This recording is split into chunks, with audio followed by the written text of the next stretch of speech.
Páni, prišiel čas to prebudiť. Je 23.6.2025, začneme 11.42. Prišiel čas to samozrejme prebudiť. Nastavíme tie povinné veci. Tie povinné krkonoše. A samozrejme tie povinné lokti brdy. A dneska sa budeme musieť viacej vylizovať. Nahnitý trón. Už sme sa dostali do stavu, kde už každý deň treba sa venovať tomu trónu tú hodinku a pol. Áno. Plus minus aktívne hodinku a pol. A potom pasívne ešte nejaké žmýkalky. Ale to už je OK, lebo neviem dokedy potrvá.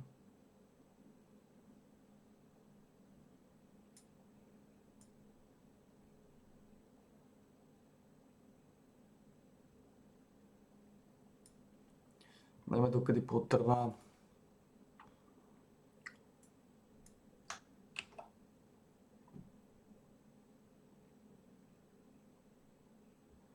Dokedy potrvá Power of Exile.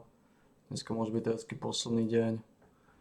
Tu ženu som si obľúbil, tá žena je naozaj mazaná. Vie to odsypať, vie to točiť, vie to raziť, vie to lustrovať.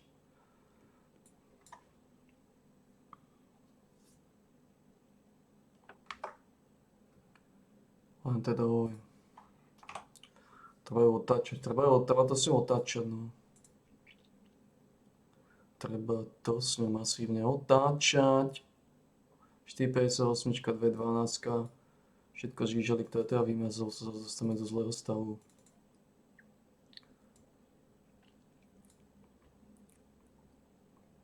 A 2,12.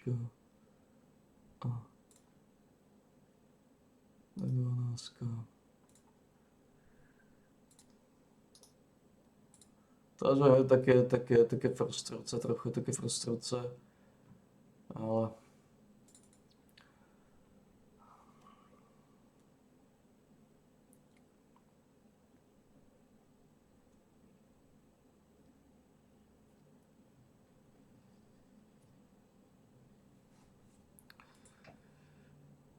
čo sa dá robiť?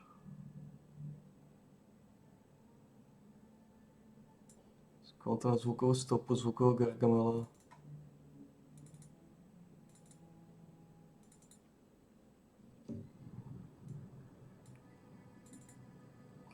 Tak páni, prišiel čas to prebudiť.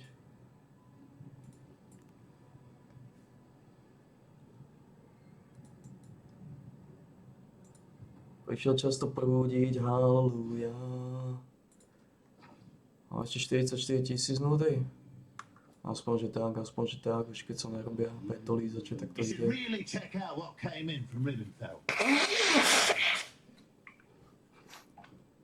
Ale zarobili ste kalgúr, aj keď ideme z výplaty do výplaty a trpíme, tak teda len. A 34 000 pumpkinov, takže pumpkinov je dosť. Áno.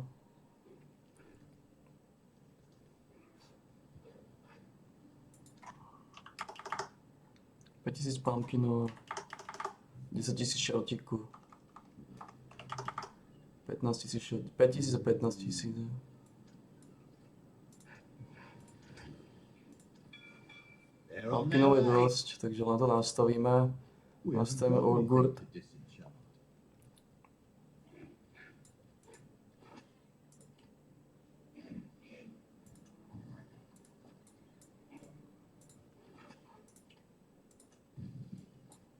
Koľko máme? 600 a 700.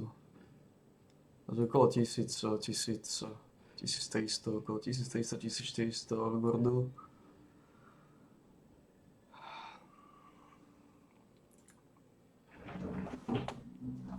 Žena je samozrejme mazaná. Vie to točiť.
useless virtue gem doesn't do anything.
Yes. Yes, that is a plausible reason to speak to Isla.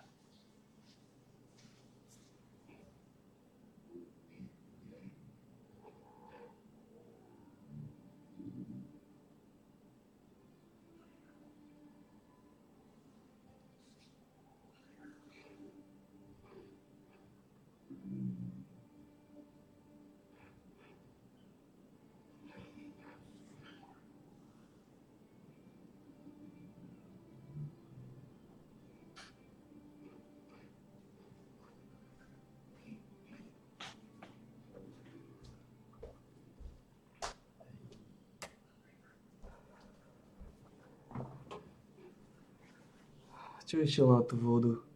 Špicleka.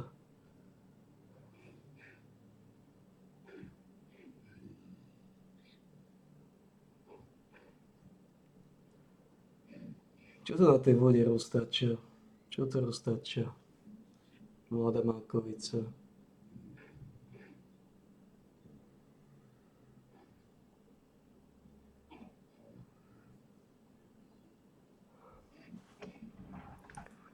No, budeme potrebovať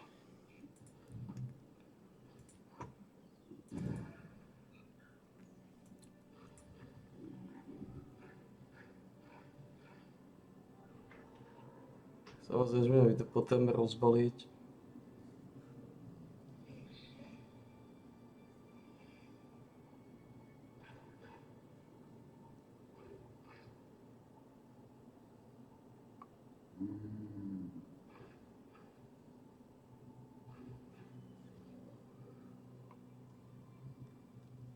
Paštolka trošku taký mákový, bublifuk trošku taký mákový. No. Trošku mákový. Snažíme sa s ním nejako teda.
Ja to budem musieť spraviť aj tých bocov.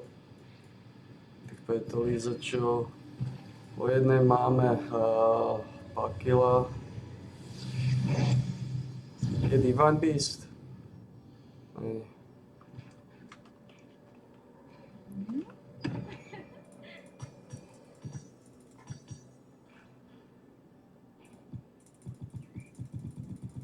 Môžeme odkúpiť všetko.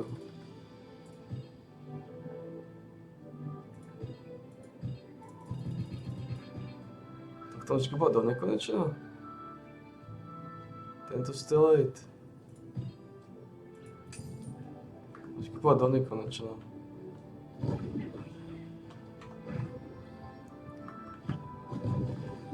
You in again? Oh, anyone else on the guild come with you? You there? Are you Just let me know which contracts you're after. That's right. You adventure. I personally guarantee the cost of our goods. Don't forget to consume them when you need to.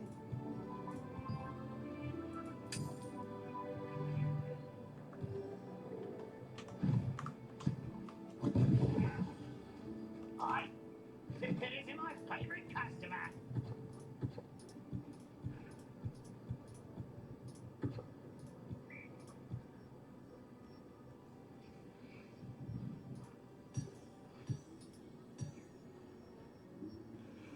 Koľko máme? 38 000, no.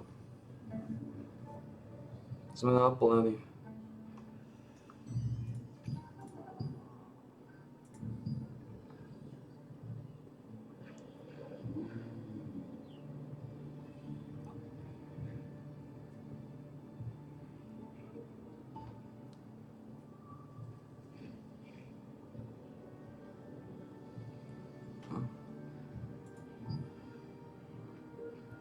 To sa potom zlústuje.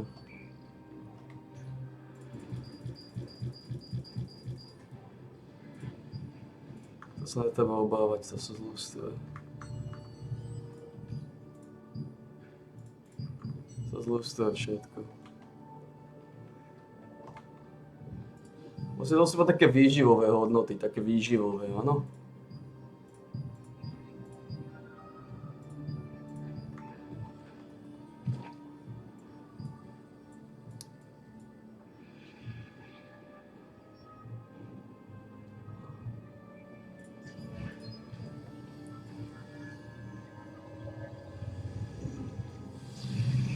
Takže komu to voláme pôdrobná výživa.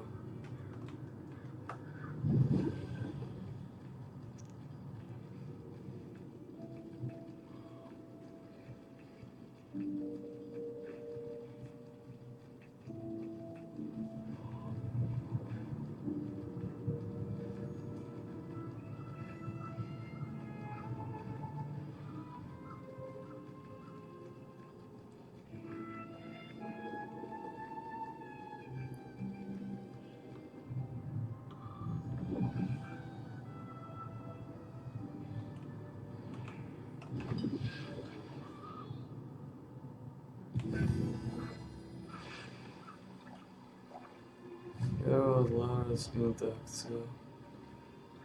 Alebo sturdy.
Máme sturdy.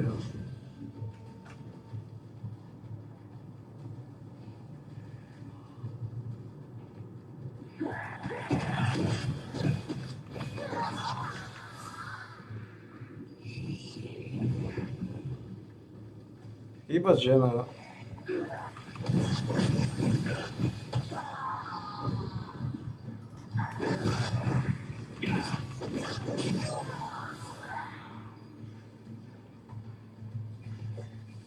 Chyba šedechová žena.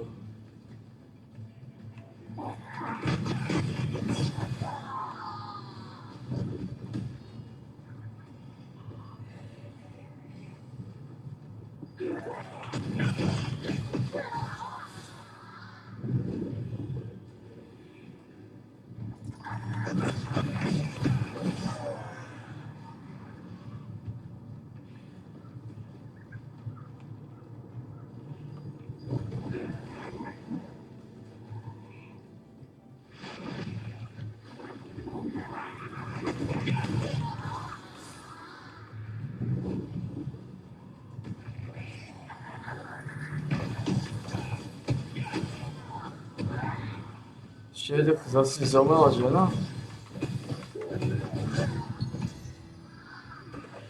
Chyba tvoja žena, Šedech.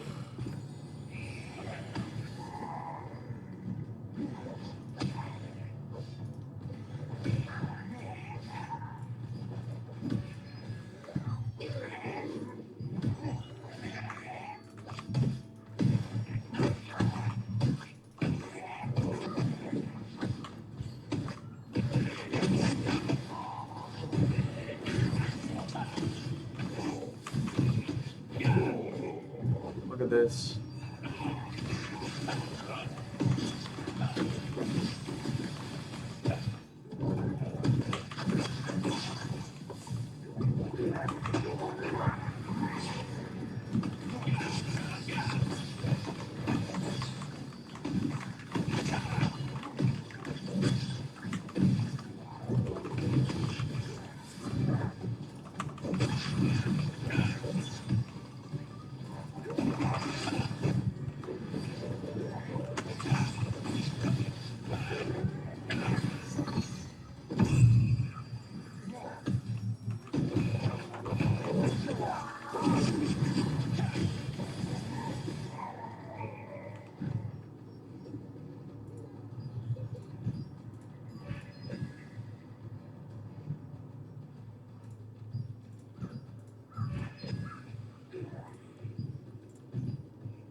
Dostane sa tam.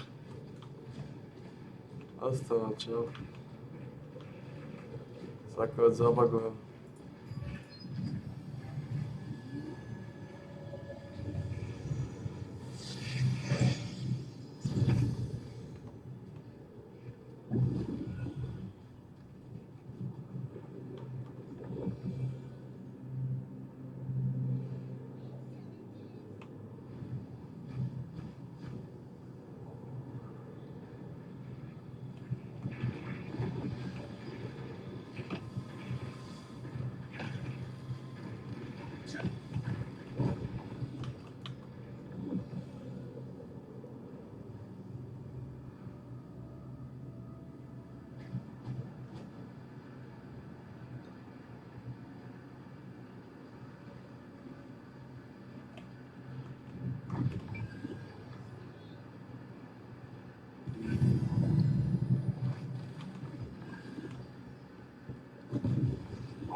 Minuty, to...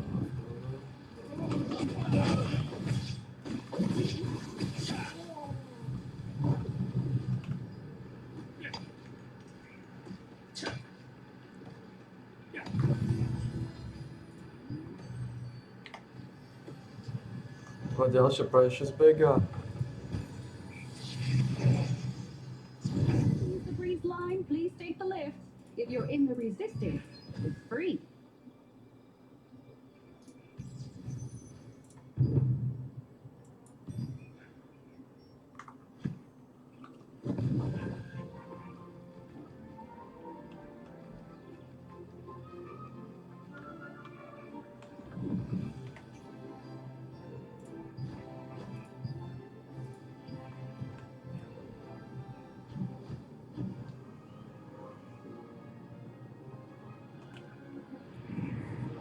Black Apple Forge for Kent Matter and Printed Manor contracts. Not sure which one to exchange for?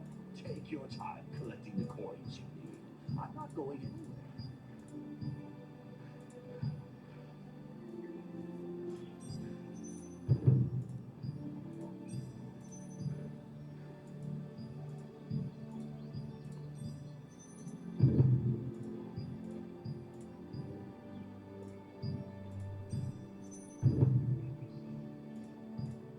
Can't pick?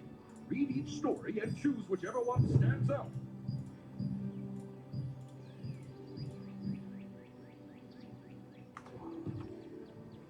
All set? Best of luck out there.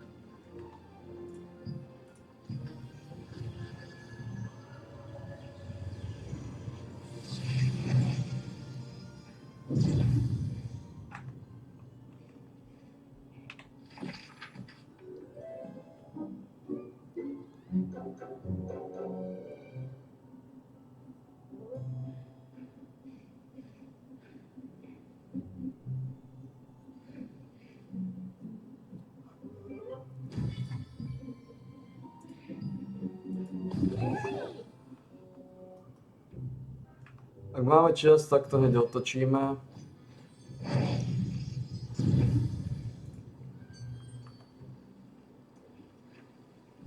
Dorazíme kontakty najprv. That looks really heavy. Leave it here.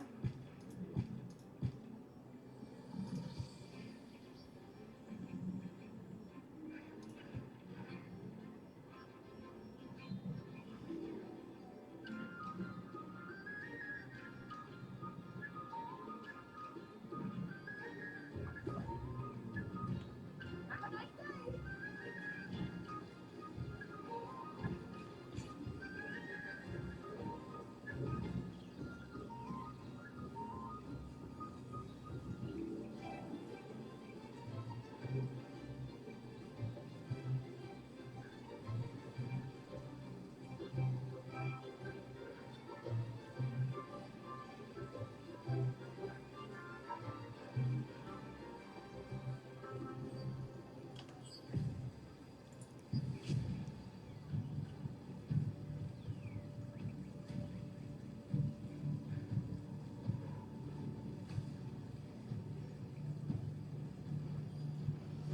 To někde mám.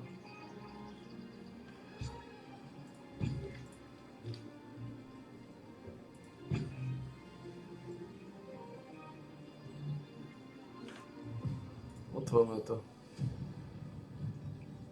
Otvorme. To je čo?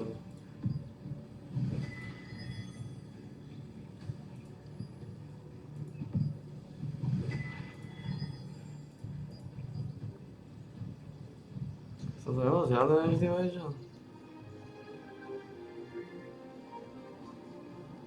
To sú okejce.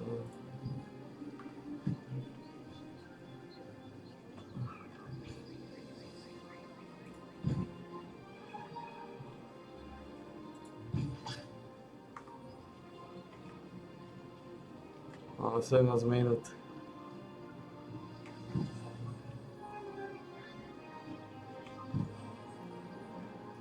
No, sme trošku nahrané, ale...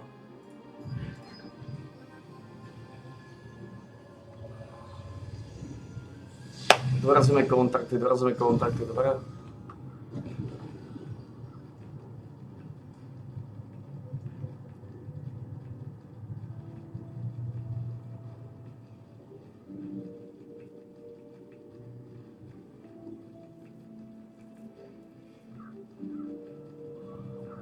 Dáme si to klasické futro, tu klasickú štreku, dobre?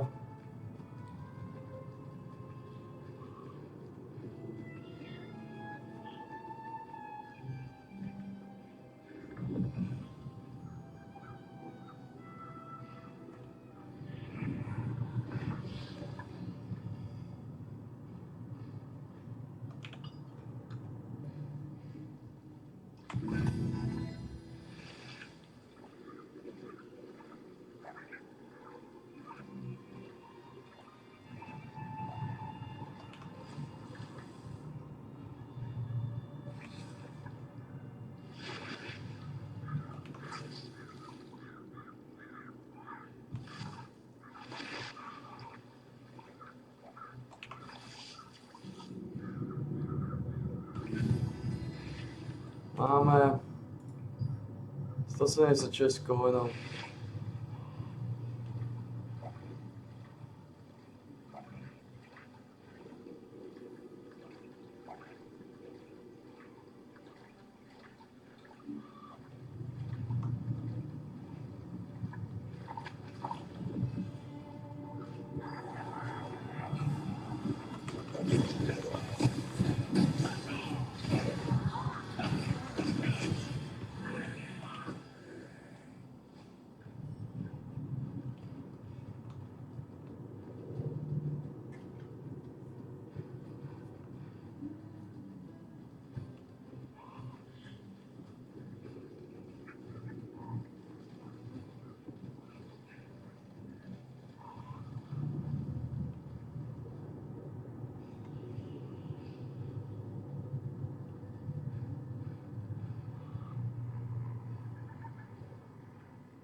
Dobre.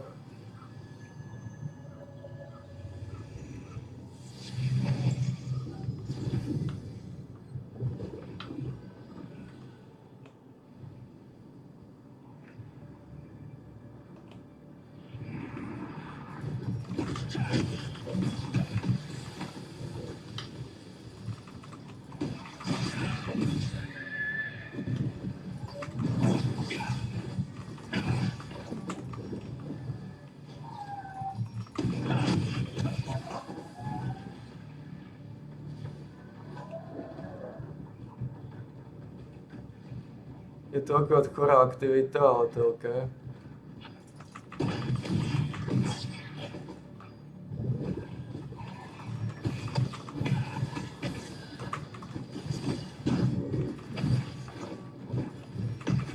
I'm giving away triple the receipts for any mutant cause delivered. First come, first served. Kde je Bates?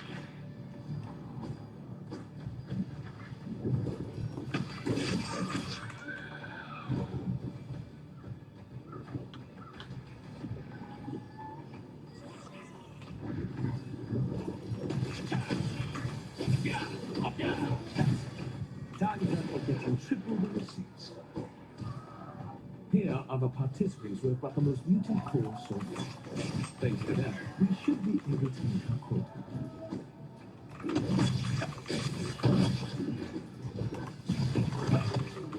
Something wrong. Not wrong. We'll have to look into it.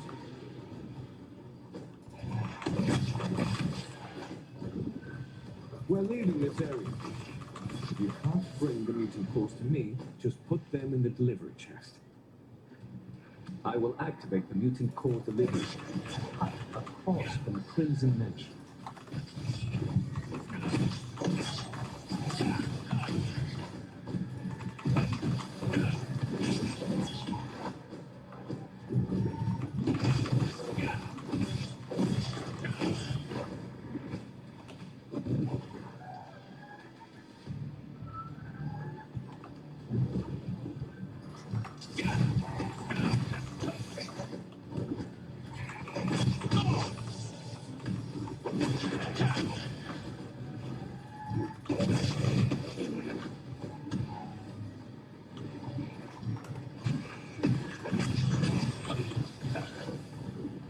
Kde sa máš 1100 litrov? A to je kokot. These mutated monsters will once please. Please, help me. I'm suffering. Using the mutated cores, maybe we can cure these awful mutations and prevent future ones. Oh, strange lights. A giant core must be close.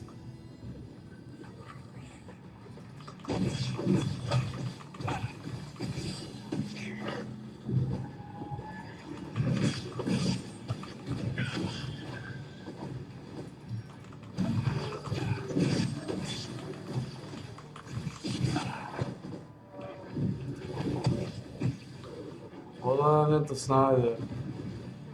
Snáde je posledný, no?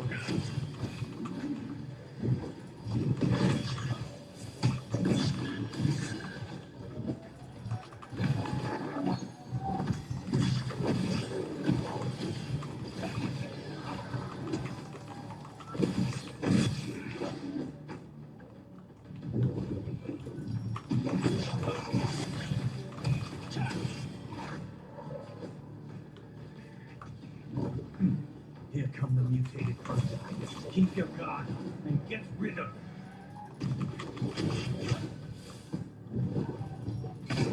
Didn't know these mutants would spread so far so quickly. We'll have to research more sites.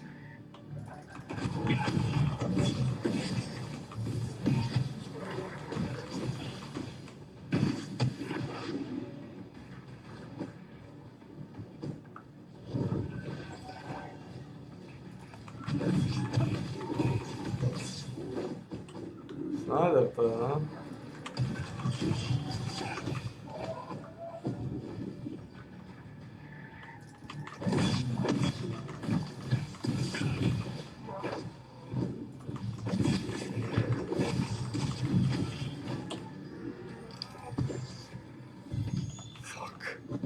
Fuck, man!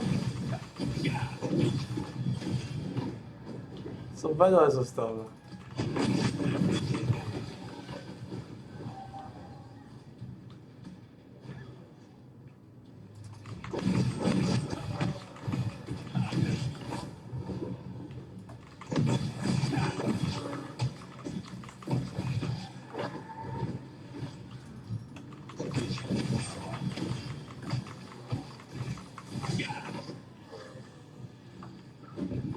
Snáde, alebo ten tam hore.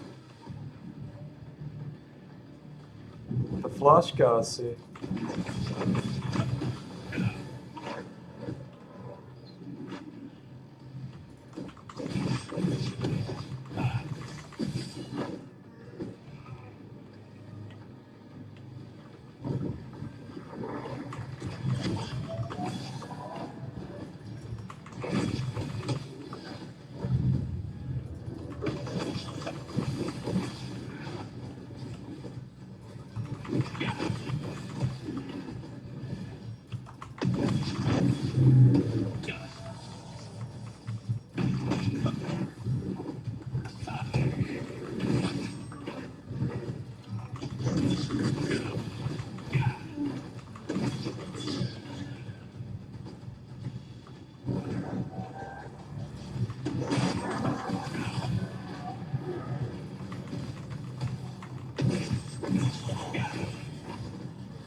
allow triple receipts.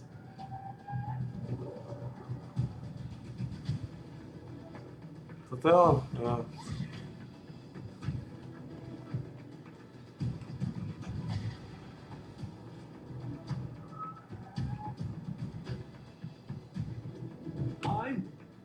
May I Lord bless you all. No. Okay, we're done tripling receipts. These are the people who brought in the most mutant cores. Thank you.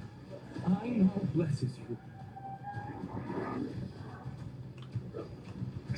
Nič, to má namaxuje na 40 000.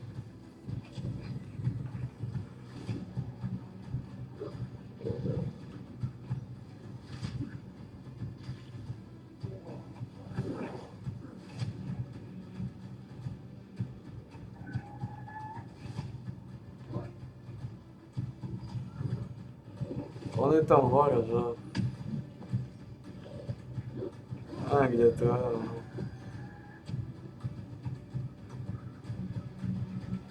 Neviem, kde to môže byť ten portál.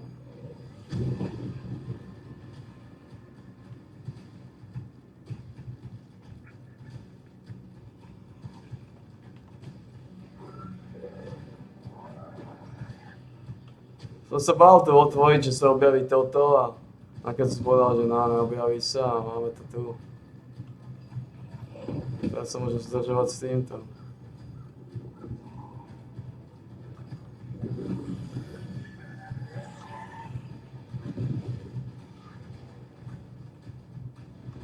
Excellent work. You're exceptionally strong.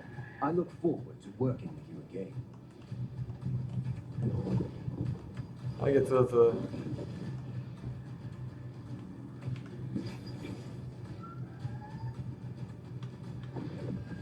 Kde?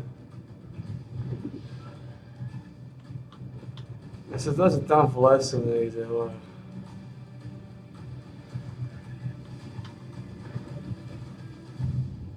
I have enough cores for now. The event is over. You did well today. I hope to see you later. I will give you receipts for the recent cores you delivered. You will be rewarded based on the number of receipts you've earned, so don't lose them. Thank you. With your help, maybe we can finally end the suffering caused by these mutations.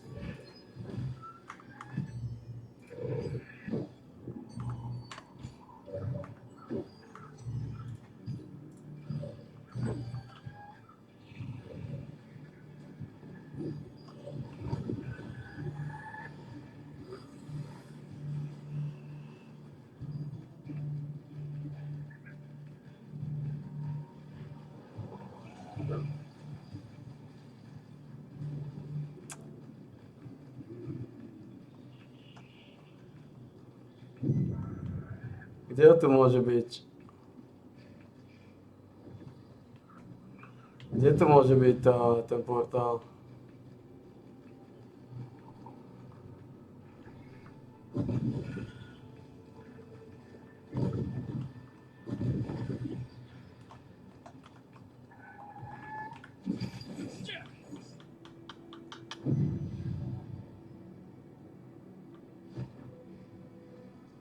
Neviem, či som to niekedy mal v tejto zóne.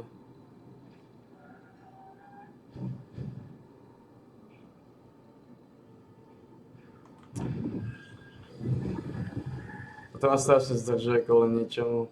To je v piči, ja som taký kokot, už to v živote nerobím. Už v živote neurobím toto. V živote neotvorím v takejto zóne, kde neviem, kde sú tie portále.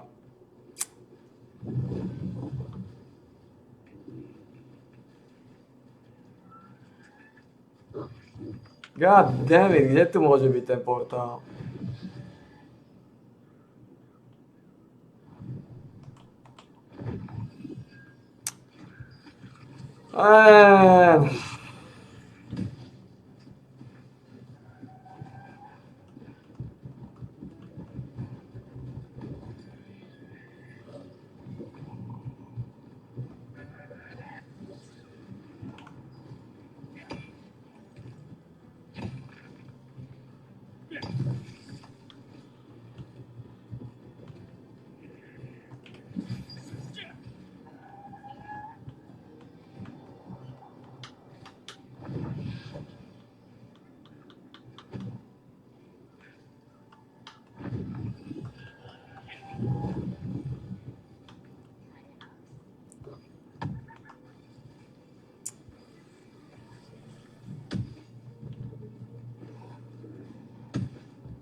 Ok, to je ich kokotina, tam to nebude asi.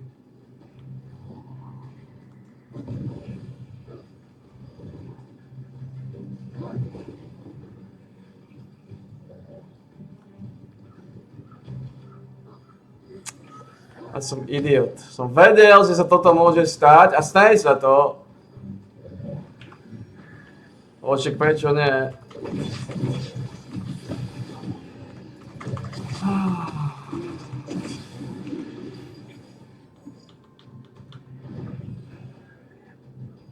Ja neviem, kam by som... Ja neviem v tejto kokotej zóny, kde by som ho dal.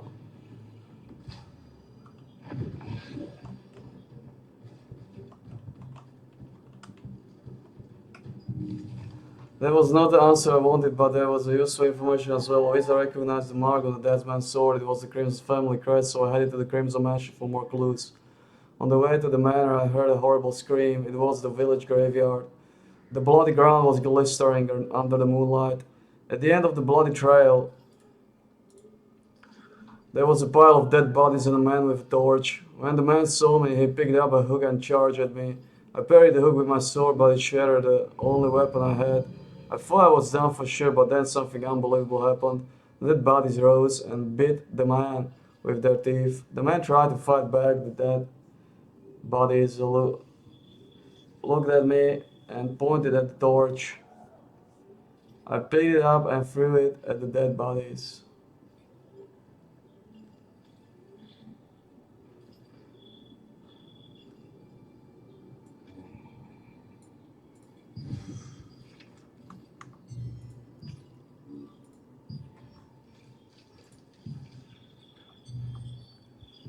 Fuck.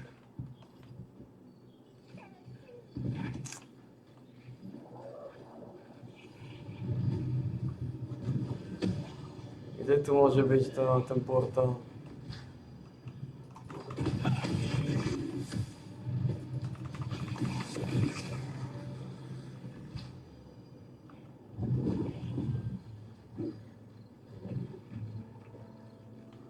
Ja neviem, kam by som ho sem dal. Toto je taká zóna ničoho, tu nič také nie je, kde by si ho dal.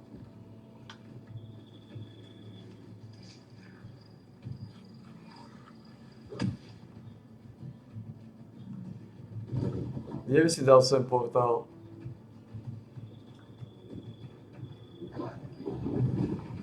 Vôbec neviem.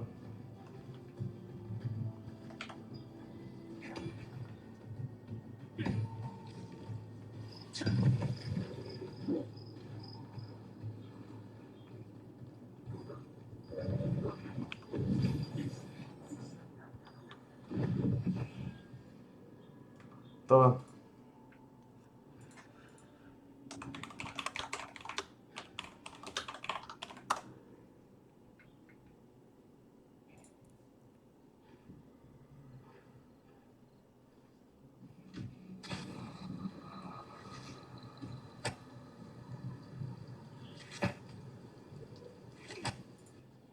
Ja sa objavila lokácia táto tu dole pod tým petolízačom.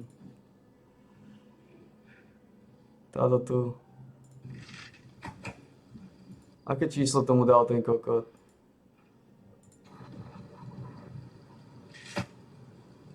Aké číslo si tomu dal?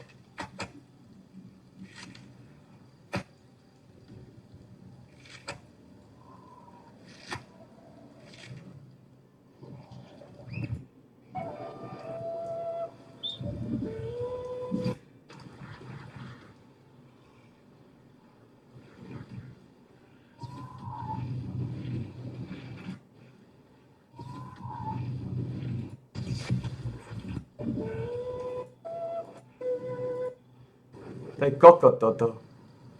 Aké číslo si dal tejto lokácii, ty jebo?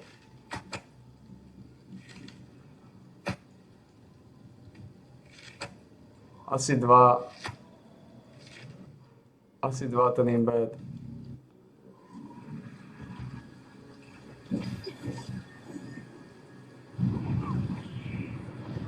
Takže je to v tom kokotskom dome vnútri.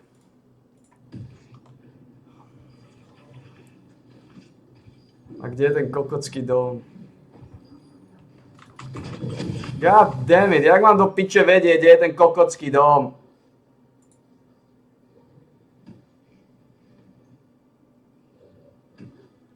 Man! To je kokot tento človek. Tam dole to je ako je štreka. Ten kokocký dom.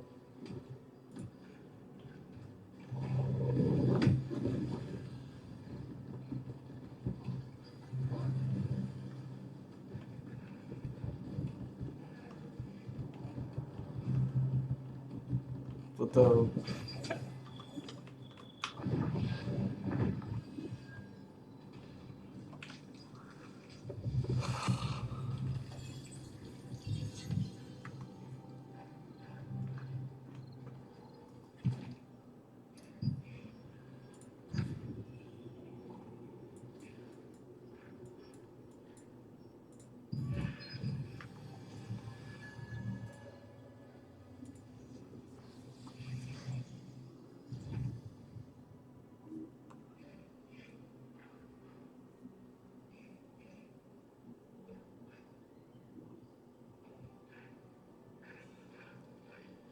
Ako dopadol ten zápas?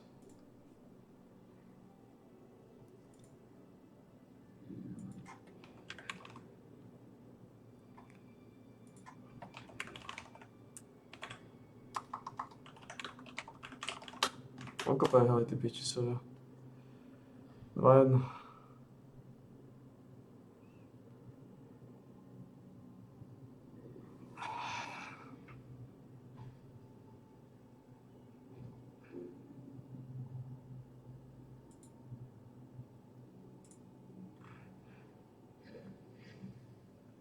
To už sa tak skoro, tak rýchlo skončilo?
Sme namaxovaní.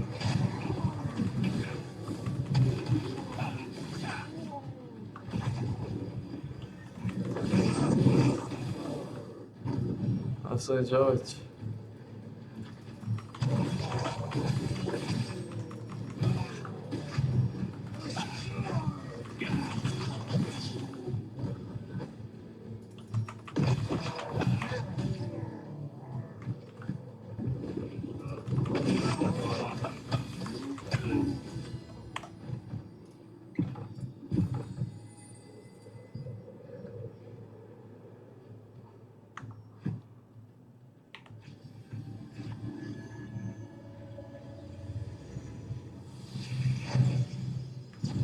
The breeze line, please take the lift. If you're in the resistance, it's free.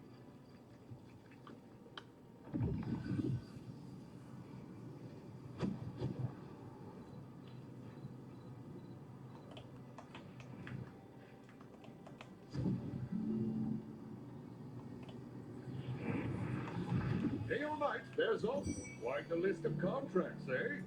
You can handle them. Fuck.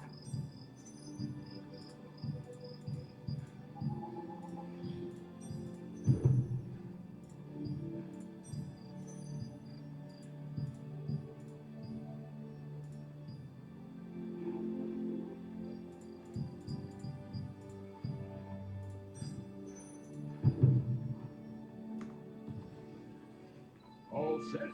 Best of luck out there. Toto tam je vybavené.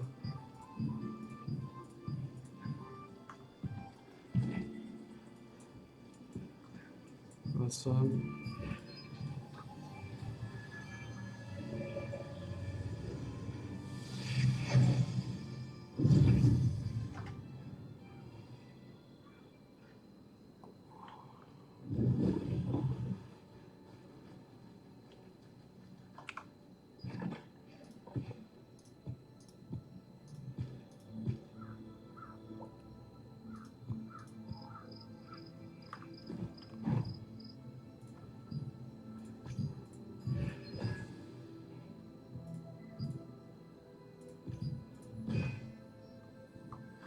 Spravím to, čo som mal spraviť.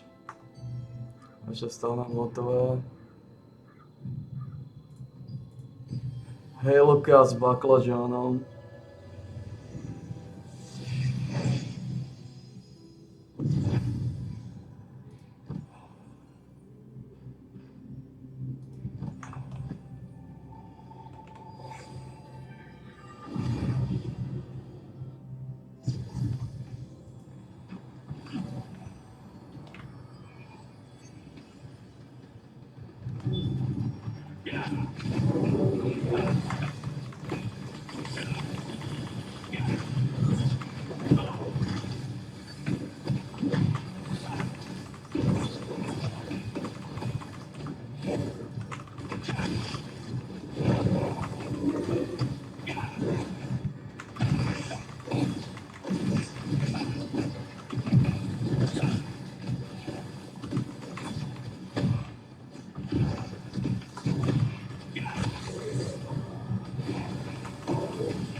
Does mi hobby dolg.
Bulwark of Invulnerability.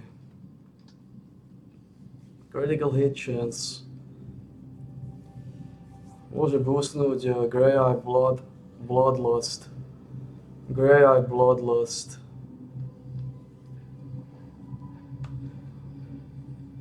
Grey Eye Bloodlust.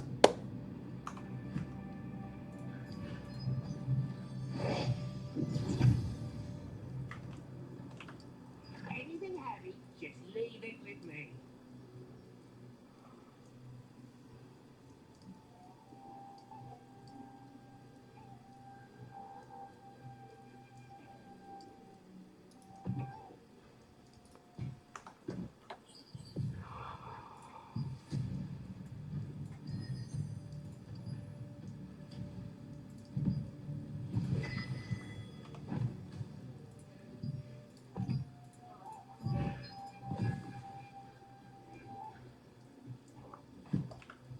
You have something to leave with me. Hand it over already.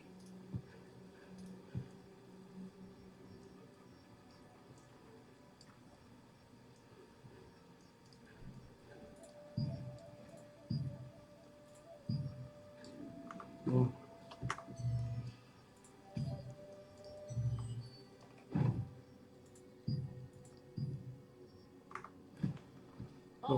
Dorazíme ho.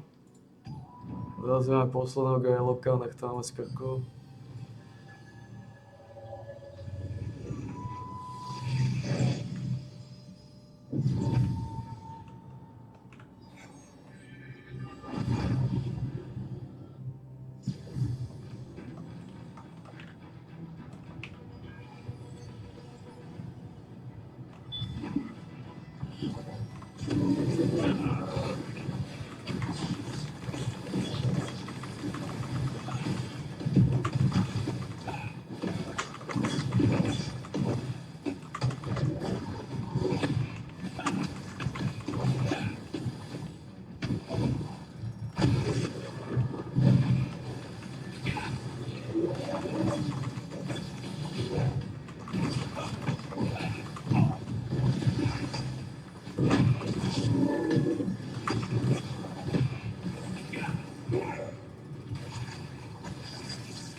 Posledný tretí petolízač.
No a dostali sme ich.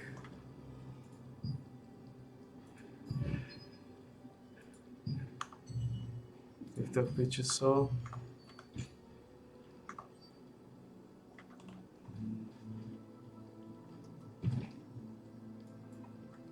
Teraz sa idem pripraviť na toto.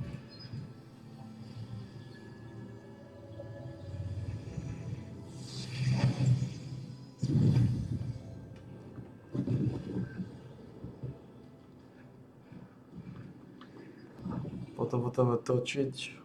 Koľko máme, ako sa pozadu? Koľko máme tu? 13 a 46. A máme 493, máme 27. 27 petolí za čo už iba.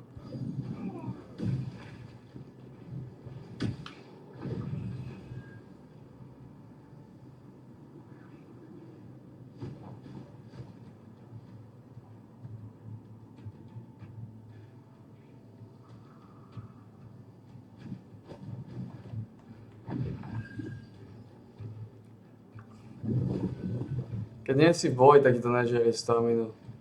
Keď sa objavíš v boji, tak to žerie staminu.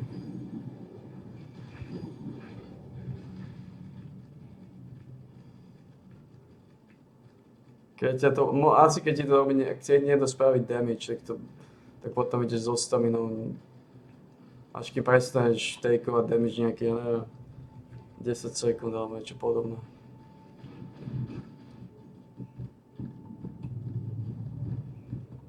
V každom prípade toto rozprúdime, toto tvrdo rozprúdime.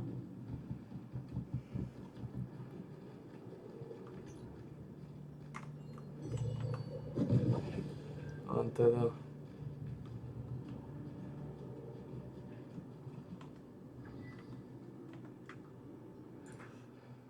Tu sa pripravíme.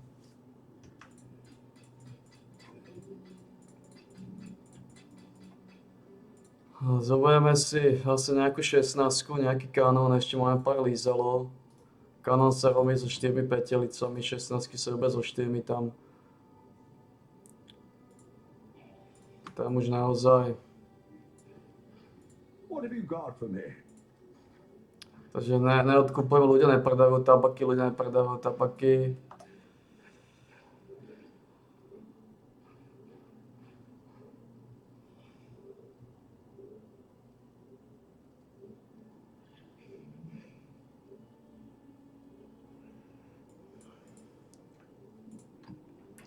My samozrejme tu vyskúšame rúbať nejaké drobule. Áno, rúbať nejaké drobule.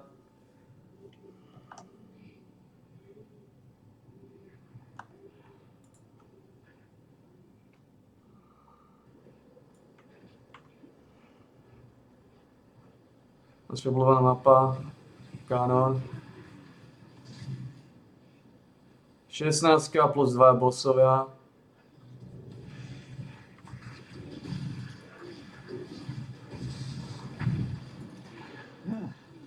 That was fun.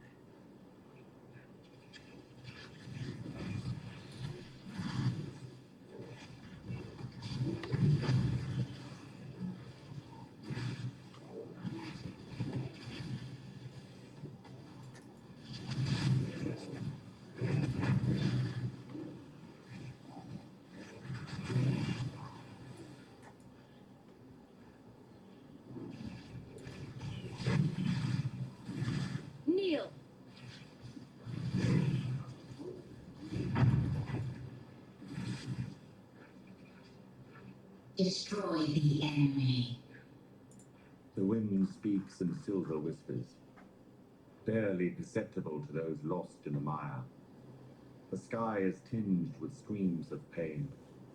They cry out in agony from the depths of the tangle, for they are ever consuming and eternally consumed, their hunger forever insatiable. Their misshapen mass drags itself across the firmament in search of ecstasy, each limb grasping in a different direction, each mouth desperate for a different escape from pain. So overcome, it cannot fathom the will of its progenitor, nor any other. The tangle.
Valiant strike true.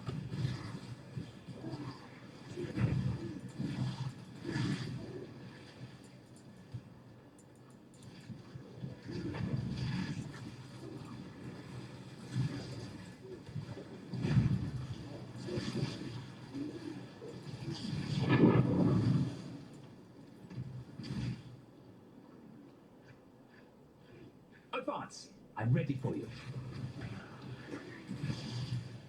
Do try not to deliberate too long.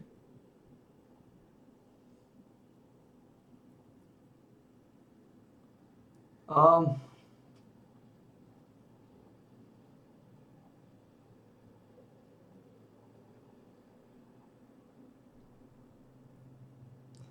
dáš mi ty věci.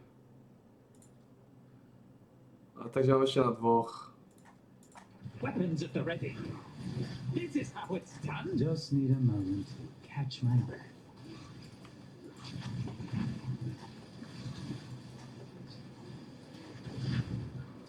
It will hurt.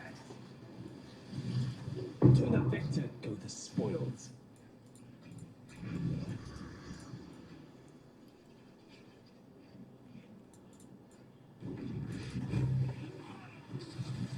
Já mám blind, takže nevedeli teda fakt. Vieš, blinde nemôžem chodiť, zabudol som na týchto.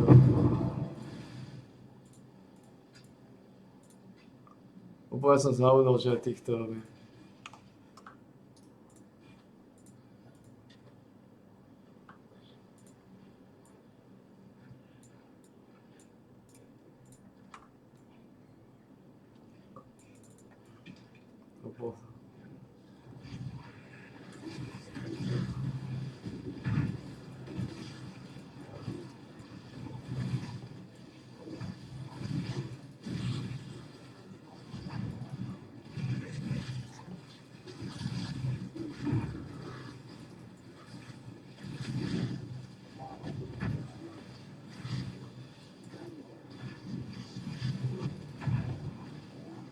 Know your place.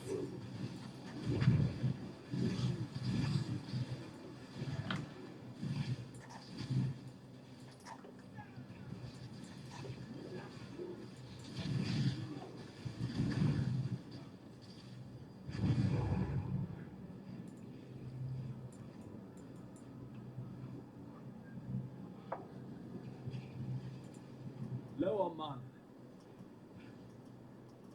Oni keď sú posusnutí, dávajú bomby.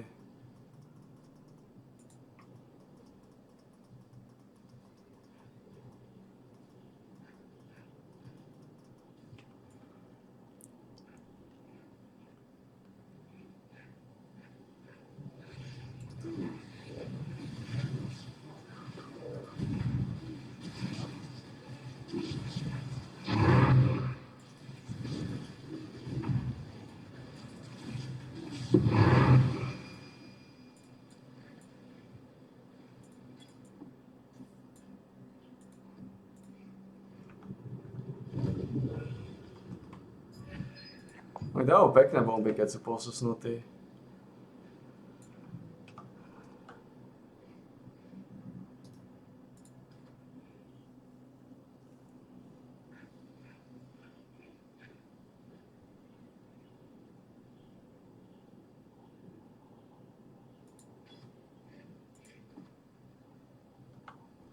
Takže dve vejspúly, či dva.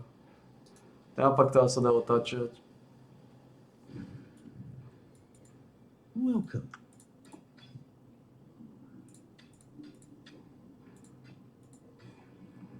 To neviem, toto sa nemá cenu. Be careful, Exile.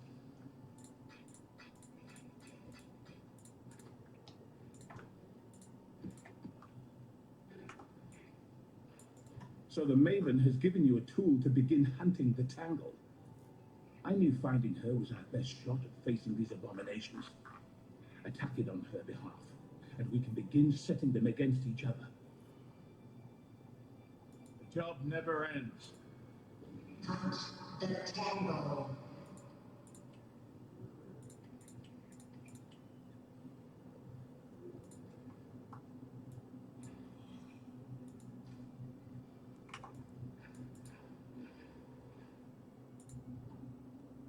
Dve vejspúly, takže mapy sú stabilizované.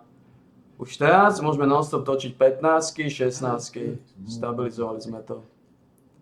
Vďaka tomu 50.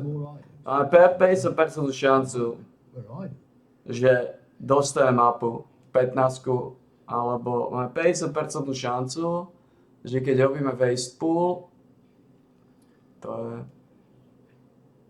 je toto. Kde je waste? Ono má ísť do oného. No tu je. A že máme, že keď robíme waste pool, máme 50% šancu, že dostaneme, môžeme dostať Temple, Canon alebo Crimson Township. Ne? Problém je, že keď máme dostať Temple,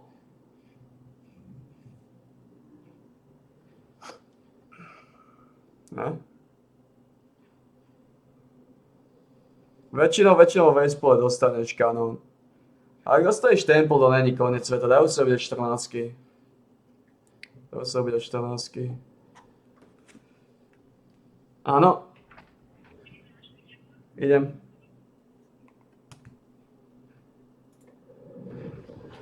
Fuck me, man. Fuck me.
This age.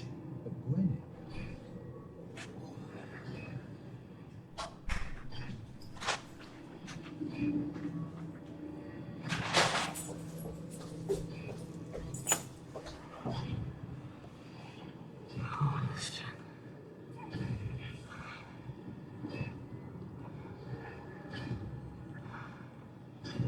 Oh shit.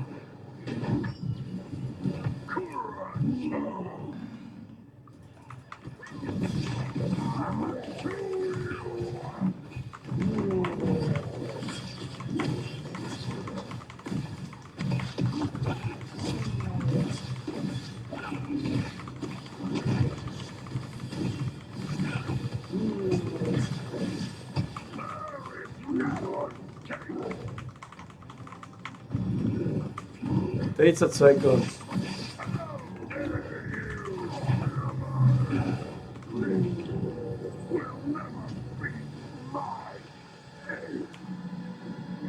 God damn it, 30 sekúnd.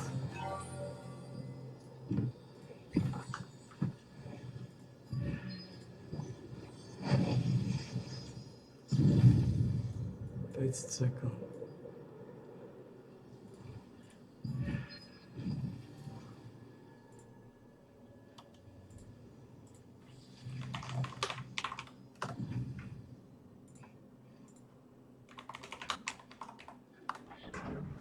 Fucking hell.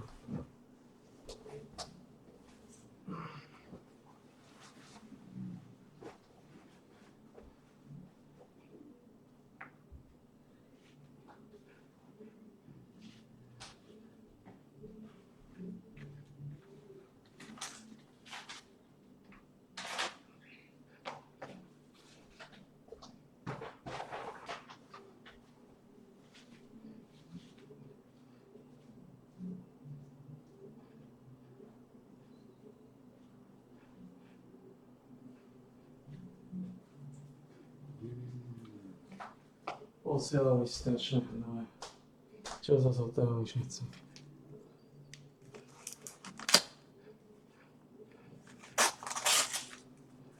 Čo tam? Čo ich posielajú hnové?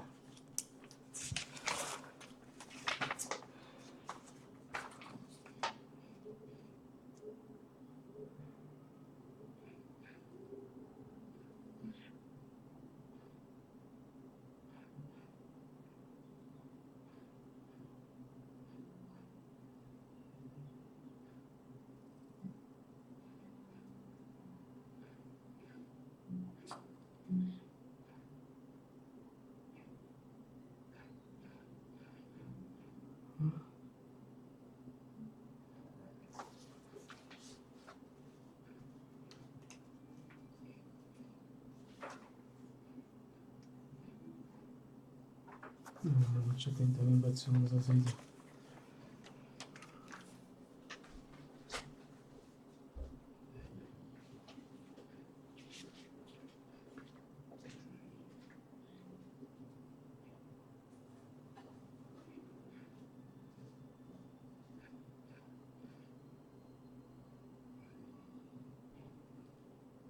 Oh, the smell of the sea salt on the wind.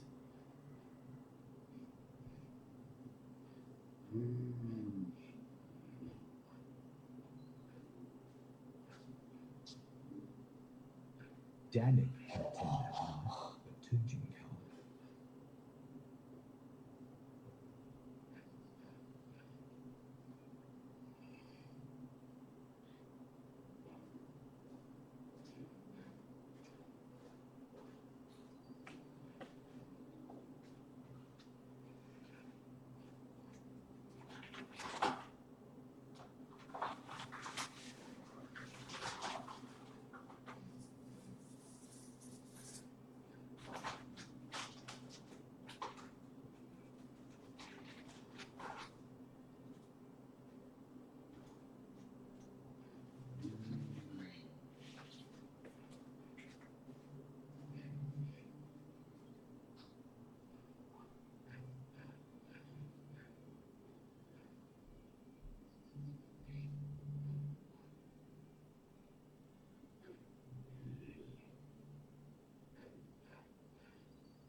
Gwennon can attend the day before, but Janet can't.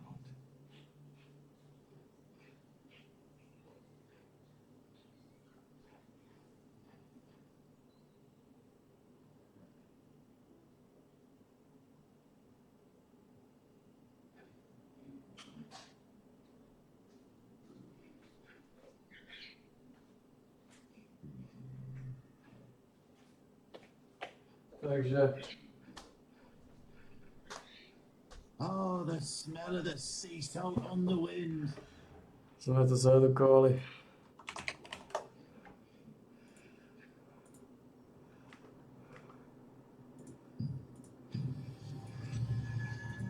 Toto spravíme. Toto robíme. Klejnutieme, pošleme. Dobre, takže pozrieme sa, koľko nám chýba.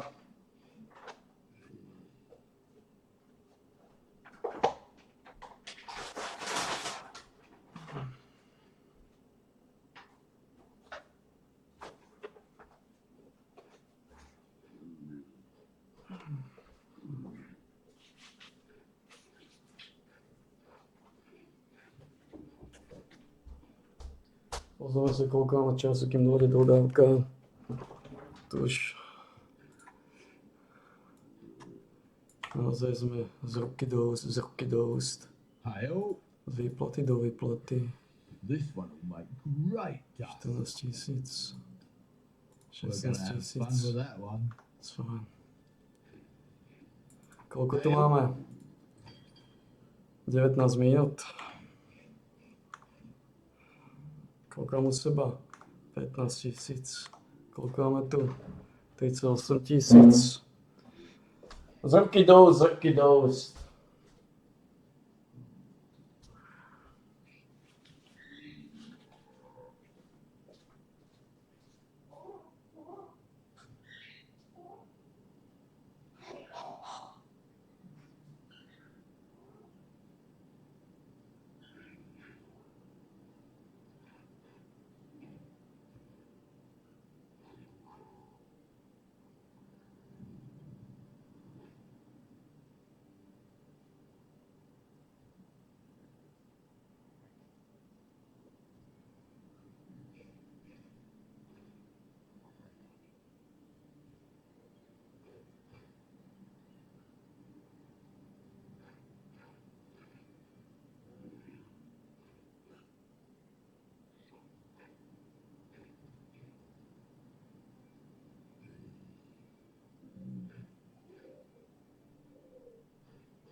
Ako ten kalgo, tie ceny. Ty kokos. Pekne zosahli. Oh, the smell of the sea salt on the wind.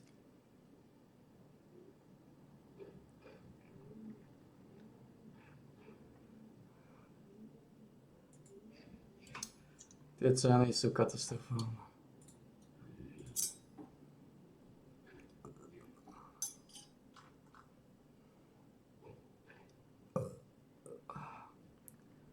Z týchto môže mať tiež jeden Pride.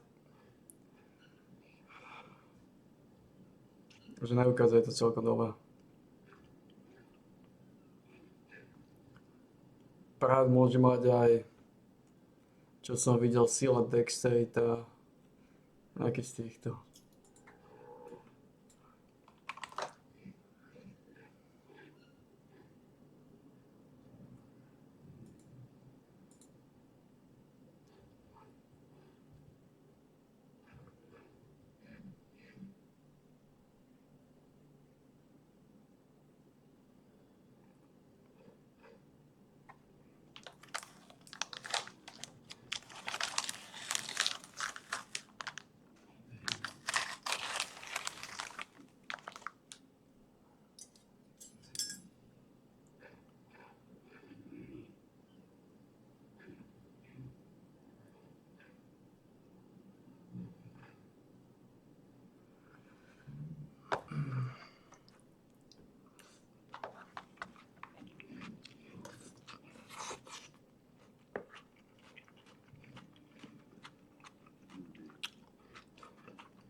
Pokračovať ďalej. My sme tu však dnes kvôli niečomu iné. Sme tu kvôli tomu, že je na stole vynikajúci nápad, ako narábať a pracovať už s vyhoretým jadrovým palivom. Prvýkrát som sa stretol s predstaviteľmi spoločnosti Nucleo, s predstaviteľmi UE a Javisu v Ríme počas mojej oficiálnej návštevy, kde som sa stretol s pani premiérkou Giorgiou Meloniovou a bol som svedkom podpisu akcionárskej zmluvy medzi Javisom a medzi spoločnosťou Nucleo. Táto akcionárska spoločnosť zabezpečuje, že štátna spoločnosť Javis bude mať v tejto firme, akciovej spoločnosti svoj primeraný podiel, ktorý má byť 51% po 49%.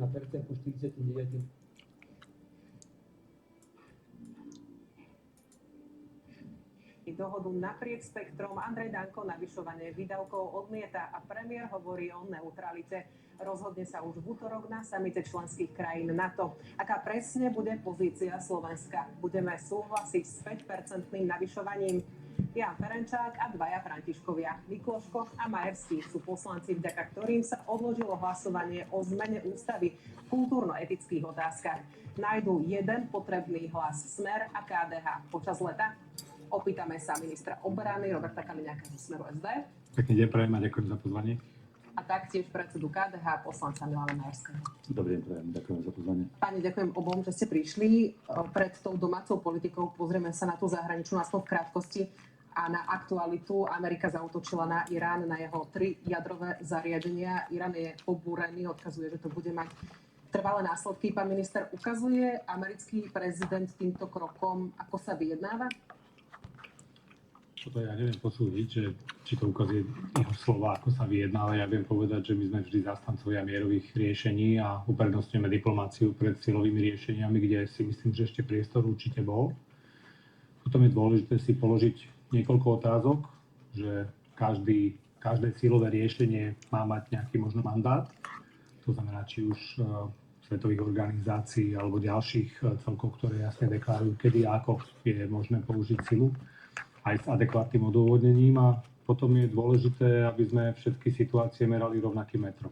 to je asi také rýchle zhodnotenie, že pre nás je tá eskalácia na Blízkom východe mimoriadne nebezpečná nielen z toho, že je blízko príbeh tretej svetovej vojny, že tá eskalácia môže byť naozaj brutálna, ale ten problém je najmä v tom, že Blízky východ momentálne extrémne máva cenami energií, najmä ropy, a zároveň v Európskej únii sa diskutuje o odrezaní sa od jedného zdroja, ktorý v tomto prípade je Rusko, tak tento ďalší zdroj, ktorý môže skončiť, lebo dnes sa ráno vyjadrili aj niektorí predstavitelia Iránu, že chcú uzavrieť Hormuzský prieliv, to je vlastne hlavná žila na dopravu ropy, tak z môjho pohľadu to môže byť obrovský problém. Takže má to tak bezpečnostné otázky a aspekty veľmi problematické a rizikové, a preto voláme potom, aby tá situácia sa ukludnila, alebo má šancu sa rozrásť do pomerov, ktoré už nebudú zvládateľné. Ak hovoríte o tom, že priestor na rokovania ešte bol, dá sa povedať, že odsudzujete to zhadzovanie bomb, ktoré prišiel k tomu? Myslím, že som povedal presne to, čo som chcel povedať, pretože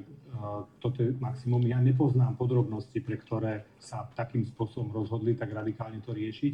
Na druhej strane je potrebné to vedieť a bolo by dobré, aby tých vysvetlení bolo čo najviac. V každom prípade platí, že Irán dlhodobo na svojej pozícii pôsobil v mnohých častiach, či už prikrytie, proxy alebo otvorene, kedy vyvolával takisto pnutie, či to bolo v Jemene, v Libanone, v Sýrii, v Iraku, v Líbii, v zásade, kde odchádza aj vďaka jeho práci k destabilizácii. Takže ten problém, ktorý spôsobuje politika Iránu v Európe, je veľký. Na druhej strane platí ešte raz, použitie sily vždy má mať svoje medzinárodné ukotvenie z pohľadu právnych opatrení a má to byť jasne zodpovedané. A to je to, na čo môžeme čakať. Zatiaľ môžeme vyzývať k tomu, aby čo najrýchlejšie ochladli emócie a opäť sa sadol k nejakému rokovaciemu stolu a diskutovalo sa o znížení napätia. Pán predseda, vy budete možno kritickejší voči tomuto kroku Ameriky. Donald Trump hovorí, že teraz je čas na mier. Môže takýto postup bombardovania jadrových základní viesť k mierovým rokovaniam? Dovolte mi použiť širší kontext. V prvom rade ide o to, že Irán dlhodobo porušuje medzinárodné dohovory, zmluvy a záväzky aj v tej spolupráci tých, ktorí majú jadrový program. Je dlhodobo hrozbou pre Blízky východ. Dokonca sa vyjadruje, že chce zničiť štát Izrael. Je to totalitný režim. Je to totalitný režim, ktorý neváhal zavraždiť, popraviť, teda lepšie povedané, 2000 ľudí, medzi nimi aj maloletých detí, ktorí boli v uliciach na protestoch. Ešte len nedávno. 20 000 ďalších popravil za posledné mesiace. Čiže je to totalitný režim. Na druhej strane treba ale povedať, že všetky západné veľmoci komunikovali, diskutovali do poslednej chvíle. Jednak Nemci a Francúzi nočné vyjednávanie, o tom vieme, médiá o tom informovali, použili naozaj všetky dostupné mierové rokovania na to, aby Irán zmenil svoju politiku aj v tomto jadrovom programe. Čiže toto všetko zlyhalo, tak to vnímate a museli prísť tieto kroky. A potom prišla Veľká Británia a Spojené štáty a nasadili bombardéry a toto je výsledkom. Ale treba pozrieť na začiatok. Ja nechcem schváľovať, áno, súhlasím aj s pánom ministrom, že mierové rokovania a mierová cesta je to najlepšie, čo môže byť. Ale ak tam trpia ľudia, ak tam sú popravované, ak tam je totalitný režim, tak sa nemôžeme čudovať, že skončí to takýmto konfliktom. A naozaj, a zdôrazňujem to, som aj proti tomu, že by sa to riešilo vojenskou cestou, vojnovým konfliktom. A je to hrozbou, áno, možno aj tretej svetovej vojny. To ja neviem posúdiť v tejto chvíli. Uvidíme, ako to bude pokračovať. Máme iba informácie, že 35% až 40% ich jadrového programu už bolo zničeného. A či to bude pokračovať ďalej, to uvidíme. Pán minister, čiže nie je vždy cesta v tých mierových rokovaniach? Pani rektorka, ja sa k tomu ešte vrátim a tu by som možno rozdielil to, čo hovorí pán predseda KDH, že jedna vec je vnútorné usporiadanie štátu, kde vstup zvonku aj silovo je veľmi rizikový, pretože spomeňme si na príbeh Líbie. To je veľmi dôležité. Muammar Kaddáfi takisto nebol, by som povedal, demokratickým vodcom, ale v každom prípade niekoľko krajín sa rozhodlo zmeniť režim v Líbii, čo malo za následok dve veci. Poprvé, dnes sa Líbia kúpe v krvi a žiadny lepší životný štýl pre tých občanov tam nie je, čiže tá situácia predtým jednoznačne z ich pohľadu bola pozitívnejšia a mierovejšia. A pre Európu to malo jasný zásadný význam, že brutálna imigračná vlna, ktorá nás zasiahla v roku 2015, bola následkom tejto operácie. To znamená, povedať dopredu, že my, kdokoľvek sa rozhodneme zmeniť režim v ktorejkoľvek krajine, je z pohľadu medzinárodného práva nepripustné. To, o čom sa dá diskutovať, je otázka práve hrozby ktorú niektoré krajiny mohli vnímať, pretože áno, Irán financoval viaceré teroristické organizácie, financoval viaceré veci. Veď my sme sa v roku 2016, možno 17 prihlásili k tomu, že tak ako situáciu v Jemene chce vyriešiť Saudská Arábia v koalícii s Spojenými Emirátmi a ďalšími. do takej minulosti, ale poďme v zásade platilo, že sme chceli potlačiť ten problém s Husími v Jemene, ktorí blokujú našu obchodnú trasu do Ázie, ktorá je rozhodujúca pre Európu. Vtedy stačila politická podpora Európy, nič viac, aby ten problém bol vyriešený. Dnes musíme platiť drahé vojenské operácie na to, aby ten, to je už napadal mandát na konci Červeného mora, mohli naše tovary chodiť naďalej do Ázie a ekonomika Európy žila. Vždy je prepojená ekonomika a bezpečnosť veľmi blízko. A v tomto prípade ja hovorím, že tu sa musíme pozrieť na to, že stále máme medzinárodné právo, ktoré sa má používať ako prvotné, a riešiť tú situáciu, ako tá hrozba bola naozaj bezprostredná, kde začala, pretože to súvisí vlastne s konfliktom, kedy aj Hamas bol financovaný zo strany Iránu. Čiže toto sú všetko problémy a ja akurát som presvedčený o tom, že tu priestor na tú diskusiu bol, pretože tá hrozba už bola zjavná. Už Izrael začal to bombardovanie. Tých otázka som mierila tam, že či to naozaj môže pomôcť, alebo naopak eskalovať to napätie. Ale poďme sa posunúť ďalej, poďme sa pozrieť teda na tú domácu pôdu, na odloženú zmenu ústavy a skôr teda o ústavu. Pán predseda, trošku sa mi zdá, že meníte retoriku od toho, teda, že výsledok, že sa to posúva, je na svedomí Roberta Fica, až teda po to, že máte aj vy podiel zodpovednosti. Je to prehra premiéra alebo vaša? Ako to dnes vnímate? Momentálne to nie je ničia ani výhra, a ničia ani prehra. Tak výhra by bola asi, keby to prešlo 90 hlasmi. Lebo stále je ešte šanca na to, že ústavné zmeny prejdú. Sám pán premiér pred 2 týždňami na svojej nedeľnej tlačovke povedal, že chybou bolo, že to nepredložilo KDH. Lenže KDH predložilo svoj vlastný návrh. Hlasovalo sa a vládna koalícia hlasovala predovšetkým o tom svojom. Samozrejme, časť našich ústavných zmien prebrala do svojich ústavných zmien.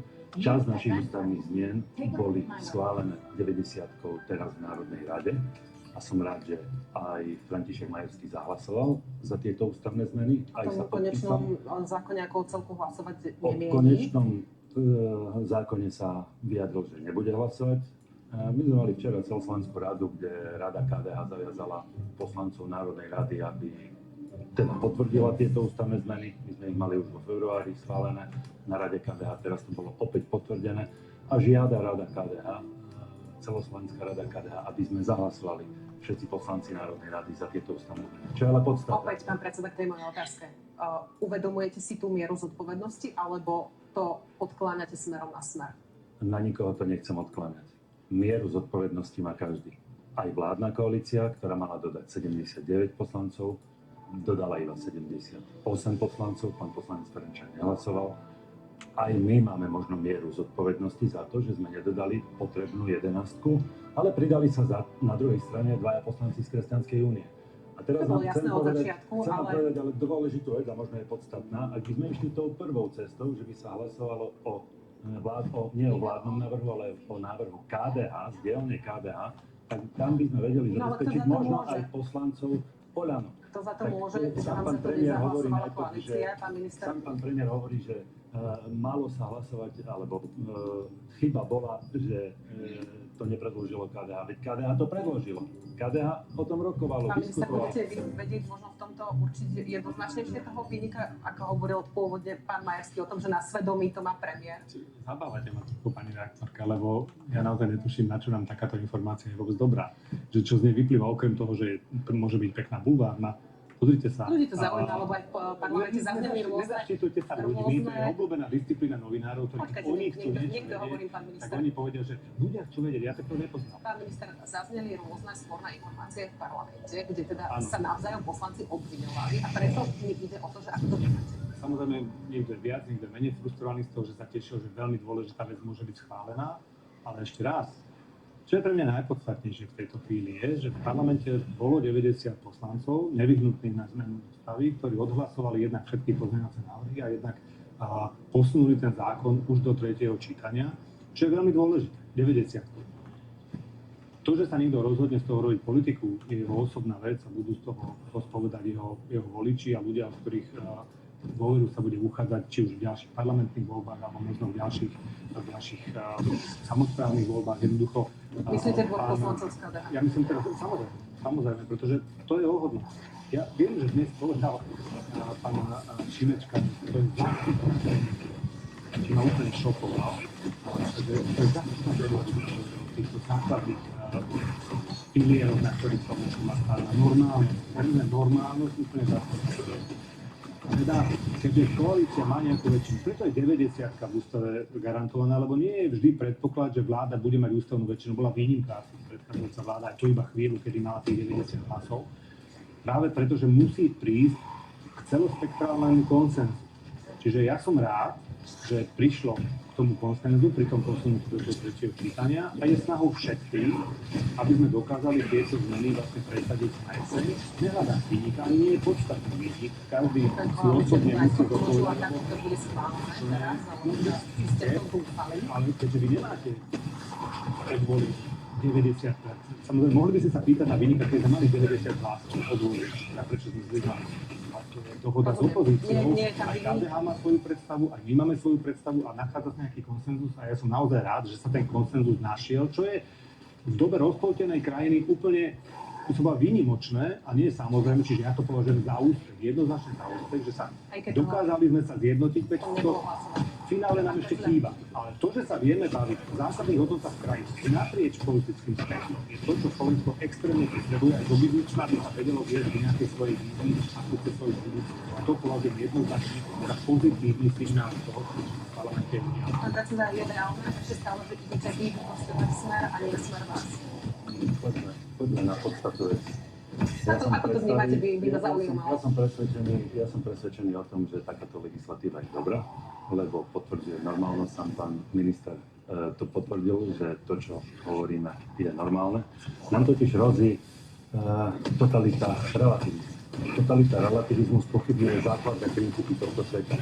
Keď niekto spochybňuje, že či Zem je guľatá alebo je plocha, tak to je základný princíp. Keď niekto spochybňuje, že či mama je žena a otec je muž, to je základný princíp. Ak niekto spochybňuje základný princíp... Musí to byť v ústave? Odborníci hovoria o tom, že tá ústava je ako trhací kalendár, že pri nej nemuselo by byť vtedy, keby sme mali normálnych politikov, ktorí uznávajú základné princípy. Ako náhle sa spochybňujú politici tieto základné princípy, je dobré, že to tak bude. A garantujem vám, že Slovensko, ak by prijalo tieto veci do ústavy, boli by sme príkladom aj pre Európu, aj pre iné politické strany v Európe a bolo by to dobré, aby sme my aj v Európskej únii... To spochybňuje to, že mama je matka, otec je... Spochybňujú to mnohí politici a pozrieme sa na ten politický spektrum. Ja odsudzujem akékoľvek progresívne ideológie a experimenty. Je to číslo 1, ktoré chcete vládnuť, progresívne Slovensko? Prosím, neskažte mi do reči, lebo ja nedopoviem ani tú vetu. Odsudzujem aj progresívne ideológie a experimenty, ale odsudzujem aj komunistické maniere, ktoré tu máme, lebo niektorí politici zase na druhej strane aj z vašej vládnej politickej, vašho vládneho politického spektra, váš pán premiér alebo váš pán predseda hovorí, že ideálny by bol komunistický systém, kde vládne jedna strana a tak ďalej. Povedal to, že jemu sa páči a hľadá do komunistické činnosti. Pozrieme sa presne o tom, čo hovorí náš poslanec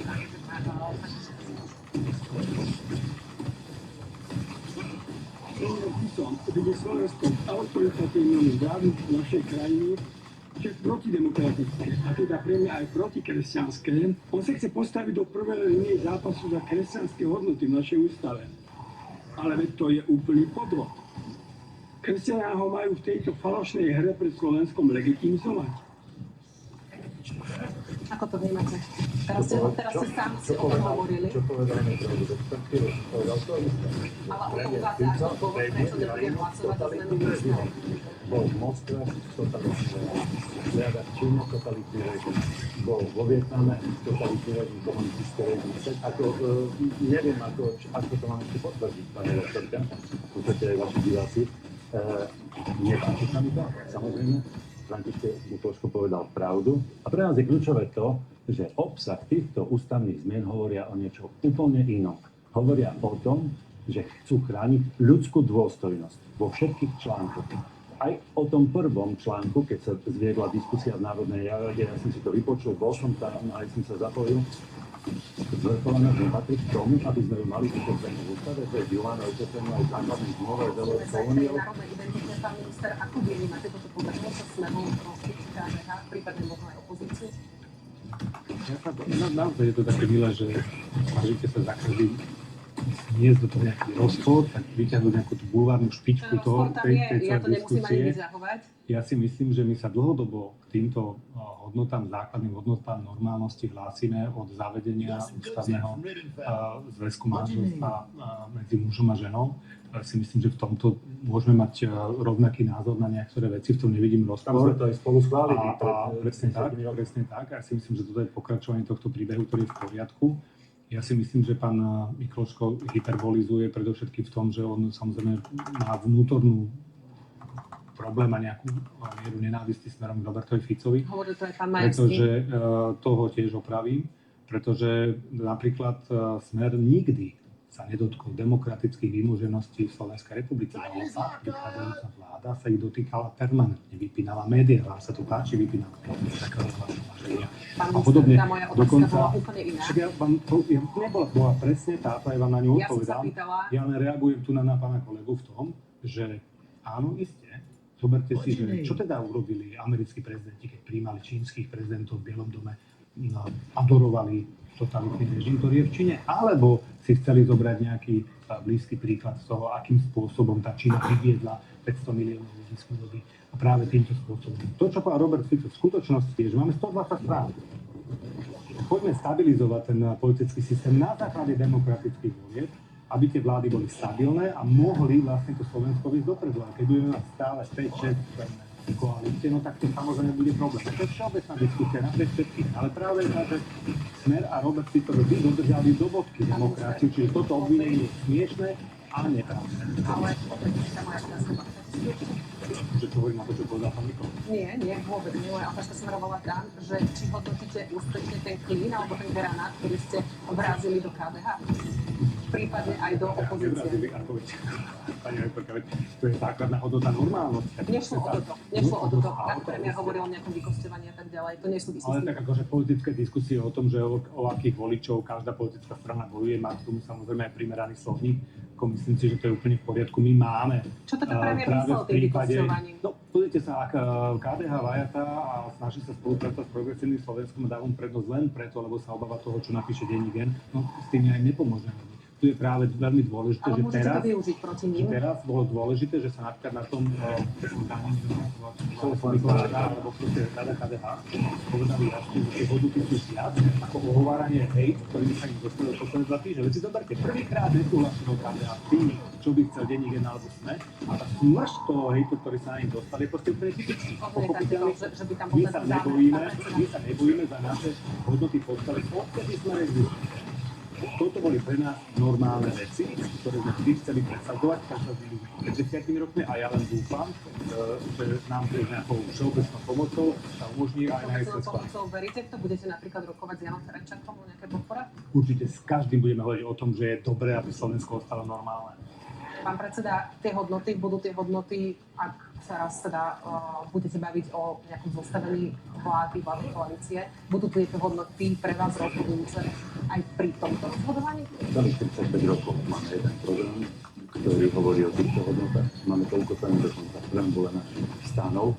Hovoríme o tom 35 rokov. My sme sa nestali konzervatívne stavím zo dňa na deň. Ale do vlády chcete ísť s progresívnym Slovenskom? A teraz my sme nepovedali, s kým chceme ísť do vlády. To sme ešte zatiaľ nikde nezadeklarovali, s kým pôjdeme do vlády. To rozhodnú voliči pri najbližších voľbách. A keď to bude mať byť progresívne Slovensko, tak my tie čiary dokážeme naliňajkovať a budú riadne hrubé a postavený ten múr aj napríklad proti týmto progresívnym experimentom, jak som povedal pred chvíľou, aj tu v tejto relácii. Čiže je to úplne jedno aj so Smerom vrátane. Moment.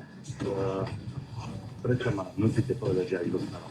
Pretože sme sa bavili o Číne a že Vyteľová vie, že Čína 5 miliónov direktorov chudoby, dobre, 500 miliónov obyvateľov chudoby a na druhej strane mnohých ďalších niekoľko miliónov uvrhlo do väzenia kvôli neslobode, lebo je tam totalitný štát. Totalitný režim. Preto nechcem mať takýto režim. Preto som kritický voči Číne, lebo tu má špionáž, má tu svoje policajné stanice tajné a tak ďalej. A vy o tom viete. Našťastie nie na Slovensku. No, na nešťastie už aj na Slovensku. Hej? Na nešťastie už aj na Slovensku. Tá špionáž prebieha v každých rôznych líniách cez ich softverové či hardverové systémy a tak ďalej. Podstata. Kresťanské demokratické hnutie sa bude snažiť tieto hodnoty dostať do ústavy. Vieme, že po najbližších voľbách bude veľmi ťažké. My sme tam okrem týchto ústavných priorit, kultúrno-etických alebo hodnotových, mali aj iné. My sme tam mali aj právneho štátu, ekonomiky, tie ale so Smerom sa nám nepodarilo dostať do ústavy. A keď budem najbližšie vo vláde, možno... Poslednú vetu poprosím. Keď budeme po najbližších voľbách vo vláde, možno, pripomínam, s progresívnym Slovenskom, možno práve tie ekonomické veci sa nám podarí dostať do ústavy. Pôjdu tieto kultúrno-etické bokom. Keď budú teraz stále. Potom už to nebude otvárať napríklad progresívne Slovensko. Nebude možno opozícia vrážať nejaký klien medzi nás. Nemôže to takto. Tak opozícia sa stále snaží vraziť klien do vládnej koalície. Bolo to od nepamäti, že celých 35 rokov. Ešte posledná vec v tejto téme, pána predseda. Budete presviečať a myslíte si, že budete úspešní, keď vaši dvaja poslanci sú pomerne jasne sa vyjadrili? Viete, nádej umiera posledné, to nie je len klišé, je to aj niečo, na čom je postavená aj naša kresťanská demokracia, na nádeji, na sledaní k tomu, že to bude raz dobre. A jednu ešte možno takú zmienku poviem. Dnes vládne Smer v Nemecku, CDU-CSU, a keď pred 3-4 mesiacmi hlasoval v Bundestagu s AfD, s extrémistami, v migračnej politike, zdalo sa vám, že on pôjde s nimi do vlády? Nešiel. On povedal, že nepôjdeme a dám slovo. Čiže nešiel s nimi do vlády. Čiže dal jasné slovo. Dnes nesedí vo vláde, dodržal slovo, my sme kresťanskí demokrati chceli dodržať slovo. My sme to povedali pred týmito voľbami, ktoré boli posledné, že nepôjdeme so Smerom do vlády. Nešli sme. Prečo na nás útočia stále tí, ktorí s nimi vládli? Veď pani Kolíková sedela vo vláde so Smerom a na nás útočí v Národnej rade v pléne do nekonečna. Veď pán Valašek bol súčasťou poslaneckého zboru, keď rozkvesol červený koberec pre Smer, pre vládnu koalíciu. A na nás celá opozícia útočí, že pre pána Jana KDH chce kolaborovať so Smerom. No nechce, ani nekolaborovalo, ani nebude. My to poukazujeme na to, čo sa dialo. Ja len chcem povedať, že si myslím, že KDH robí veľkú chybu v tom, keď sa snaží zatočiť liberálov. To je podľa mňa ešte problém. Bojí sa naozaj toho, čo bude písať SME a denník N. Teraz si užili trochu toho hejtu a myslím, že ich to šokovalo a to je presne ten príklad, že keď sa k tej vláde prihlásia sa vlastne k tomu liberálnemu fašizmu, ktorý nás čaká. To znamená, nemôžeš povedať svoj názor, zavrieme ťa, keď povieš svoj názor, budeme obmedzovať slobody, pretože obmedzovali tak pán Valašek. Ďalší, ktorí boli súčasťou minulého parlamentu, jednoznačne schvaľovali všetky tie príšernosti, ktoré sa diali. Veď spomeňte v čase, kedy krágloval Matovič, budeme sa baviť s Matovičom medzi nami, keď sa o tom bavíme, v čase, kedy Matovič krágloval slovenskú ekonomiku, tak presne v tom istom čase jediným problémom progresívneho Slovenska bolo povinné očkovanie. Oni chceli zaviesť povinné očkovanie, aby a tí nedostali zdravotnú starostlivosť, ktorí sa odnesli očkovať. Čiže ak s týmito plánujete vážne, a to vám príde lepšie, len kvôli tomu, že sa bojíte objektívne povedať, že tie hodnoty máte spoločnejšie, samozrejme sami. Ja vás nebudem súdiť, len vás to znova vyprevádí mimo pamätám. Jedna otázka. Zdáva sa vám, že to, čo som povedal pred chvíľou, pani Kolíkovej, že to je niečo, za čím bude tlieskať, to je liberálny denník, že tým sa zapáčim liberálom, vedia už tie titulky, ako budú o mne písať. Ja som si tie karikatúry a hejt zážil za posledné dni.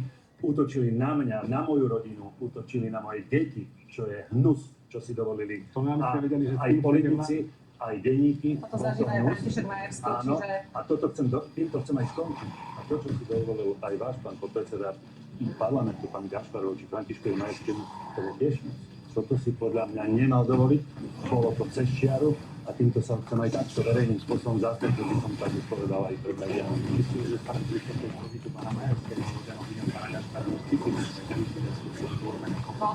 no, ako Tibor Gašpar je extrémne človek, ktorý veľmi citlivo zvážuje, čo hovorí, a extrémne veľmi ja som myslím, že to bolo také nejaké akože málo vybalansované, ale nič. Ja len jedno chcem povedať, že všetky tie veci, ktoré ste teraz počítali, to je presne to, čo vás čaká, keď sa rozhodnete pre tú vládu, len preto, aby ste náhodou z obavy pre nejaký ďalší hejt rýchlo komunikovali, že náhodou nebudete vládnuť so Smerom. Veď nejde o to, čísla rozhodnú vo voľbách a ja by som len rád povedal, že treba si dobre spočítať, dokedy tú demokraciu naozaj obmedzoval a dokedy nechal práve tú najširšiu verziu demokracie, ktorá bol to vždy Smer. Poďme sa posunúť ďalej.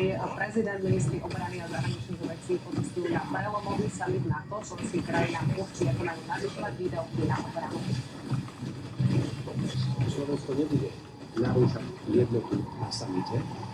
Bude sa hľadať ale samozrejme konsenzus, ktorý bude vyhovovať všetkým 32 členským krajinám. Ak si dáme cieľ 5%, v priebehu pár rokov budeme doslova na hranice chudoby a bankrotu.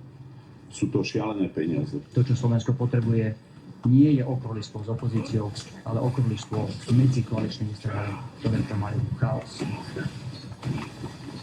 Pán minister, máte dohodu v koalícii, s čím do Hágu budete cestovať?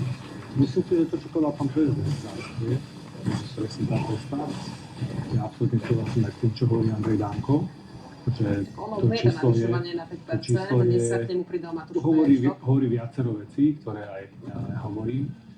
A my máme svoju cestu, ktorú považujeme, ktorá absolútne ide v súlade s tým, čo je aj v dokumentoch Severoatlantickej aliancie. Na druhej strane, ja hovorím, že Slovensko je schopné dopracovať k cieľom Severoatlantickej aliancie, o ktoré ide, lebo to je najhlavnejšie, čo máte cieľe, tak máme cieľe síly.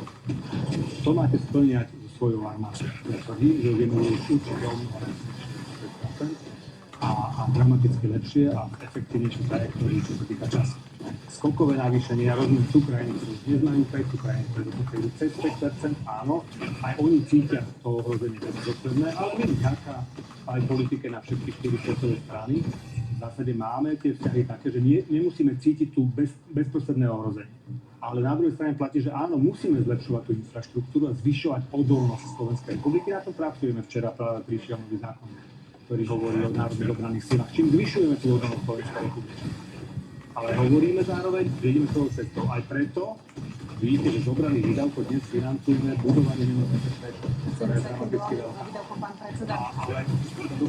A preto my hovoríme, že rešpektujem, ak nejaká krajina cíti, že chce mať 5, my v tom brániť nebudeme. To je náš postoj. Ale rovnako jasne deklarujeme, že pôjdeme svojou cestou. Aj preto niektoré prípomienky už boli zapracované zo strany Slovenskej republiky, či už to bolo predĺženie toho času, kedy sa majú tie prostriedky navyšovať, či to bolo presne zadefinovanie, že veľa civilných projektov môže ísť do týchto peňazí. Takže z môjho pohľadu to skôr bude pozitívne. A kto chce ísť viacej sa do zbraní, my som rád, že budeme Slovenskou cestou pôjde určite. Máte vy presnú predstavu po tom stretnutí prezidenta, aká je tá naša cesta, koľko budeme a v takom horizonte navyšovať zbrojenie? Potom napísal od pána prezidenta, bavili sme sa dokonca v 2 školách. Najprv to bolo pred 2 mesiacky, teraz tento týždeň v útorok. Bola to naozaj zaujímavá debata. Sú okolností tesne pred tým okrúhlym stolom pán premiér začal hovoriť niečo o neutralite. A možno to je v pohľade aj neutrality, aj tých navyšovaní výdavkov na zbrojenie.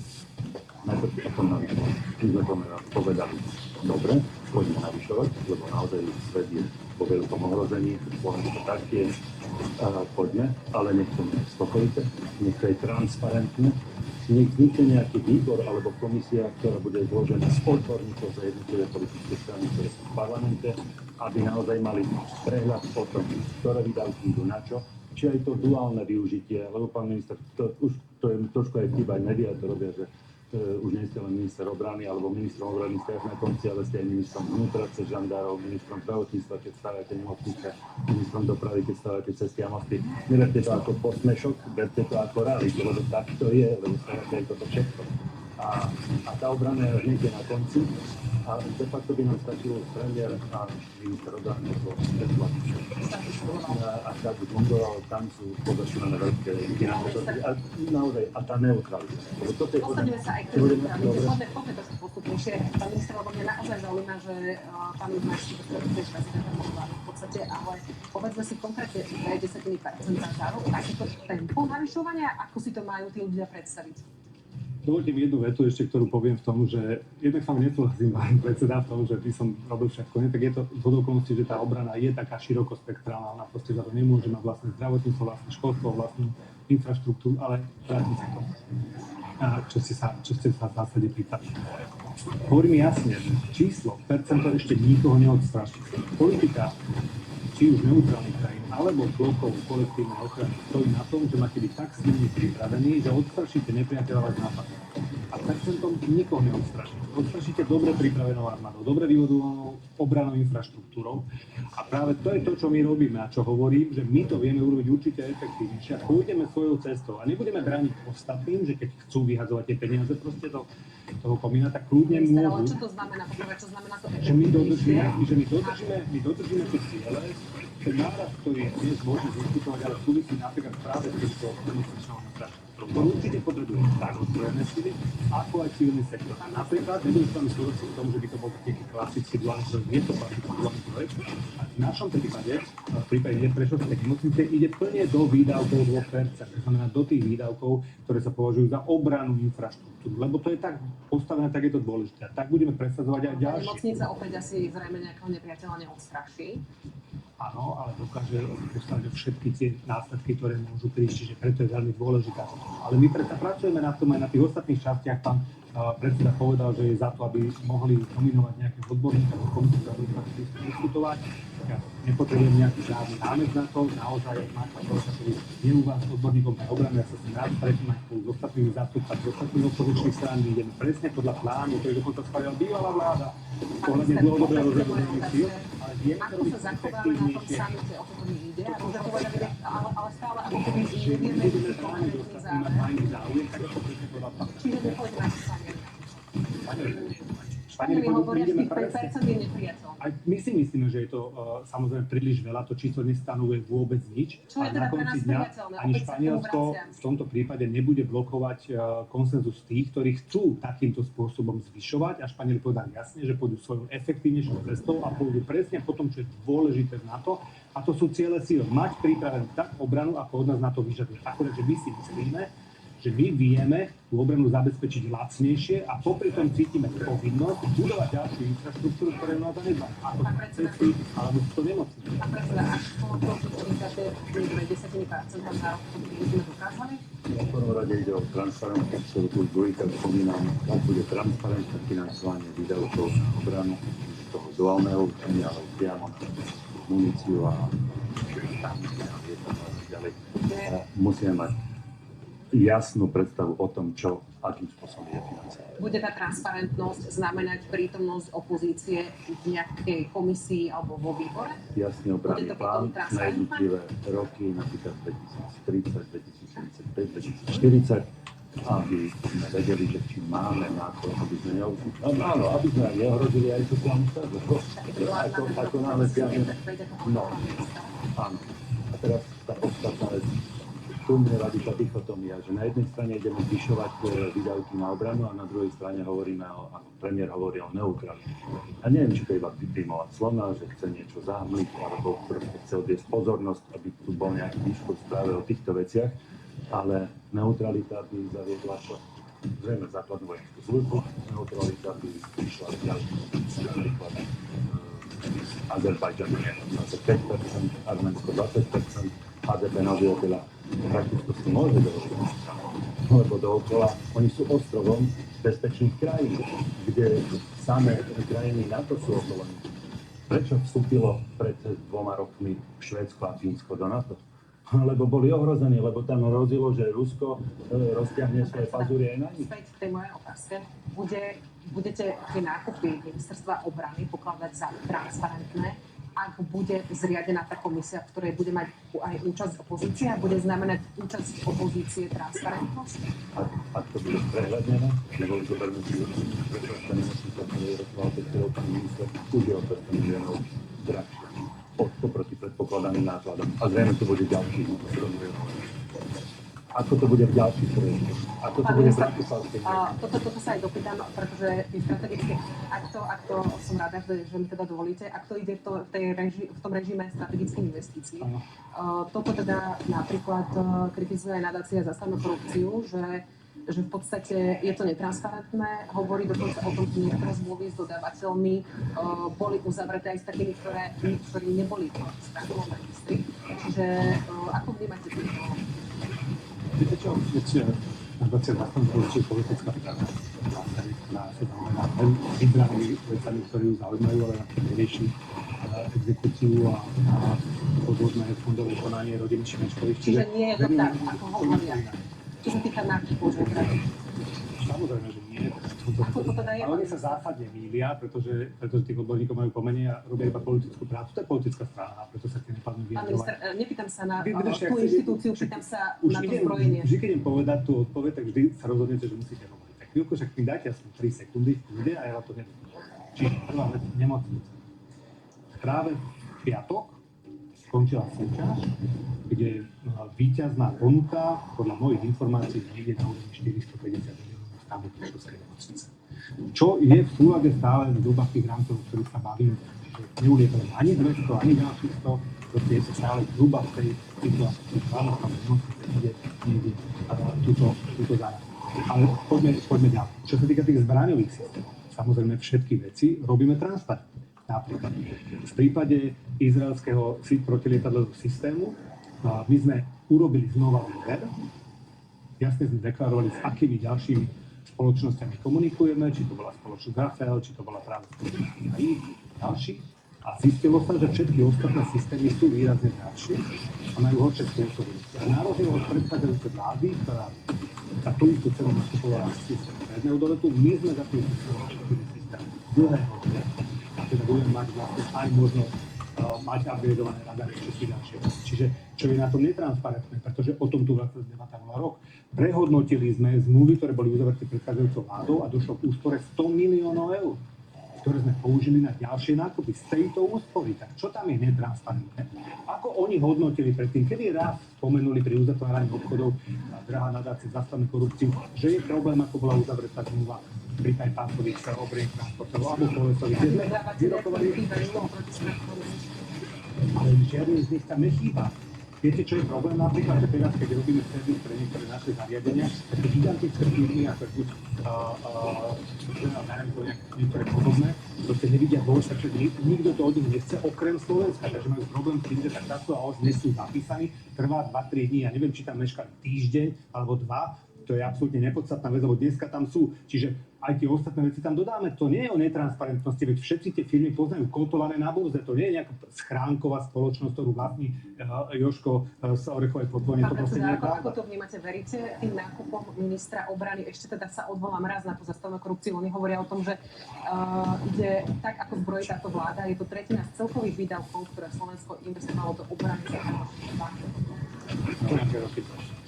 Veľké, mnohé veci sa dejú v verejnom režimu, čiže my nemáme o tom prehľad a samozrejme tu ide o to, ak by to bolo skontrolované, ak by sa naozaj našli efektívne riešenia. Aj napríklad to, čo som povedal pána prezidenta na okrúhlom stole, spoločné verejné obstarávanie krajín V4, pri nákupoch vlastňujú spoločné verejné obstarávanie vlastňujú niektoré tovary. Toto si viete predstaviť?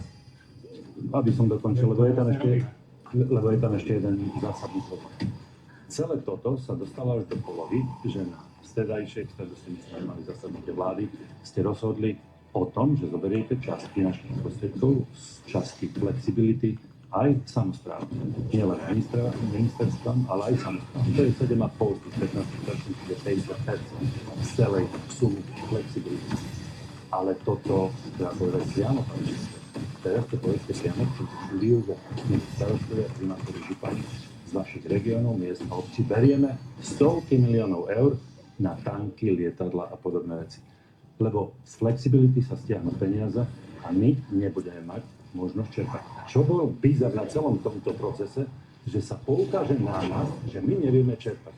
tak najprv sa nastaví systém, že naše výzvy sú vyhlásené ako posledné. Posledná bola vyhlásená, myslím, že v januári tohto roka. A ťahalo sa to ako sopel na rukave počas dlhých období predchádzajúcich mesiacov. Najprv boli národné projekty, čiže ministerské, potom dopytovo orientované, ľudskárske alebo tie regionálne a potom poviem už iba jednu bodku na záver. Celé to bolo stiažené tým, že keď prišiel Raši s Kaliňákom na ministerstvo regionálneho rozvoja, tak nám povedali, že musíte prelomiť rady partnerstva. Kde sme sa to dostali, že nakoniec boli to takmer tie isté rady partnerstva ako pred... Pán predseda. Ale je to súčasť našej vlády. Ak by sme nešli do regiónu, poďme naspäť. Celý problém je práve v tom, že my sme mohli mať už vyčerpané eurofondy v rámci regiónov, tak ako v Polsku, keby sme mali nízku kompetenciu. To ako keby som poslal niekoho na ryby bez ubica, bez hadžitov, bez návnady. Pán minister, teraz sa posuneme sa ďalej. To, čo ja som na vláde videl, bolo, že proste vyčerpané bolo 0,18, to je minimálne číslo, preto tá schopnosť vyčerpať, že tam ostal dostatok zdrojov na to, aby ste ešte mohli plnohodnotne čerpať a viem vám garantovať, že tanky sa z toho nakupovať určite nebudú. Hovorím o krátkej reakcii a ešte sa vrátim k tomu, že nie je to pravda, pretože my sme uzavreli ani nie v polovičnej výške za 2 roky zmluvy, aké predchádzajúca vláda uzavrela za rok, cez viac ako 2 miliardy. To je úplný nezmysel. Neviem, podľa čoho to počítači majú zásadné problémy s matematikou, ale aby bolo úplne jasné, tie naše zmluvy boli v niekoľkých stovkách miliónov. Najväčšia z nich bola práve zmluva na protivzdušnú ochranu, ktorú sme potrebovali, pretože ju darovala bývalá vláda. Keď ju nedarovala, nemusím to kupovať. Čiže to je vec, ktorú ako veľmi smiešne mi príde tento typ obviňovania, pretože konáme absolútne transparentne. Vyrokovali sme nižšie ceny uzavretých zmluv predchádzajúce vlády o 100 miliónov eur, tak neviem, čo viacej ešte, ako sa máme hodiť na ten betón, aby sme ukázali, že každý to vníma rozdielne, chcem garantovať pánovi predsedovi, ako náhle má záujem sa niečo opýtať, vítam jeho zástupcu, ktorého stanovený vieme meno. My máme výbor pre obranu a bezpečnosť, kde nie vždy chodia, ale ja som pripravený aj na neformálnej báze hovoriť s týmito odborníkmi, sadneme si a každú otázku, ktorú položia, ukážeme, čo presne máme v pláne a čo chceme urobiť. Len na to v takejto relácii asi nie je čas, ale kľudne by sme mohli Poďme sa posunúť k tomu, pán Majersky, čo ste vy už naznačili, a to je tá neutralita. Premiér začal v čase debátu zbrojení hovoriť o neutralite. Prezident v tom vidí umelú tému na lacné percentá u voličov. Opozícia neutralitu odmieta s tým, že sme závislí na členstve v NATO. V tomto bláznivom období postavím otázku, a nesvedčala by Slovensku neutralita? Do čoho nás to preboha ťahajú všetci? Všetci hovoria o vojne. O akej vojne to hovoríme? Akože s kým sa ideme byť? Poďme do toho, pán Fico. Poďme sa baviť o tom, koľko stojí neutralita a poďme sa baviť, či má zmysel byť členmi NATO. Premiér je expert zahltiť zase verejný priestor témou, o ktorej budeme teraz všetci 20 dní diskutovať, aj tak nakoniec výsledok nebude žiadny, ale samozrejme, že to ja osobne považujem momentálne za zbytočné a riskantné. Keď by všetci toto jedno vyjadrenie prepočuli a nechali tak a neviedli o tom žiadnu diskusiu, tak by z toho téma nebola. Pán minister, premiér nevie hrozbu pomenovať dnes. Vy ju viete pomenovať? Ktorú hrozbu myslíte? Prečo napríklad to zbrojenie, premiér zaznelo to aj v tom synchrone, sa pýta, pred kým sa ideme zbrojiť, pred kým sa ideme brániť. Nie. Či ju vy viete pomenovať? Premiér myslel inak trochu. Ja aj k tomu sa vám vyjadrím, dovolte mi len povedať jednu vec.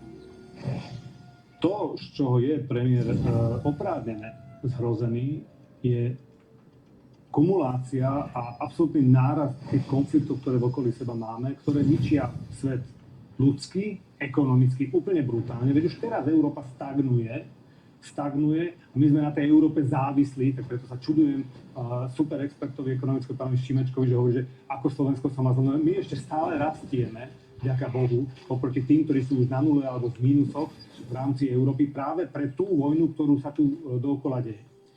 A teraz si zoberte, že na začiatku sme komentovali ten útok smerom k Iná a opätovne sme pri tom, kde sú jednotlivé mandáty, ako sa zachová celá aliancia v prípade, že tá situácia sa eskaluje do širšieho rozmeru, do čoho nás to všetci tí, ktorí dnes o tej vojne stále hovoria, chcú ťahať. To je správna otázka, správna téma. A vtedy položil tú otázku, nesvedčal by Slovensko viacej. Čiže dnes je toto téma pre vás? V minulosti to boli bajky aj pre premiéra? Nie je to, pani rektorka, v minulosti nehoreli také vojnové konflikty, ktoré hrozia nukleárnou vojnou, veď Pakistán sa vyjadril jasne, že keď niekto zaútočí na Irán, keď Spojené štáty zaútočí na Irán, že použije svoje atomové hlavice. A v takomto čase je dobré, aby sme boli neutrálni.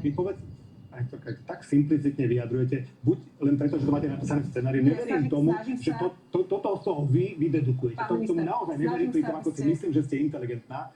Ešte raz, tu platí, že ja hovorím o tom, že sa to celé neuveriteľne zhusťuje, že to hrozí brutálnym problémom bezpečnostným, na ktorý niekto bude reagovať. A my iba hovoríme o tom, že opätovne utišme sa, riešme to mierovou cestou. Tam je na to priestor, pretože keď sa to eskaluje do situácie, z ktorej nebude úniku, budú do toho zatiahnutí všetci. A ešte raz sa vrátim, jasne povedal pán premiér, nechce, aby niekedy bolo Slovensko zatiahnuté do akéhokoľvek vojnového dobrodružstva. Je ten, ktorý je tým známy, predsa v roku 2006 stiahol ako prvý vojakov z Iraku, čo sa ukázalo, že bolo pravdivé a jediné správne riešenie. Čiže ešte raz, jeho slovník, ktorý v tejto chvíli má, iba varovaním všetkých tých, neťahajte nás ďalej. Ak chceme, lebo však životný priestor náš je v Európskej únii a v Severoatlantickej aliancii, musí aj Severoatlantická aliancia, po vzore toho, čo napríklad prednedávno povedal aj Guido Crosetto, taliansky minister obrany, musíme sa predovšetkým venovať tomu, na čo sme postavení. Vlastnej ochrane členských krajín. V poslednej dobe nerobíme nič iné, len sa na to stará do ďalších nečlenských krajín. Samozrejme s nejakými následkami. A tomu sa snažíme vyhnúť. A to bola celá tá konferencia. Znamená byť neutrálny, vystúpiť z NATO?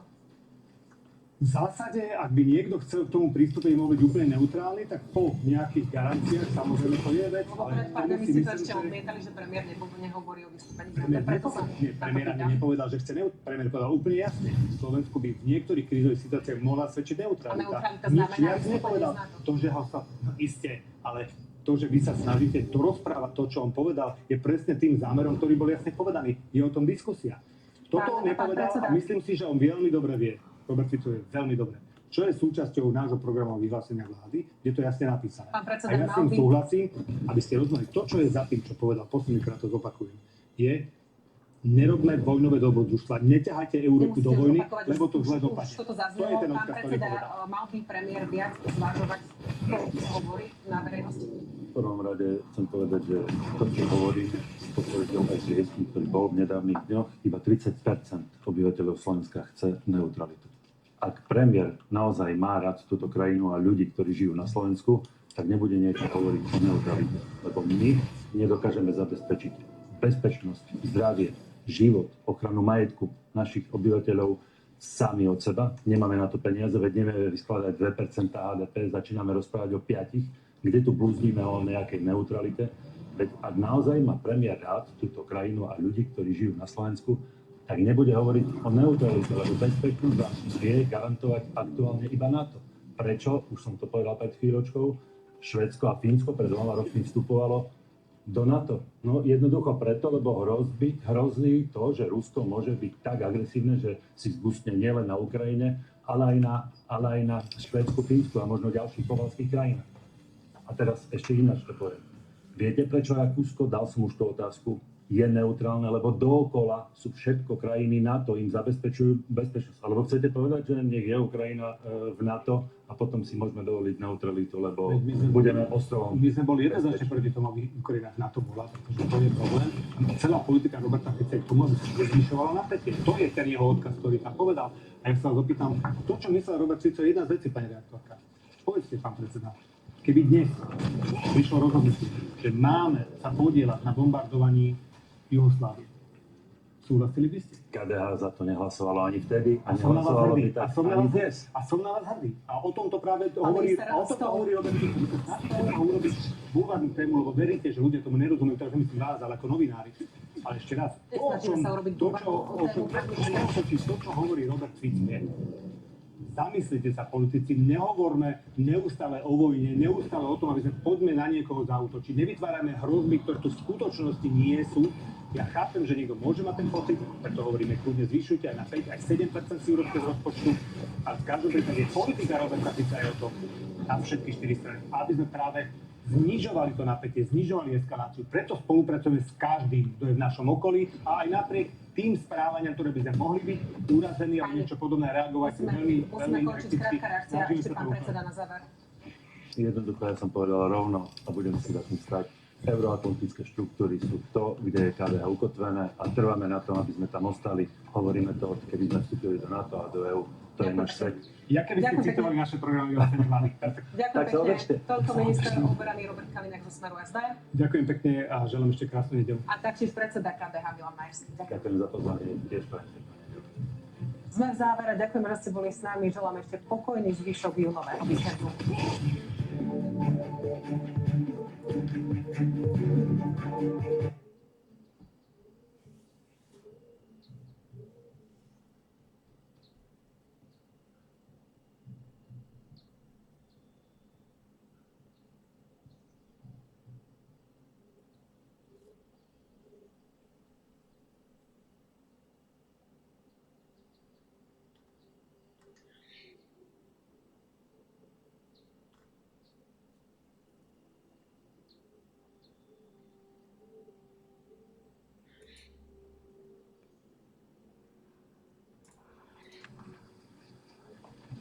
Pán generál, v prezidentskom paláci konalo rokovanie lídrov politických strán k otázke navyšovania zbrojenia. Na aký je váš postoj?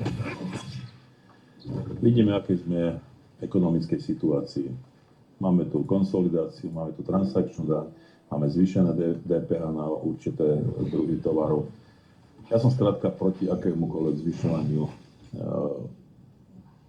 na zbrojenie financií, pretože ničomu to nebude viesť. Tieto financie, ktoré by sme zvýšili, aj tak vyšli do zahraničia, vyšli by to zbrojárským firmám a mám si veľký problém, aby sme zvyšovali tie percentá HDP na to zbrojenie. Takže 2% podľa dohody nech sú zachované, nech sa armáda modernizuje, nech sa vystrojí alebo vyzbrojí nejakým spôsobom, ale som proti tomu.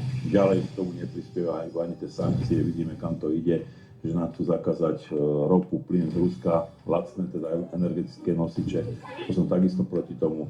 Prečo nemôžeme kúpovať plyn, alebo teda aj ropu, ktorú máme zazmluvnené na dlhšie obdobie a spoľahlivými produktovodmi, ktorí to bereme už desiatky rokov, len preto, aby sme vyhoveli Európskej únii, ktorá nás ženie do nejakého ekonomického kolapsu. Nie je to dobré a bude musieť byť nejaká širšia diskusia v koalícii.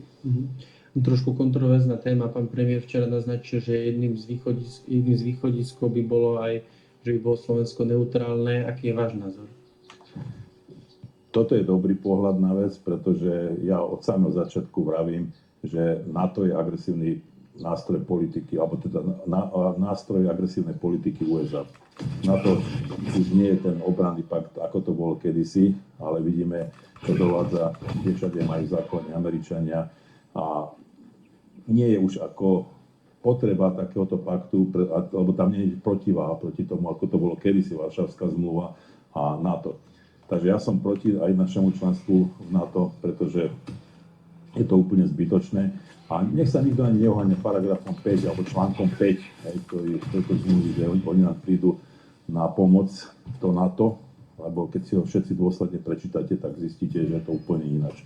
Takže takisto aj vyhranie názor mám na tú Európsku úniu, kde doslova do písmena mnoho ľudí čaká, kedy sa to rozpadne, pretože tiež sami vidíme, že kam nás to ženie, čo sa týka Green Dealu a postoja k Rusku, k ekonomike, k migrácii, takže nie je to dobré a myslím, že tá cesta nie je absolútne dobre nasmerovaná. Ďakujem veľmi pekne.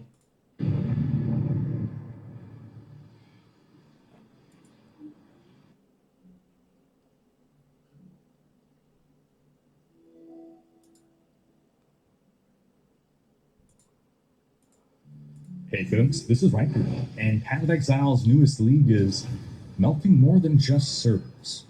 The latest expansion has been out for a week now, and let's just say it's been a merciless start. Mercenaries were one-shotting players, King's March is draining wallets, and memory skills might need a memory wipe. We'll break down what's working, what's not, and what can be changed. Then it's off to talk about Diablo 4, where we'll discuss some hot button issues in the community.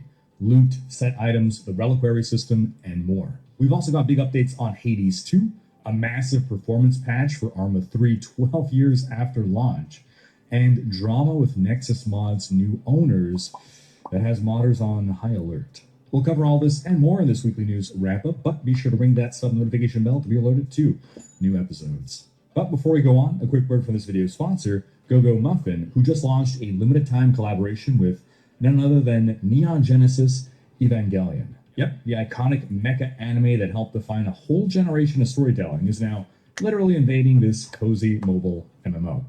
And the crossover is packed with fan service in the best way. If you haven't heard of GoGo Muffin, it's a fantasy MMORPG designed for mobile, and it's got a chill, idle gameplay style. You can go full manual mode or just let the game grind for you while you multitask. It's great for relaxing, but it also has legit party dungeons for up to 6 players if you want to jump into something more intense. During this Evangelion collab, angels are invading Midgard, and you can actually suit up as Shinji, Asuka, Rei, or Kaworu. Not only can you get the plug suits from the anime, but there's even themed trails, avatars, medals, everything you'd want to complete the look.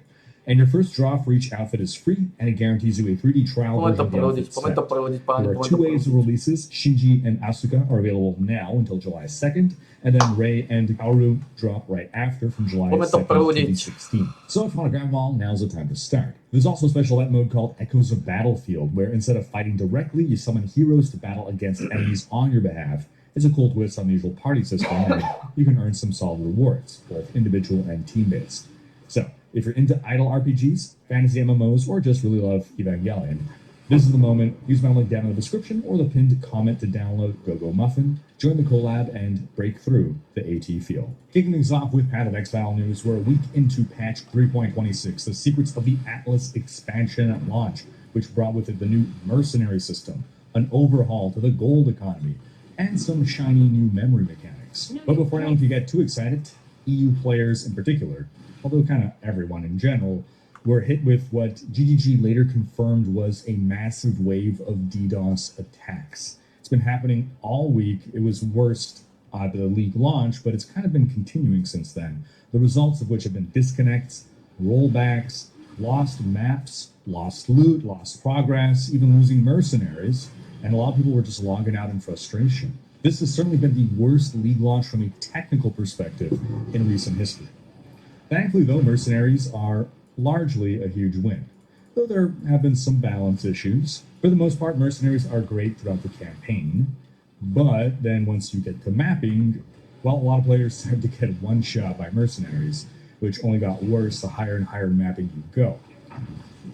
Players even who stack a bunch of health and resist and armor and endurance charges are still getting one shot or nearly one shot by mercenaries. Things were getting so bad that players were beginning to just ignore mercenaries, which you never want to see happen to a league mechanic.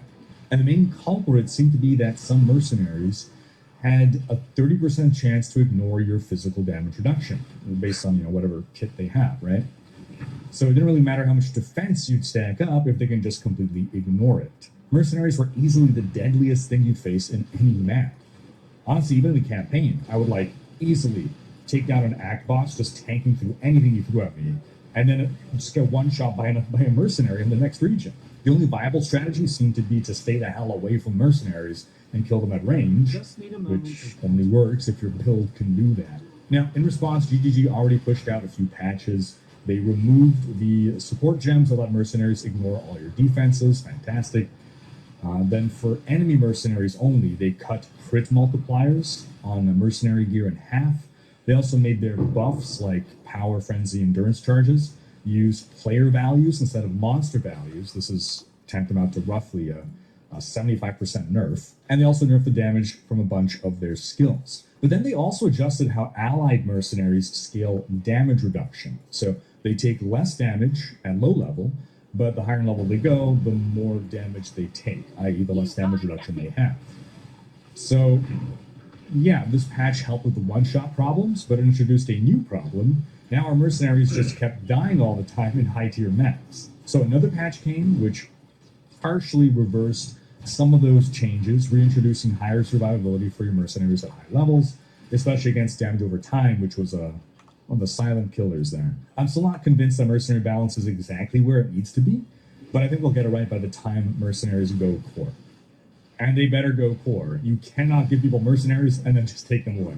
Now, I've seen some people suggest that mercenaries should auto-resurrect on a timer, that it's too punishing to permanently lose your mercenary during a boss fight or something, because they could be a very important, critical even part of your build if you made them a support mercenary and you're dependent on the buffs that he's providing. So your mercenary dying is basically the same as you dying.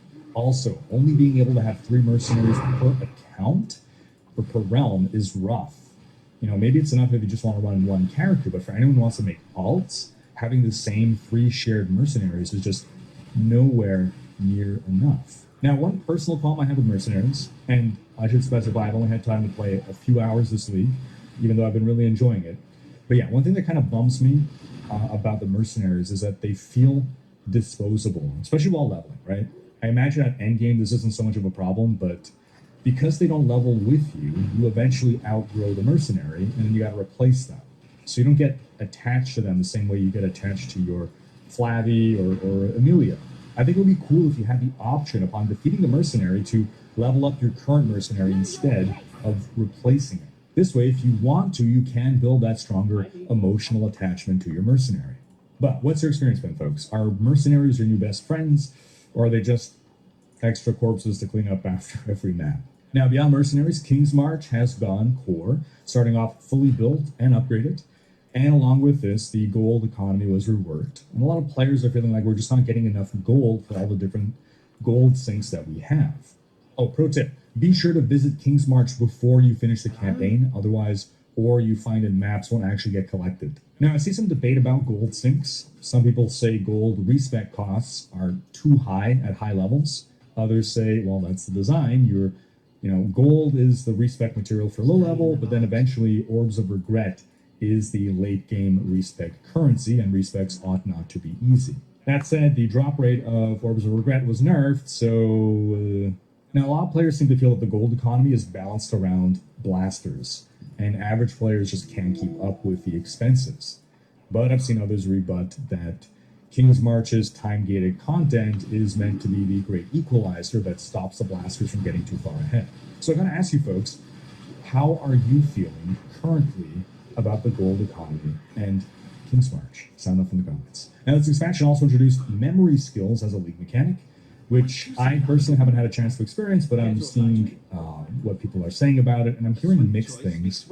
I'm seeing players saying that they're just clunky to use. A lot of players seem to want these to provide persistent buffs instead of having another button to push in reaction to what's going on screen in a game where you're blitzing about 10 screens worth of enemies every 3.6 seconds. I've seen them also compared to Sentinels, if you remember, but worse because Sentinels did give persisting buffs instead.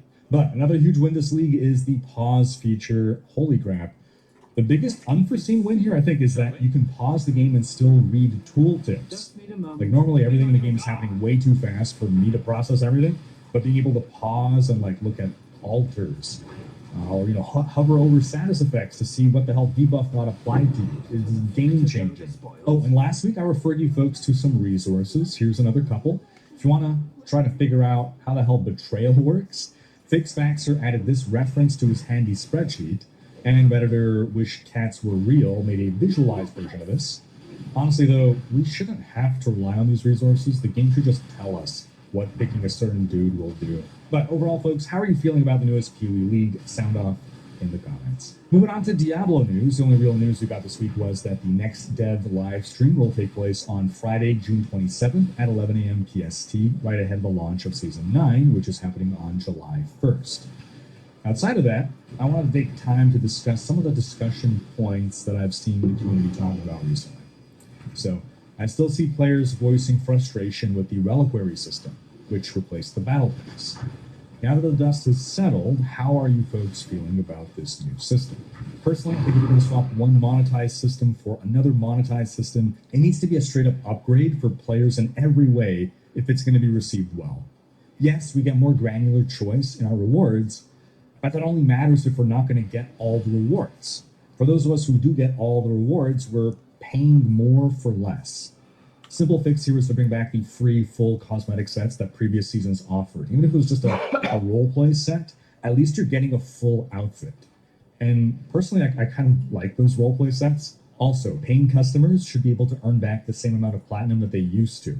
These two changes on top of the good things that the Reliquary brought, I think would have made the system just superior to the Battle Pass in every way, and I think it would have been well received by players. Another sentiment I've seen pop up recently, loot in Diablo 4 is boring. Now, I don't know that I feel that way, but I'm seeing.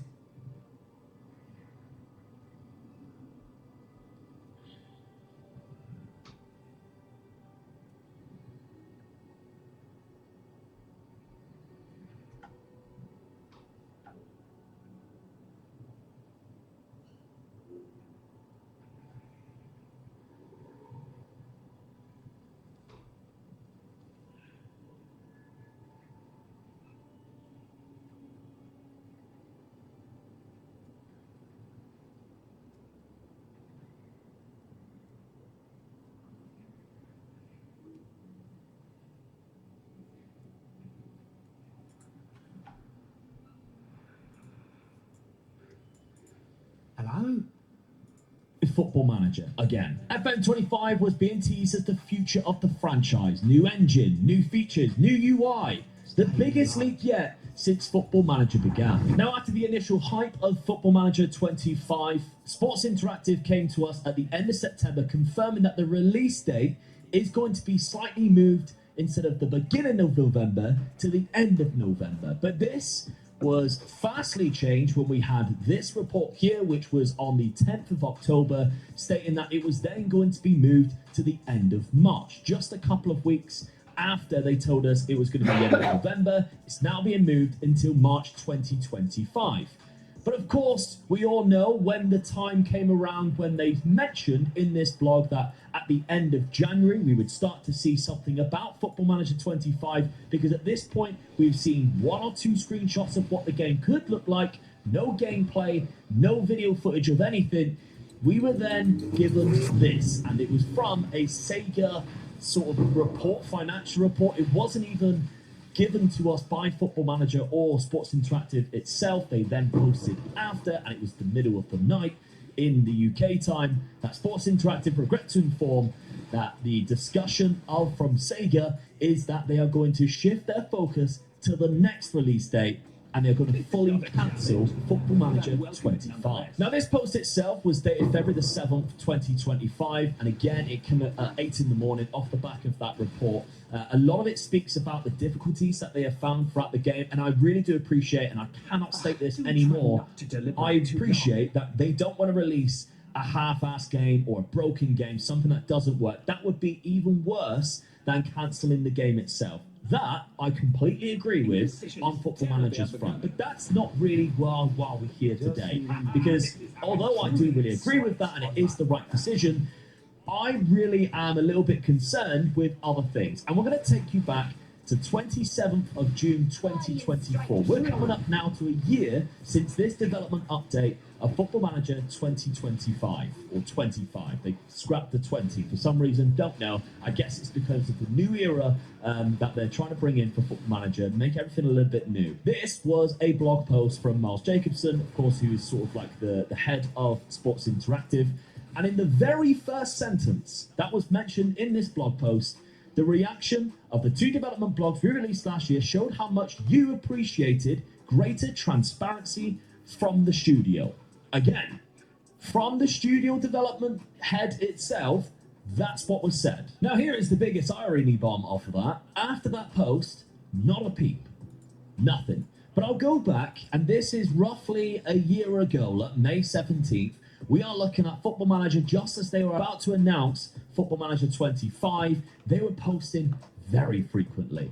Almost every other day, like there's a new post. They're talking about Football Manager with the Bundesliga, dropping obviously Wonder Kids from Football Manager 2024, which, by the way, the best Football Manager game they've ever released, easily. Thank God, because we've been able to keep creating content based on a game that's 18 months old, and you guys are still loving it. Very grateful for the studio for that. But this is why I am concerned, because now we are going to roughly a year ago. We got Valentin Barco speaking about how it's great that he signed. You know, we're talking about this. Look how many times they are posting. And this, if you remember rightly, was off the back of this 27th of June, where they're talking about more transparency in the studio. They are talking a lot to their community, their customers, us, the people who buy the game. However, if we're going to go to present day, and the last post that they made, which was basically saying you can continue to play Football Manager 2024, so not really an update, just sort of signifying that. This is the last time they spoke to us, February the 7th, that they cancelled the game. There's nothing, no communication whatsoever. This is where we are getting concerned with. Absolute radio silent. And it's not just the creators, it's the customers as well, the people who just play the game, not content creators. It's everybody. Now, it didn't take me long. I just basically typed into Football Manager concerns of or Football Manager itself, and I found this Reddit post. Why is Sports Interactive still radio silent about FM26 from C Performance, who, as far as I know, is not a content creator, just a player of the game, and they go on to express their concerns about there being no communication whatsoever with the fan base, and this has a lot of up-likes on Reddit. And to be honest, I don't really use Reddit a lot, but 315 comments and 1,200 upvotes on this. That tells me it's quite a lot, to be fair. And there's a lot of people still talking about how they are also concerned with the game. And it also concerns me quite a lot. So why is this such a big deal? Now, you might agree with me, this is just my opinion, but Football Manager isn't just a game, it's kind of a ritual for the player base. This is a game that people will play every single day of the year. Especially for me, before I even started creating content, I reckon I played Football Manager every single day throughout the year, and I only really slowed off just before the new iteration of the game came out. And again, why I commend that it's not releasing a duff or a broken game, it's still incredibly worrying that Football Manager or Sports Interactive themselves, they're just disregarding what they said about being transparent last year, and instead of just being sort of like posting, hey, you know, we're really sorry that we had to cancel the game, but there's still a lot to be excited about. There's still a reason to be hyped about Football Manager. There isn't any of that at all, and I just genuinely, I really don't understand why they have chosen to be this quiet and this silent. And it's really concerning across all platforms. I've never really seen it from a studio like that, where it's kind of just like, oh, we're cancelling the game. And then after mentioning how they want to be transparent, just not saying anything. Sports Interactive silence just kind of breaks a bit of trust between the developers and the fan base. They mentioned how they were going to be transparent. Everybody was applauding that, and then they've just failed to be transparent at all, really. I mean, I guess saying that it's going to be cancelled and the reason why it's going to be cancelled is being kind of transparent, but they were sort of forced because of the Sega post to do so. And I understand there's a lot of licenses which sort of said they couldn't be transparent in certain situations. Again, I'm not stupid. I understand that they are going to be put into a bit of a corner with that. But at the same time, Football Manager formula is aging. There's a generation of players who are coming through who are used to better graphics, better, UIs on different football games, playing different games, mobile games. They all look better than what Football Manager 2024 is. And you can argue as much as you like. I'm not really bothered about why Football Manager doesn't need upgrading. In my opinion, it's a great thing for it to be upgraded because there's a new generation of players that can then enjoy the game. And the only reason why they weren't enjoying the game before is because they looked at it and thought, that game looks awful. And you can say, well, I play it, but I don't really care about the graphics. That's fine. But at the same time, as a company, Football Manager want as many players as they possibly can play in the game. And recently, obviously, they've had record-breaking years, and it's still been fantastic. But we are getting into we're in 2025.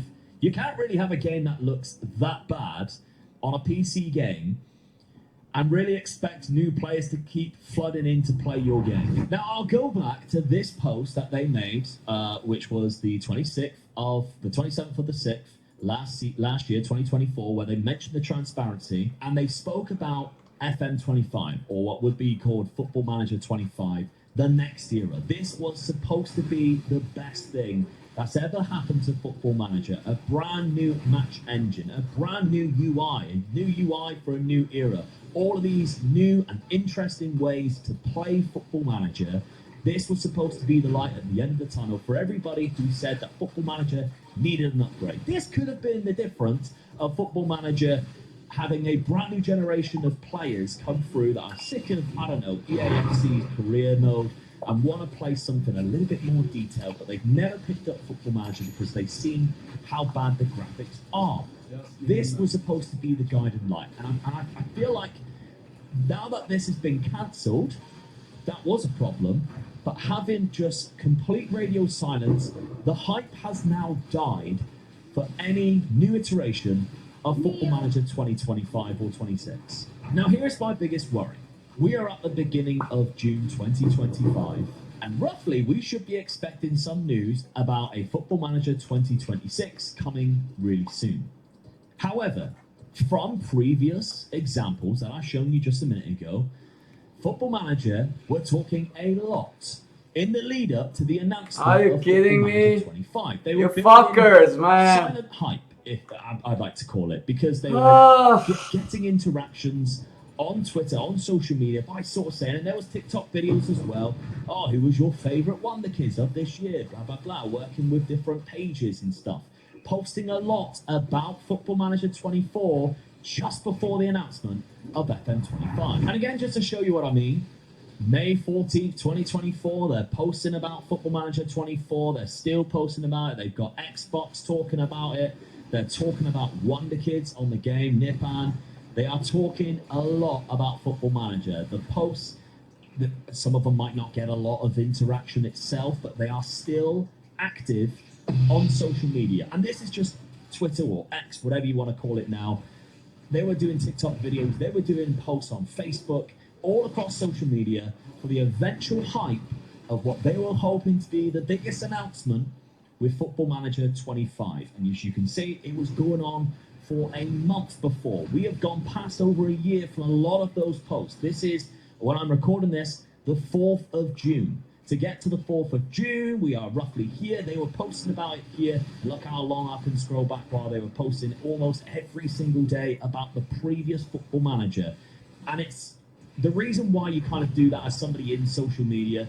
You kind of have like a baseline. Like if you were to just go completely silent for ages, then post, you're probably not going to get as much hype in some kind of algorithm that you would hope to. You want to build up silent hype. You want to be posted and be active, because social media platforms, they see that. They post, when you post more, social media platforms kind of help you out in a way. It's kind of encouraged to do so. If you want your post to be seen by a lot, like the more you post, the more likely you are to get good traction and good reaction. So when you really have something very important you want to post about, boom, you're already in some kind of algorithm. People are already interacting with, especially with something like X. If I interact with an X page or a Twitter page every now and then, even though I don't follow them, if they post again, it's more likely to appear on my For You page. And Football Manager knows that. Sports Interactive knows that.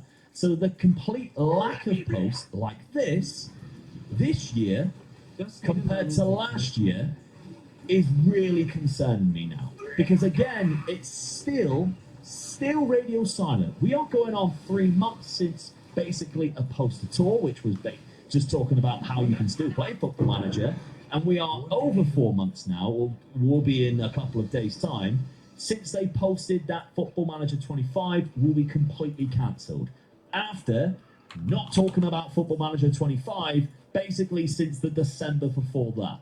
Even though that they said in a previous post where they mentioned transparency that they will be posting features and gameplay at the end of January, talking about the new Football Manager. Obviously, we know the reason why they did do that, but the complete lack of posts going on right now is a serious concern of probably not just me, but maybe a lot of players, and maybe you haven't really thought about it, and maybe you completely disagree, and that's fine.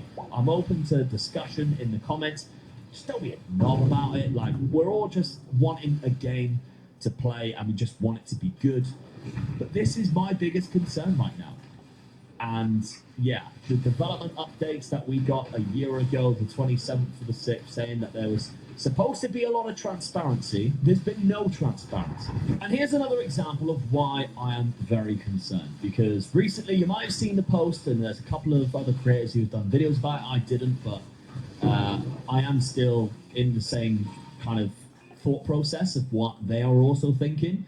Because on the 2nd of June, which was a few days before this was recorded, Sega announced Football Club Champions, which is a free-to-play game where you can apply for the beta. You can sign up for that. It is being powered by Football Manager. But there's no posts from Football Manager who sort of say that they're going to be doing that. Sega has, Sports Interactive and Football Manager haven't. They've, again, just stayed quiet. What needs to happen now, then? What is going to be the solution going forward for Sports Interactive and Football Manager? How do they regain hype if there is going to be a Football Manager 26? Because I feel like this is the main crux of this. I don't want this to be a video of bashing Sports Interactive and Football Manager, as much as I disagree with their methods of not being transparent at all, just going completely radio silent. I still want the game to come out this year, and I still want it to be amazing, and I want it to be the biggest game ever. So how are Football Manager and Sports Interactive going to rebuild that hype and kind of gain the trust back of not only myself, but everybody else who wants the game to come out and possibly make it a game that new players want to play? Well, to begin with, Football Manager fans don't need a release date right away. I think that's the problem with maybe Sports Interactive. They're thinking in their head, oh, we keep giving them release dates and then we keep failing to do that. Don't worry about giving us release dates. Just let us know you're still alive. Just let us know you're still working on a game. That's all we really care about right now. Now, I have been very vocal that I have never been a fan of how Football Manager ever sort of hype their games up. Again, I'll go back to the development update of last year's when they were announcing the biggest change ever in Football Manager 25. It was a 2,000+ word blog post. It's not a video showing you what the game could look like. It's just very work in progress screenshots, as you can see here, which doesn't really show you anything, to be honest, and actually doesn't really look that impressive. Let's be completely honest. I mean, I don't think anybody was really overwhelmed by what they seen in this. This was supposed to be the hype of their biggest change ever. A 2,000-word blog post with some really unappealing, like, screenshots. And I understand Football Manager is not exactly an aesthetically pleasing game anyway. It's referred to as the spreadsheet game, and that's fine. But that was the whole reason to create a new, or to use a new graphics engine in the first place, to make the game look more appealing. So to go down the blog route, 2,000-word blog route, is not really the way to go. And I think that needs to be put in the past as well. You want to have a new sort of update and a new, like, wow, this game looks amazing, to hype a brand new game. This stuff here needs to stop. Now, I understand it costs a lot of money to do something like this, but EAFC did exactly use gameplay footage to announce their new 2025 game. They used basically just some really good graphics to sort of introduce the game itself. Players of the game then didn't complain that the game itself wasn't looking as crisp and clean as this. You can still see that it's a game and it's going to be good. But the fact that they built a story around the trailer itself to announce that there was an EAFC 25, I commend that. In comparison to a 2,000-word update. There was a post that basically said about women's football, and all it had was the manager of Football Manager change from a male to a female. I had to go find it to remember that it was still a thing, because I don't know whether like my head was messing around me, but this was genuinely it. It's a 7-second video, and the only thing that really changes in it is 3 sort of icons, and one of them changes to a female manager, which doesn't even suggest that there is going to be women's football on the game. But then the title suggests, introduces women's football to the series. So the actual stuff in behind it, you can see it's still male football. I think that changes to female players. But they couldn't even be bothered to change that to female players. I think that one there looks like a female.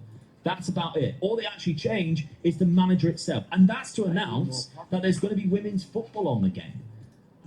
And again, I get so frustrated with things like this, because the difference that you can get in sort of a good trailer to something like that can be the difference of a game having the most unbelievable hype and introducing a new player base to the game to go, wow, that trailer looks really good. I'm interested in the game. Give me one person who is like 25 and younger, who've seen that dev blog of 2,000 words and go, whoa, never played Football Manager before, that sounds good. So going back to what I think needs to happen, they need to start interacting again with their fan base, with their customers on social media before anything is going to be hyped. I would even make a joke out of it.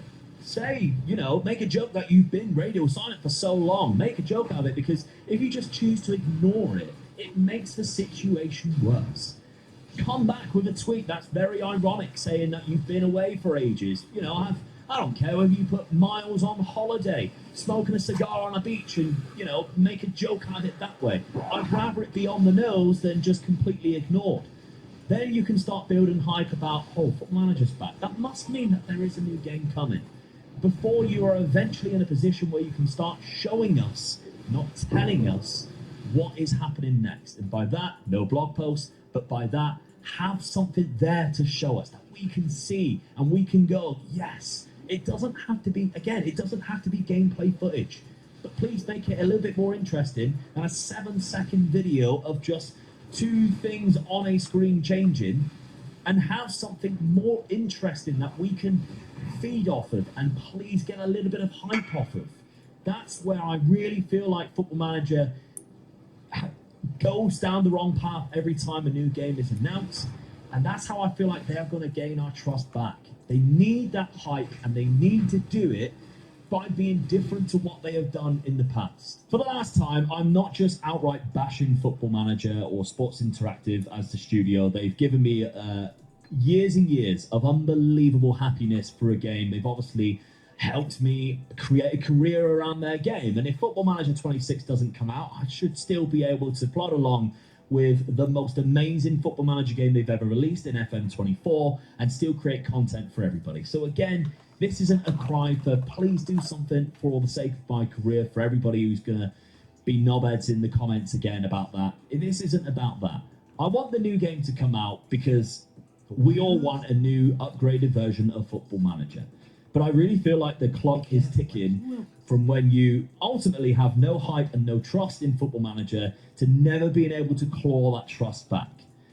The clock is ticking in my eyes, and if they're standing on the edge of the cliff in a way, if Football Manager and Sports Interactive doesn't speak soon, then it kind of speaks volumes that we might not see an FM26 this year. And the fact that a year ago, or just less than a year ago, they were talking about the need for transparency and how much they realised the fan transparency was necessary, to then just kind of outright ignore that for a long time. I don't know. That doesn't sit right with me. That's the thing that bothers me the most. And then that whole Sega post about using Football Manager and for a different game, and then there's also posts about, I don't know, they're creating some kind of statistics for actual football instead of just focusing on the game. All of these, and I didn't even mention that in the video, all of these things are really concerning right now. This is where I'm at. What do you guys think? Do you think FM26 is coming? Or are we watching the end of Football Manager as we know it? Andre Omega has the potential to be the best player in the world, and certainly the best to come out of Chile. But there's a problem. He is currently playing for his local club, Santiago Morning, in the 2nd division of Chile, and his reputation is so low, nobody knows who he is yet. But when they do find out who he is, I don't want him making any bad choices. So I'm going to control the destiny of Andre Omega's career path to become the best player in the world. However, there are some rules. I can only move him to a new club if they are showing active interest in him. I can also only move into a club if they have enough money in their transfer budget to pay for his value. And we are setting out a few challenges for us to target. The first is for Andre Omega to become a Champions League Čo za kokota si, čo za hnoje plodíš, čo za hnoje plodíš, čo za hnoje plodíš. Čo za hnoje plodíš?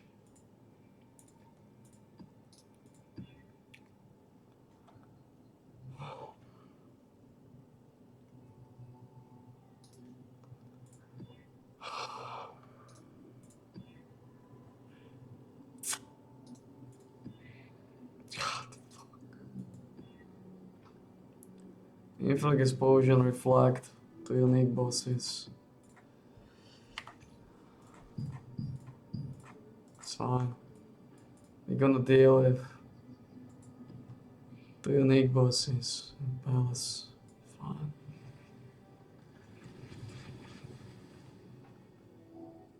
Rýchlo to nájdem.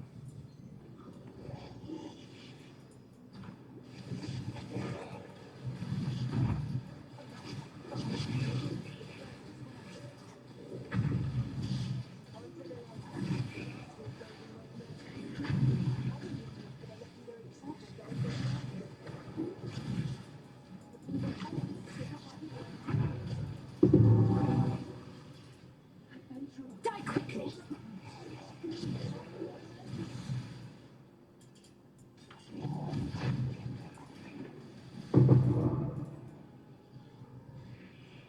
Tretíkrát to trvá.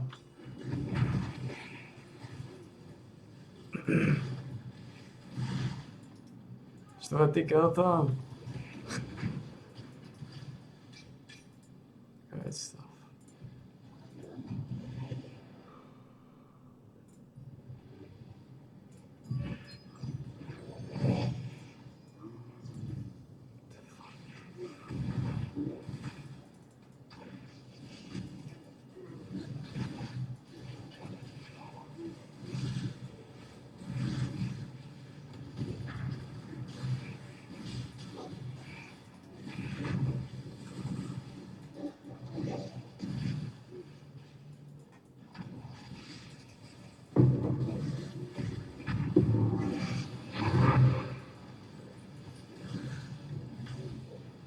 Koľko to máme?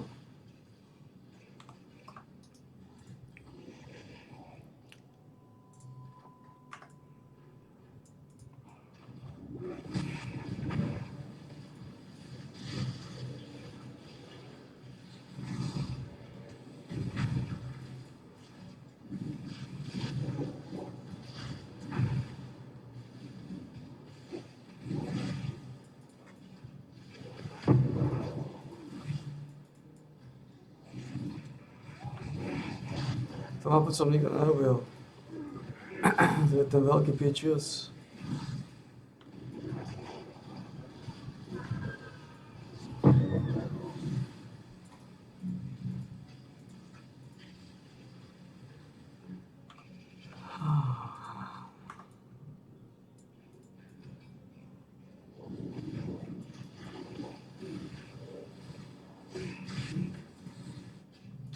To sú dva títo. Dve škábočky. Die quickly. Nightmare! Die! The light of divinity!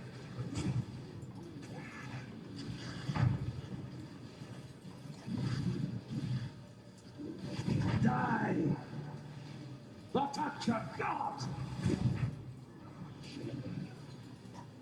Shrink not from...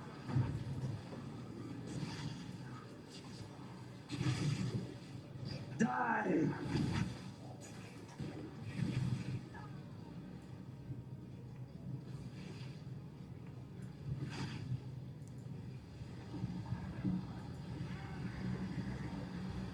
Dve škrábočky. Man. Double footer.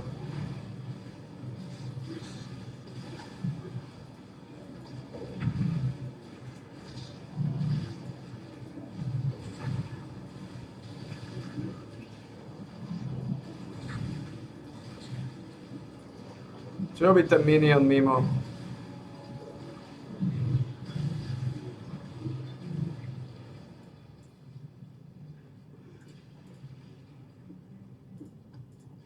I need more pockets. More pockets. Again, more pockets. Non-stop pockets.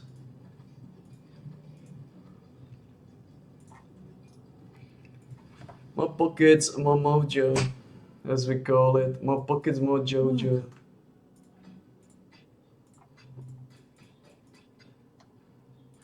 More pockets, more Lojo. More pockets, more Jojo. More pockets, more Lojo. Koľko mám? 5, 10, 20, 30, 40, 50, 60.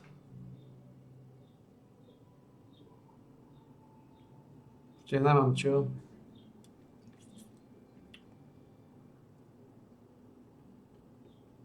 More pockets, more mojo. More pockets, more Jojo. To tam prečo tu? Musím zošetovať.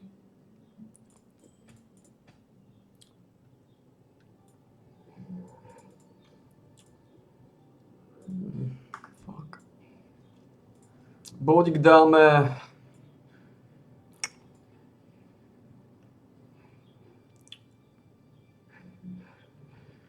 Ešte mám bodíky, ešte mám bodíky. Ešte mám bodíky. Pekné bode si.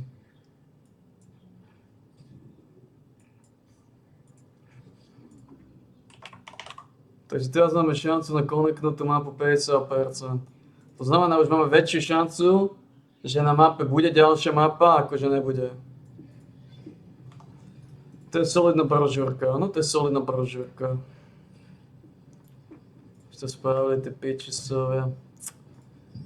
Vy hermafroditi, vy hermafroditi.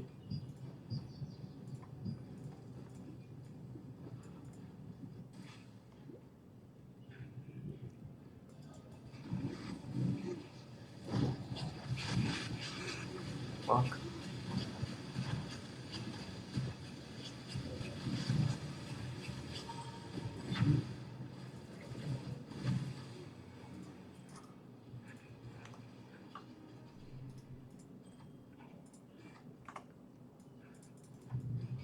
Bah, another pig without a pen. Well, what's it going to be? I need this mojo, man. Ešte mám jednu mapu. Zabiješ ma, bude si o problém? Ja by som zobral tieto kočky. Oh, certainly. Just need a moment to catch my breath.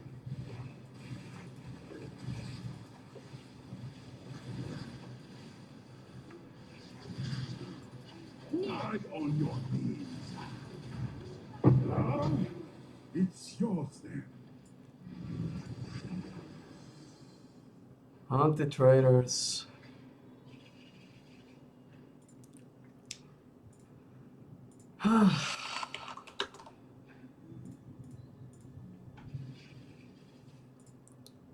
Ako dal mi nejaké škrabočky. Dal mi nejaké škrabočky. Prechádzal sa po hnoji, ktoré púšťala žena. Ktoré púšťala Zeta. A Zeta je mázaná, takže ty sa naozaj nechceš púšťať po hnoji, ktorý púšťa Zeta.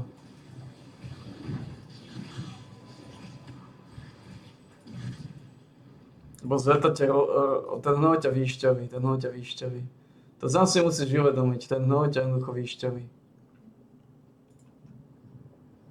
Musí byť totálna fagana. Ten hnoj ťa vylíže. Ak budeš v tom hnoji ťa púšťať táto žena, tak ťa vylíže. Úplne bezkonkurenčne.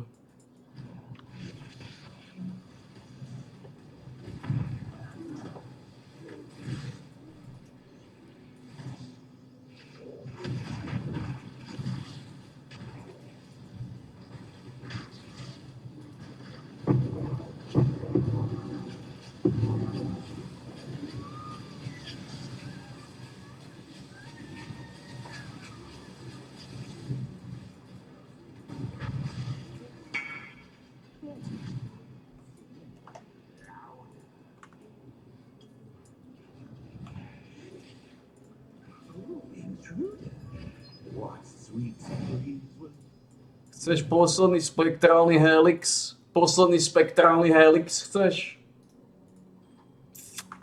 No dobre, dostaneš posledný spektrálny helix.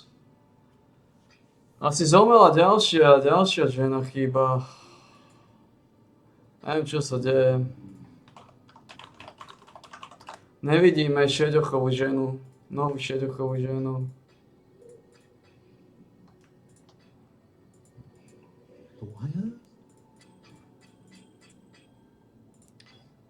Čiže samozrejme extrémny problém a extrémny šovinizmus. A nevidíme Šedochovú ženu.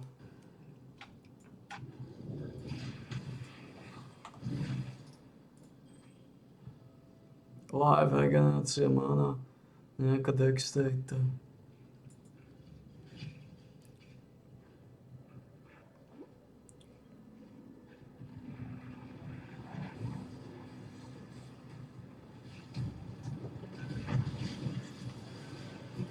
Just need a moment.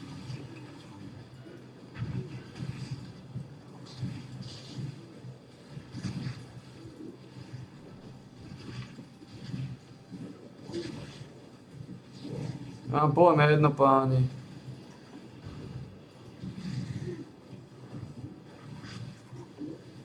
Not all murders are equal. Nikde nestojte v hnoji, ktorý púšťa táto žena. Vo vás rozdrtí. Ten hnoj z vás svoj totálny fagano. Nemali by ste stáť naozaj v tom hnoji. Urobí z vás faganov. A verte mi, to posledné, čo chcete byť, je fagani. Skorumpovaní fagani.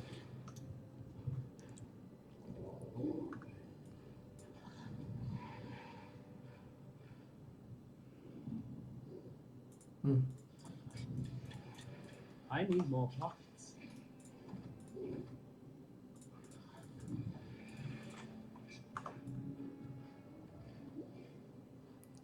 Máme tu nejaké žížely? Guardian strike through.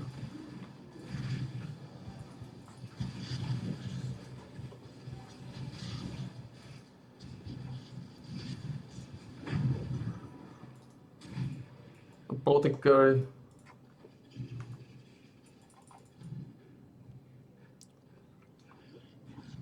Poviem s nimi, že stoja v tom hnoji, čo púšťa žena a on ich úplne vylizuje ten hnoj.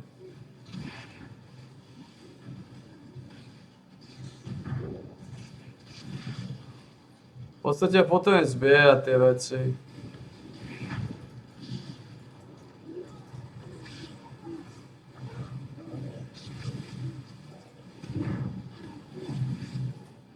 Je pravda, že už nepotrebujem nejako veľa regálov, ale potom nejaké regály.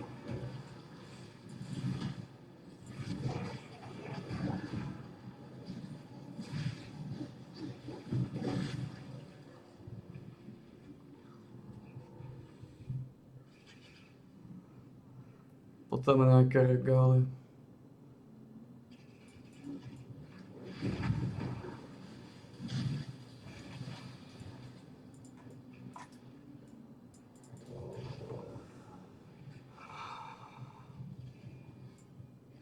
Nie je náhodou lepší karkas Jack. 50-50. Taký lízel. Nope. Žena má najlepšie, aký môže mať 50-48. Rezistencia 11, čo je skoro topka. 69 život, čo je skoro topka. 140 je dobrý vrchný roll. Evasion, ale to je nič, to je podstatné.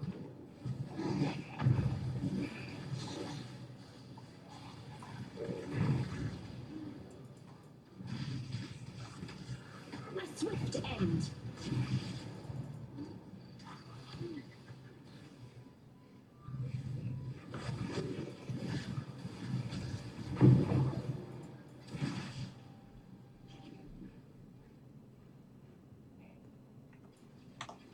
No potrebujem.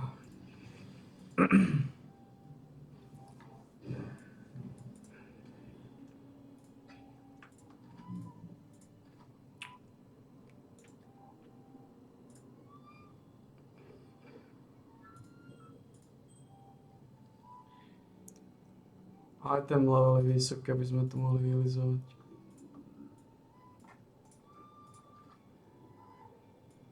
To je tá vec. Ak nebudú item level, nemôžeme vylizovať.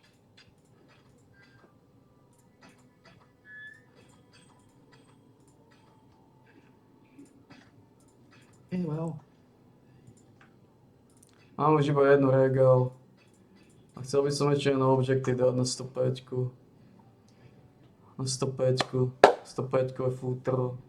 105-kového petolízačka, 105-kového gašpara. Tu máme kalgoránske aby. Daj na predaj.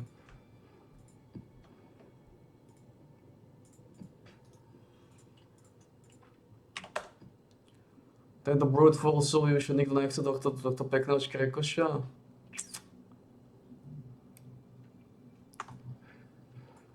Ale takže potom ešte jeden objektív spraviť, tá mapa by to bola.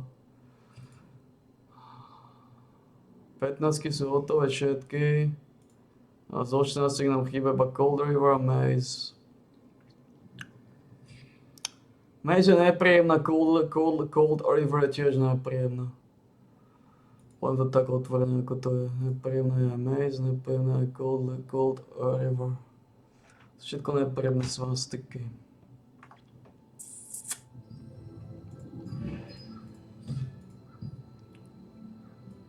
Maze tam je tá veľká škrekoška, tá veľký pervitín. Ale tam by mohlo byť teoreticky lacná, lebo to ľudia neodsypajú.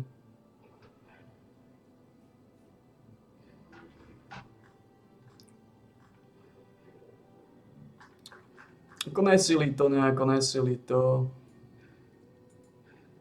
Môžeme dať tých bossov. Ak by som 105 by som chcel, 105 by som chcel mať vylizanú.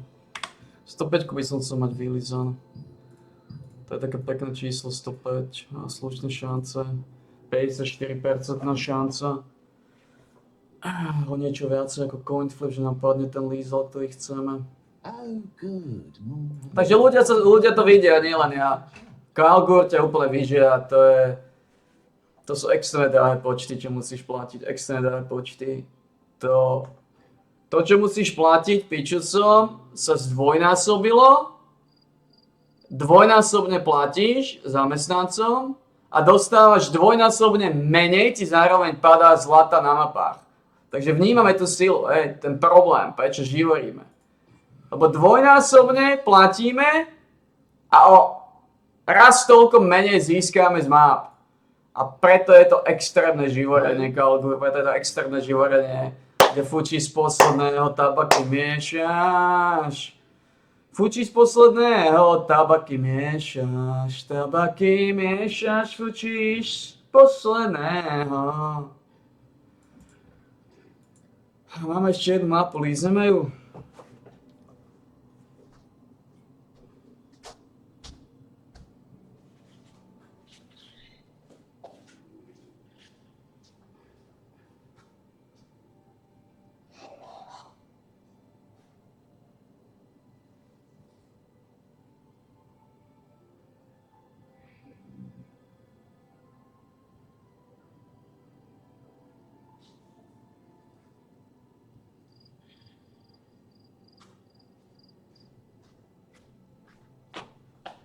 A úplne najväčšiu chybu spravíš, keď máš na každej mape óru. Keď máš na každej mape óru. Lebo potom ti na každej mape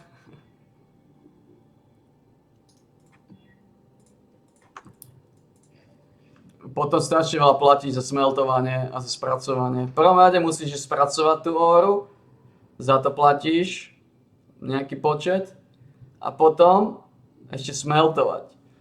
A potom v živote tú óru nevyužiješ, lebo nedokážeš platiť rastlinné tovary.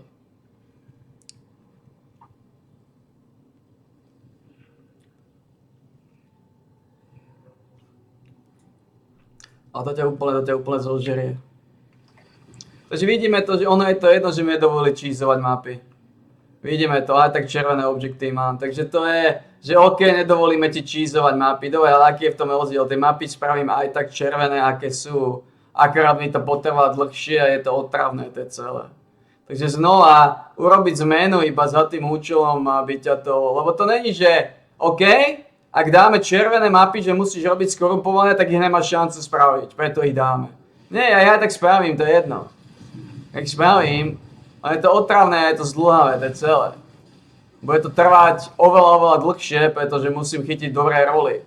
Musím chytiť dobré roly a nemám mapy. Hej. To bude trvať extrémne dlho kvôli tomu.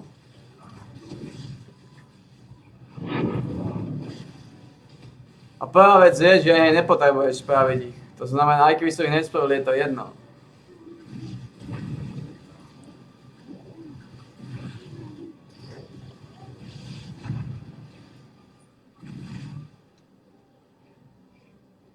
Hej na to, 33 goldu ti padne na 16-kovej mape. 33 goldu ti padne na 16-kovej mape. Body and strike true.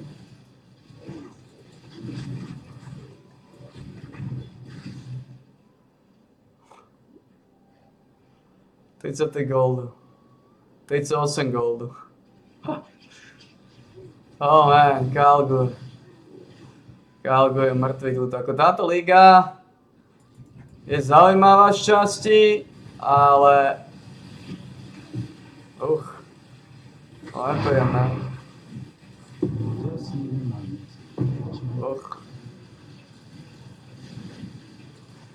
Skriem sa do ženy, už ti pustila štít preč.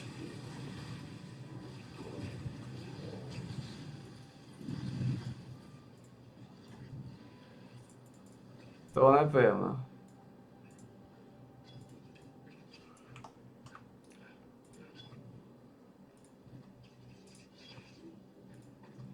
Toto je Danova na bajt. Najhoršie roly, 3060. Úplná hniloba.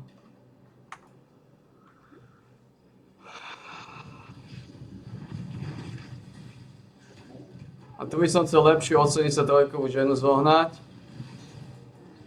A najlepšie tak aj ma nezabila, ak sa dá.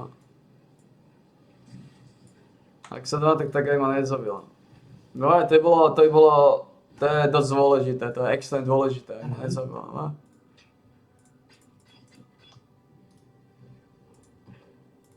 Stay in the light.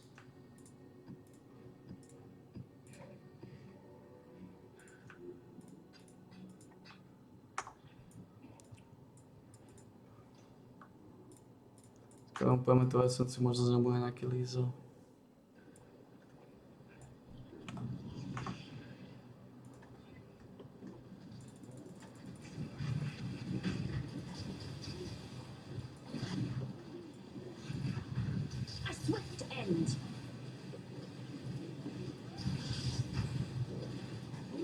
Mám na sebe Warlock Gripa.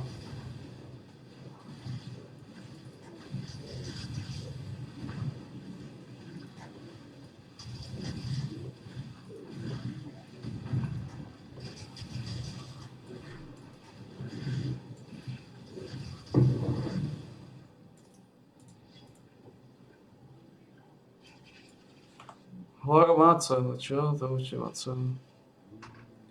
Chance to gain power friends, other charge and kill, suck at the gems. Reduce elemental damage taken, body armor. There's extra. Suck at the gems, deal 40% more elemental damage.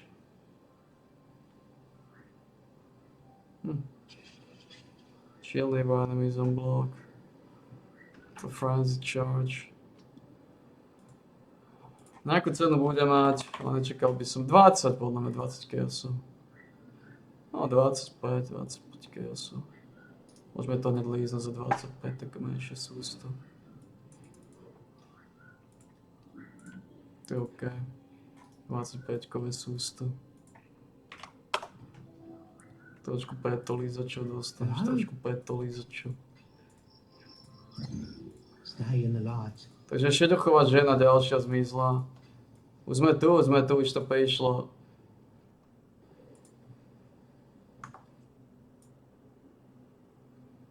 Zase to očkali tohto vyťalízactva.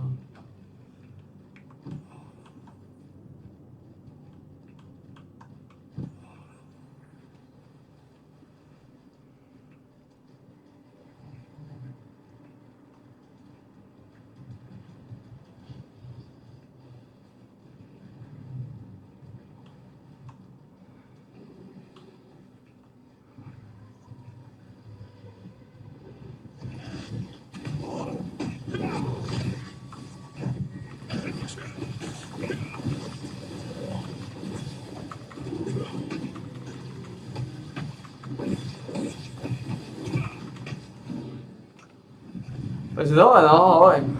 Kalgur to je úplne zosere z peňazí, Kalgur je nebalancovaný. Lebo reálne, aby ti padalo na 16-kovej mape toľko isto zlata ako na 5-kovej mape, tak to je problém.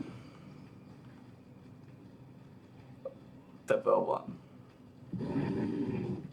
Ako 33 zlata, aby ti padol taký počet z niečoho na 16-kovej mape, 33 zlata. 33 zlata ti padá v aktoch, akt 9. Ak 9, ak 8, ak 10 ti padá 33 zlata a viacej. Ne, majú to nejbal, je to zle spravené to má. Žiaľ, tí kokoti. Respektíve to majú si náskôr spravené, aby tí, ktorí majú vysoké levely a točia 15-kové, 16-kové mapy, aby nemali ľahký Kalgur, tak im dali toľko isto peňazí. Máš toľko isto peňazí na 16-kovej mape ako na jednotkovej mape. 68 levely ti dajú toľko isto zlata ako 83 levely. To je bačta frago, to je bačta frago. To je typická bačta frago. Typická bačta frago, to je bačta. To keby som nevidel, tak tomu aj neverím, aká je to bačta.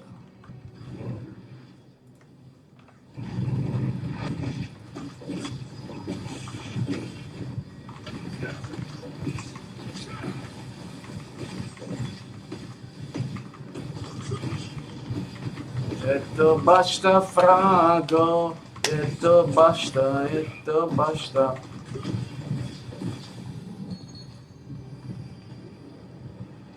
Masochistických fragov, je to bačta fragov.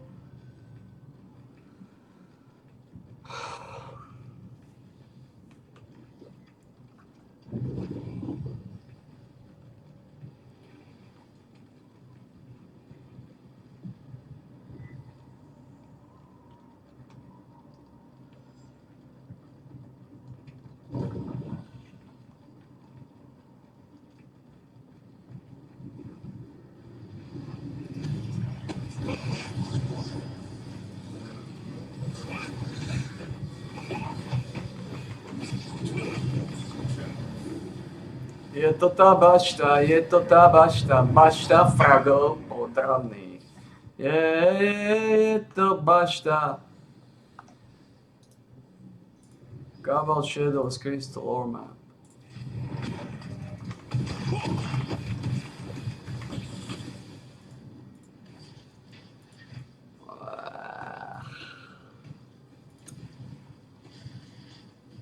Koľkatka je to?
Oni zomreli?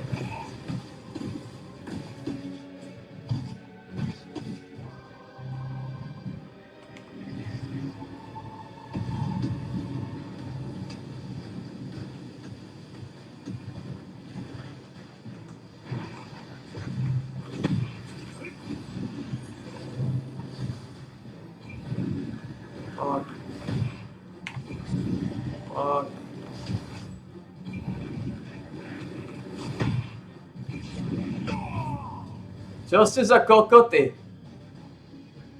Ja som kokot, ja musím na začiatku pozrieť.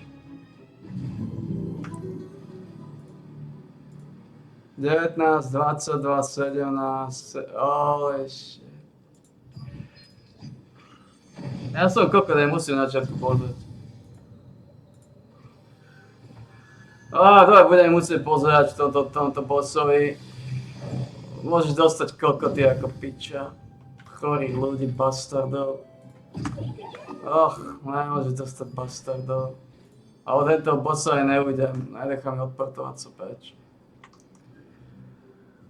Úplne kokoty, nikto z nich nič nevie.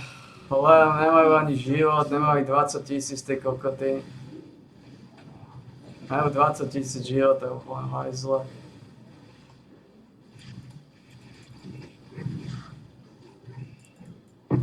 Budem musieť pozerať. Úplne choré kokoty. Choré, no. Kvôli tým kurvám, ne, to je moja trika, musím pozrieť kokotov. Ak má viacej ako jeden, ak majú dvaja menej ako 20 000 života,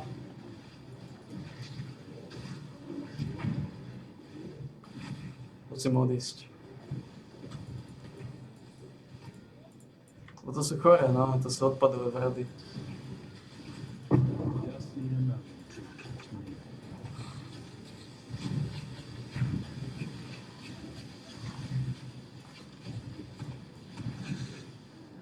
Chore kokoty.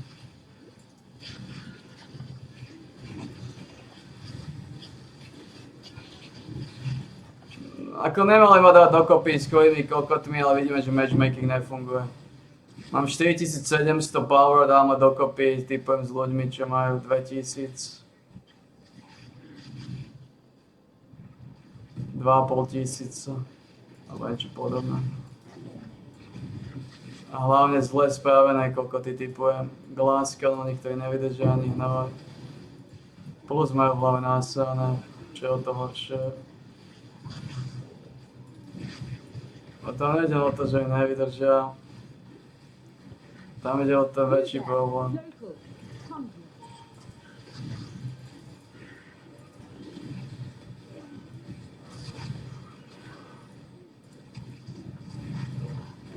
To je na moje triko. Triko je na posteli, ale tak je to na moje triko. Ale som v tom, že títo bossovia už nebudú problém, že tu už budú ľudia, čo vedia, hlavne tento boss nie je ťažký. Tento konkrétny boss, takže o to je to viacej také frustrujúcejšie.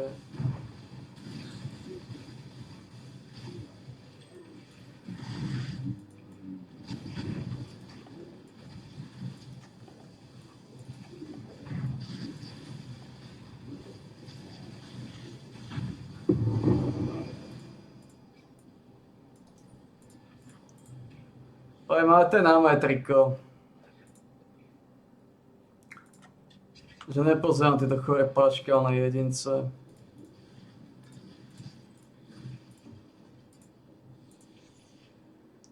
To je na moje triko. To je na moje triko, to je na moje triko. Choose your next move very carefully. I still abide by the Traven Code. Choose your fate.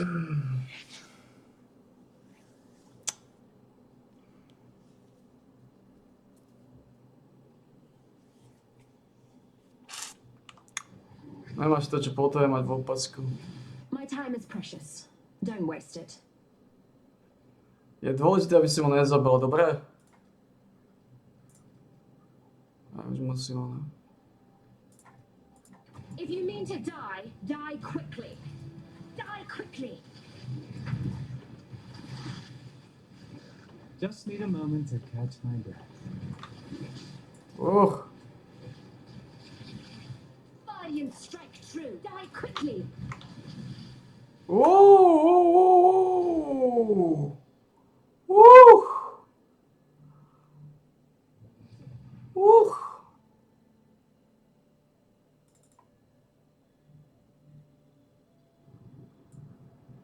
trošku mázaná.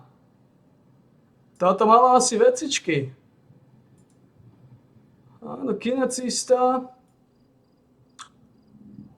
On mi rozrúbal všetko, čo rozrúbať mohol.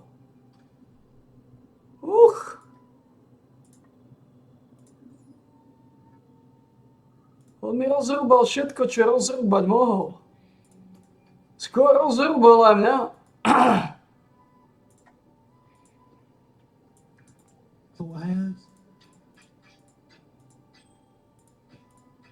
Sme to ledva rozdýchali.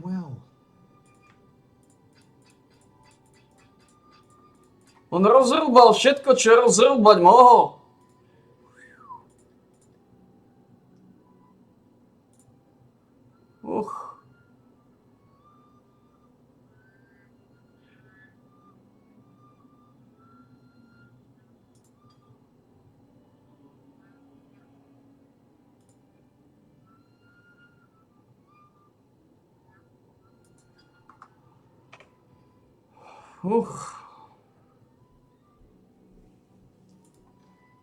On rozrúbal všetko, čo rozrúbať mohol.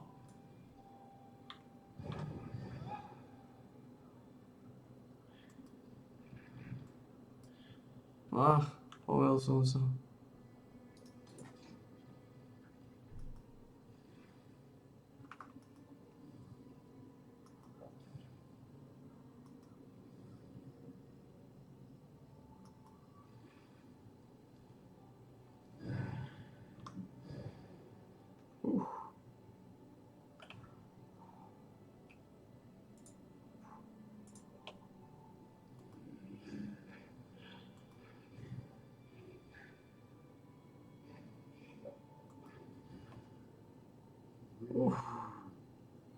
Tento kinecista.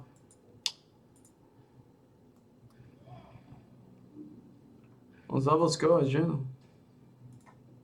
Ako žena to rozdýchala. Ledva na posledný úväzok. Holy shit, man. Die quickly. On rozrúbal všetko, čo rozrúbať mohol.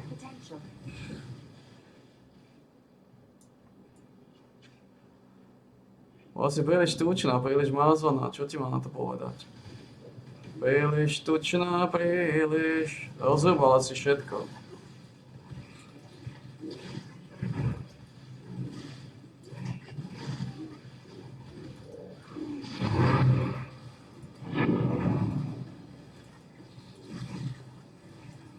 Just need a moment to catch my breath.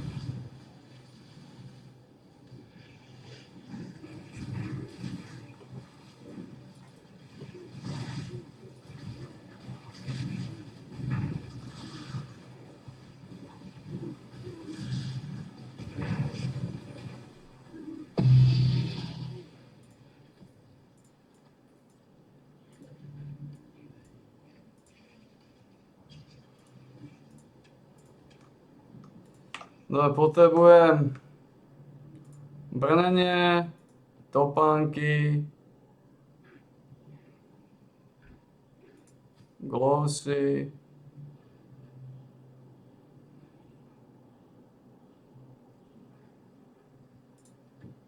a môžeme ešte zobrať, aby ste nepovedali, nejakú vodu možno sa zmestí. Asi len to. Nedokázal som ho vylízať.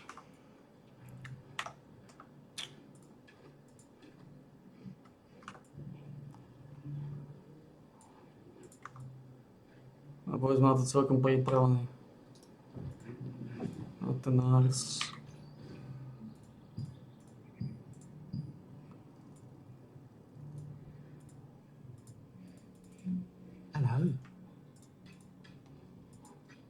Dobre, takže máme helmu, zbán, rukavice, nohy, brnenie, opasok,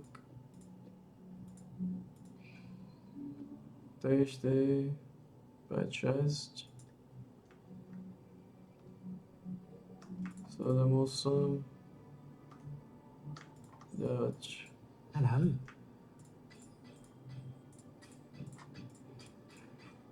Máme 2 Exile, to sme potrebovali. Už sa minuli. Tuto potrebujeme. Doplníme tovar.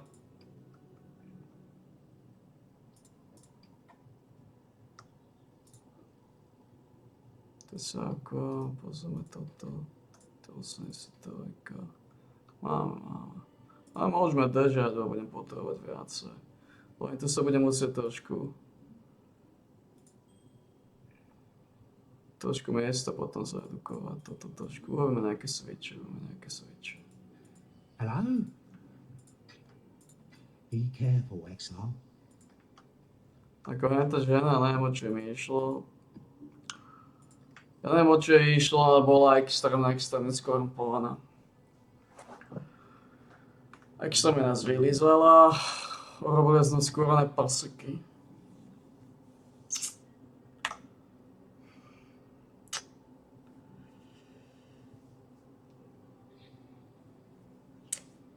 Extrémne vyrasté prseky.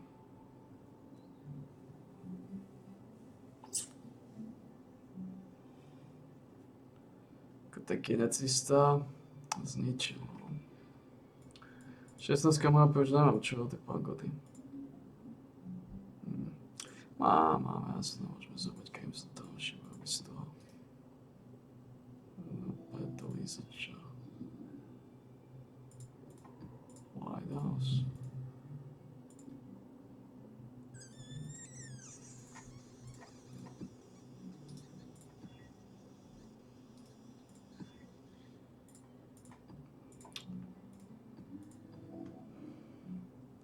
Chyba nám jeden objektív žiba. Ako môžeme skúsiť Lighthouse, ale ne, aby som skúšal Lighthouse. Keď trošku mázané.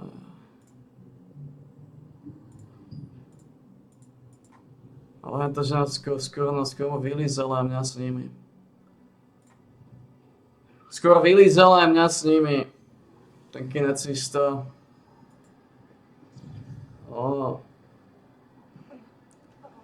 Musela mať silné zbrane, alebo silný damage on to. Bo to, čo robila, ona zosušila všetko, ona by zosušila aj Zetu, keby som to rýchlo nevypol.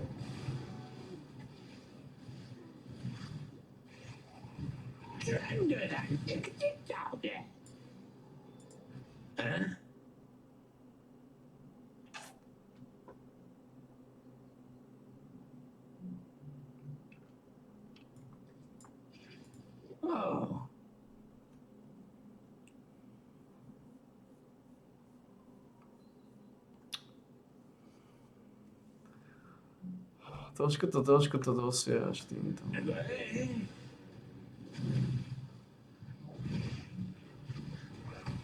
Tým, že si tu, keď tu nemáš byť.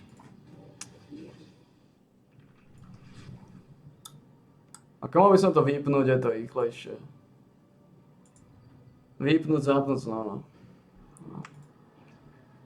Je to asi rýchlejšie dať portál.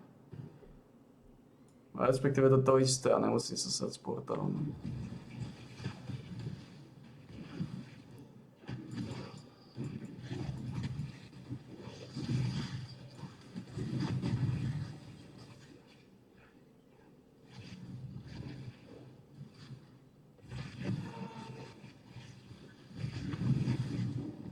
Toľko isto goldu mi tu padá ako na mape.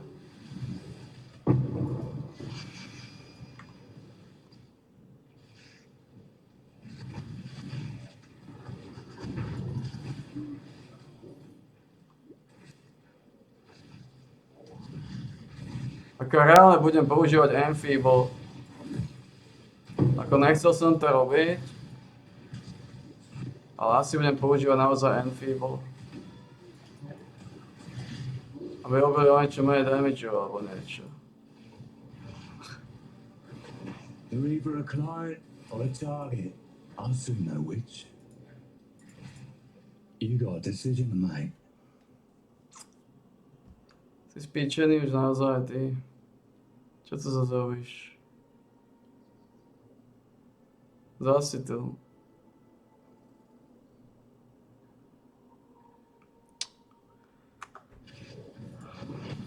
Máš Only one gaze. shot at this.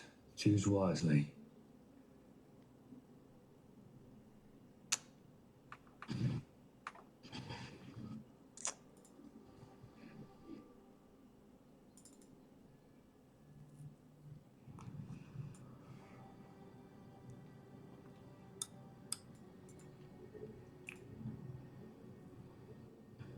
Kazíte mi celú metamorfózu.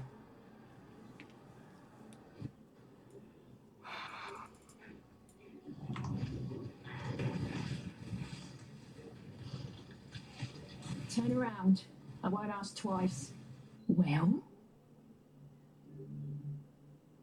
Teba by som tiež nemal dávať patch, teba by som mal pozerať, lebo ty môžeš mať kvalitný štít pre miniona.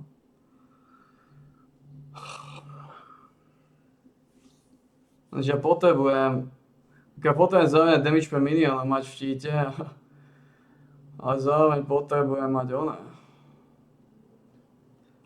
Je veľmi ťažké tromfnúť tento štít, 152 k životu. 20% šanca na suppress, to je nereálne, to netromfnem. To nikde nepodaj.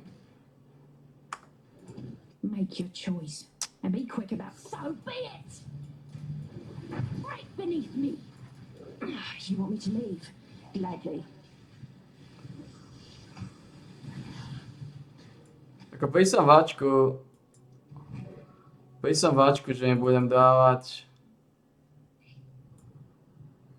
že vylevam Enfeeble. Ale Enfeeble nemá takú silu. Na týchto.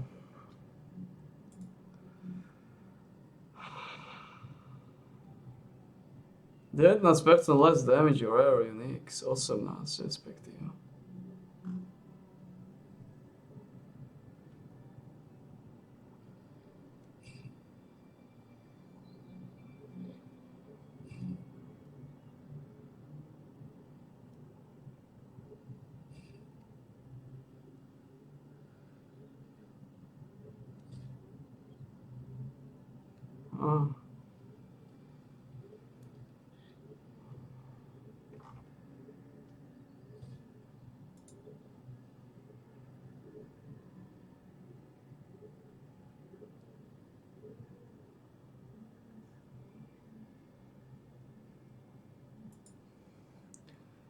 Asi máme na výber, čo?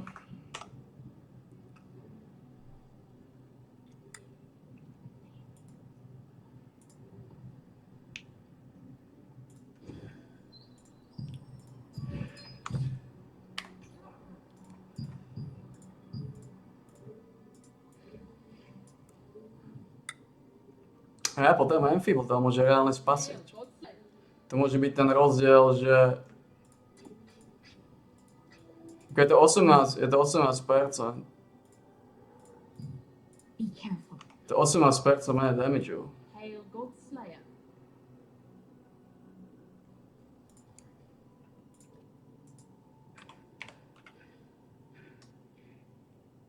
Curse duration má iba ten.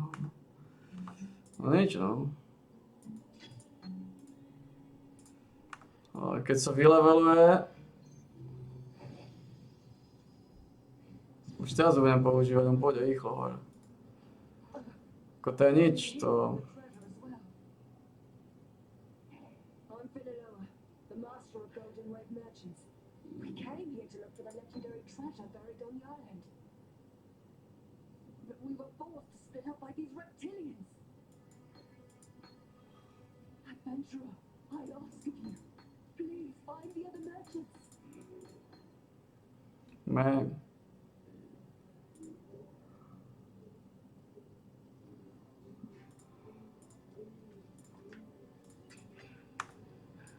Nič. To... Situácia si vyžaduje Enfeeble.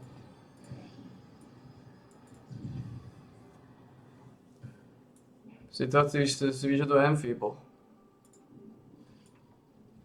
Fuck. Fuck.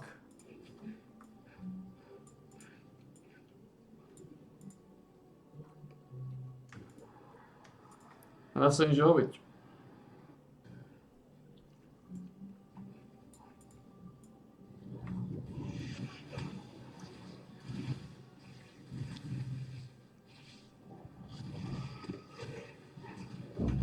To musí byť rozdiel medzi tým, či bežne, alebo nie. My gems and I'll make short work of you. Well, haven't got all day. To je strašne zle Jamie rozdelené. Get on with it.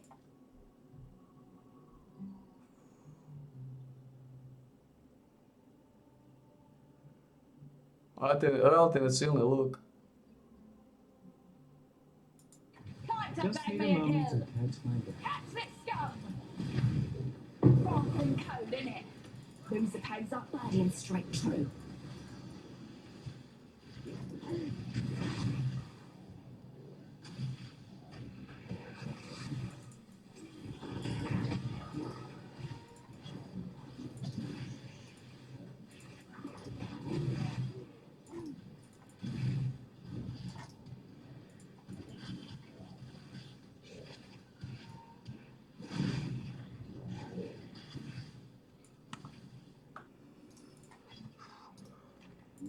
Bude to povedať.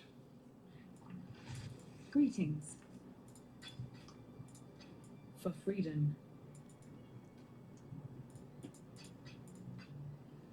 A to ako nedá sa nič robiť, to...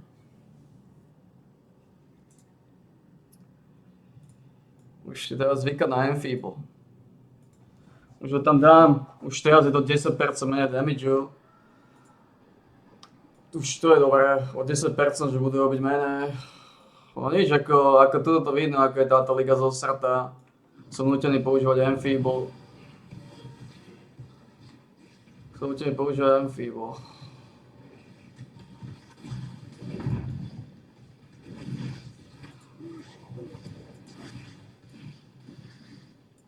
To je niečo nehoviete.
Je tam ešte aj to spomalenie, že sa menej že pomaly hýbe, aj to môže byť OK, ale aby sa komu nedostal.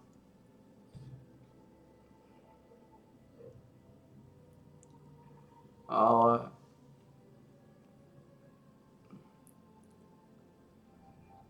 Enfeeble vyzerá byť tá cesta.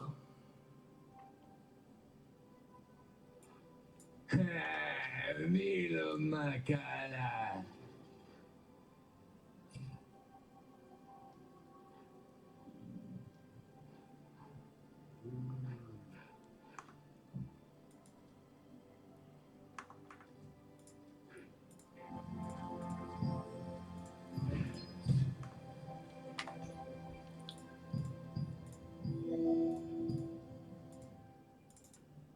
Škoda ma zabila tá žena. Ale z čo mi ostal kúsok petolí začať na kinecistu. Neviem, či Enfeeble pomôže, či by Enfeeble niečo zmenil.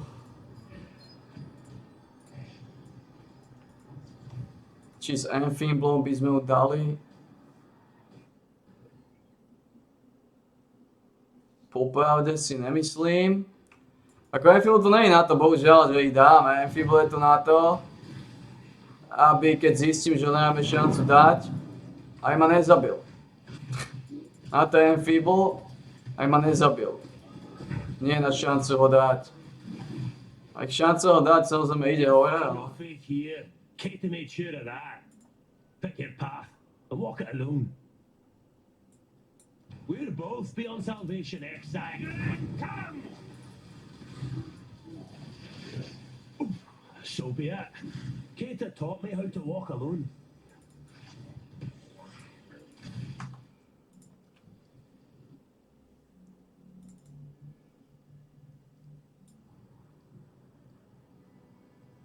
Amfibo na to aj mi pomohol prežiť. Lebo ak ma zabije bez Amfiblu, tak potom si môžem klásť otázku, možno keby som mal Amfiblu, možno by som žil, možno by som to rozdýchal. Ale táto liga bohužiaľ to treba na nich používať Amfiblu.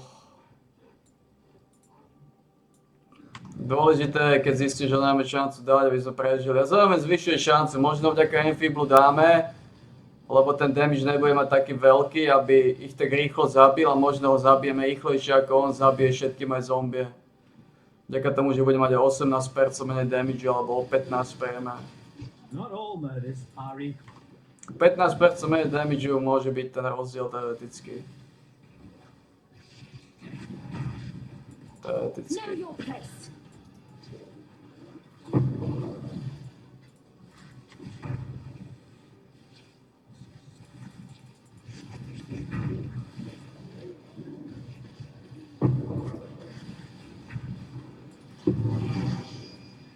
A takisto má zmysel podľa mňa aj to spomalovanie.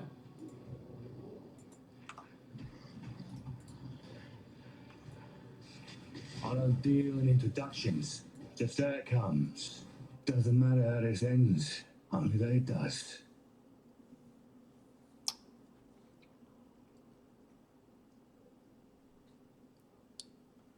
Ten...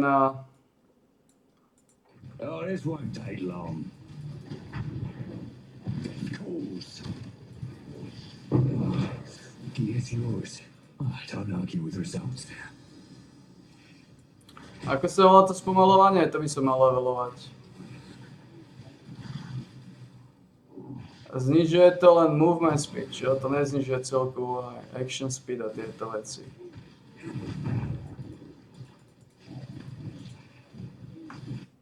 Pozor.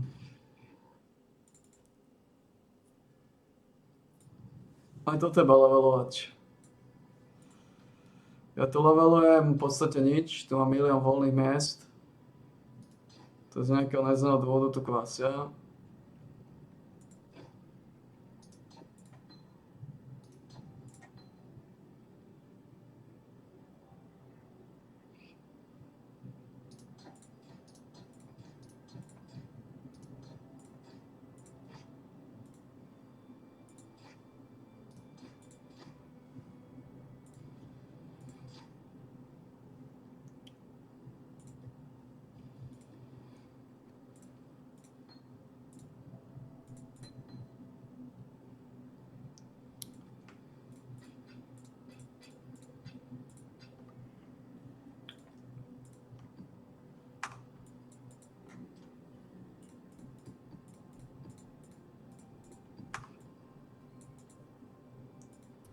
To spomalovanie môže byť tiež dobré. Ak ho brutálne spomalím, že to bude fungovať na neho, že nie sú imúne na curse alebo niečo.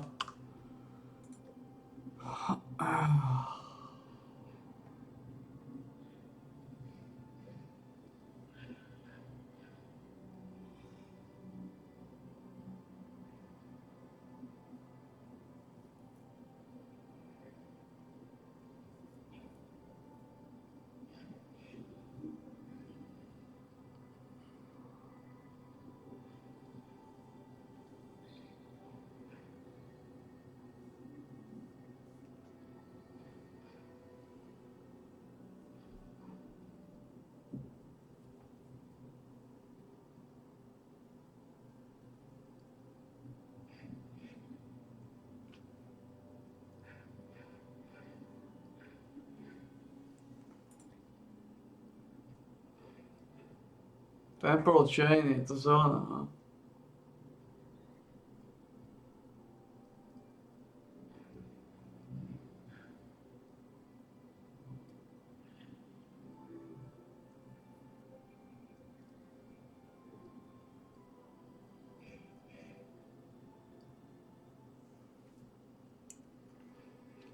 To zelené, to sáčko.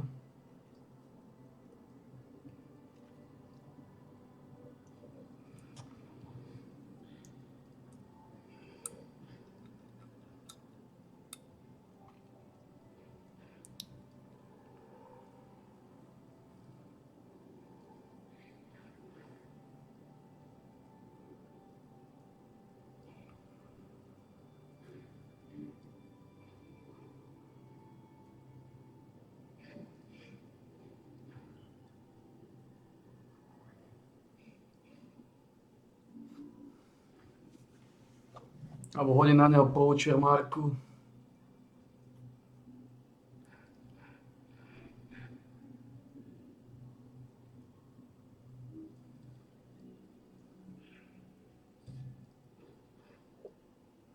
Fuck.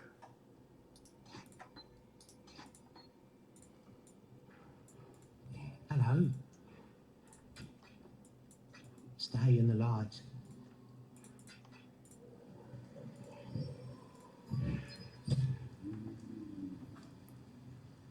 Poacher marka nie je zlá.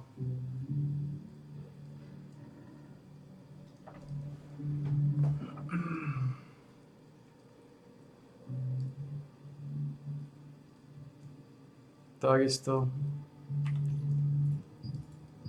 A už teraz mám, toto je výhoda, že ma donútili ísť tu deck state, že mám deck state dosť na všetko.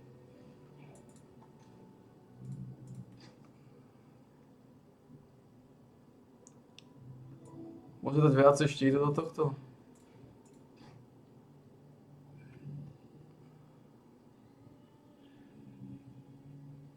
Môže.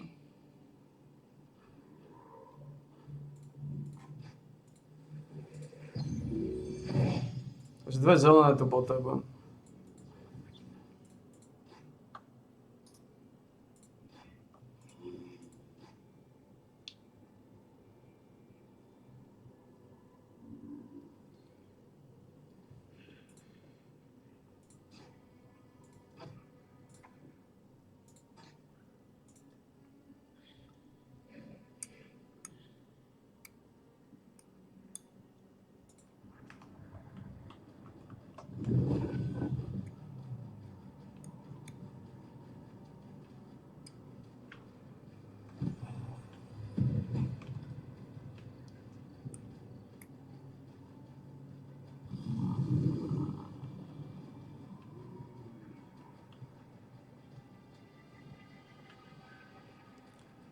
Takže poacher marku vyskúšať na nich. Poacher marka je lepšia.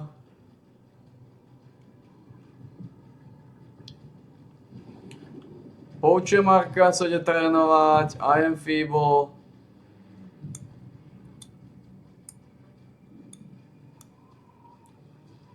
Aj temporal chains. Temporal chains môže byť ešte tiež dobré, lebo znižuje to ich rýchlosť.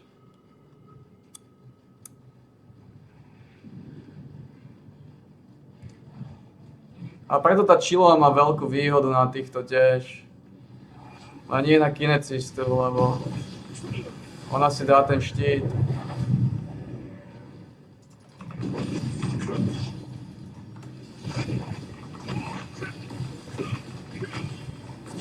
Ona ich chilluje, ich spomaluje. To znamená, takisto je tu šanca, že ich bude musieť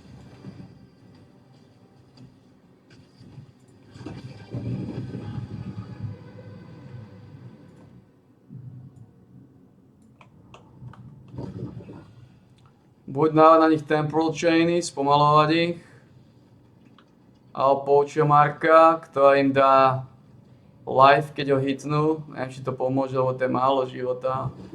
To sa hýbe na strašne malých číslach. To je okolo 50 HP, to je nič, to nezabijú. Poacher marka bude dobrá na bossov. Na bossov.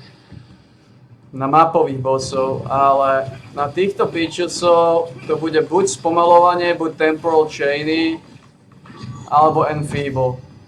Ešte temporal chainy budú asi lepšie, lebo keď bude spomalený, vykastuje menej útokov, urobí menší damage, plus nevíde z jej hnoja, ťažšie vyjde z jej hnoja, bude dlhšie v jej hnoji, tým pádom takisto my dáme aj väčší damage. On dá menší, my dáme väčší. To by mali zabezpečiť temporal chainy. Lebo to je action speed je dole.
A tento dungeon je za nami. V prvom sme nedostali to, čo sme chceli.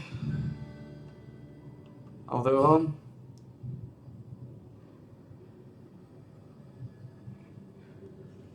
V druhom tiež, ne?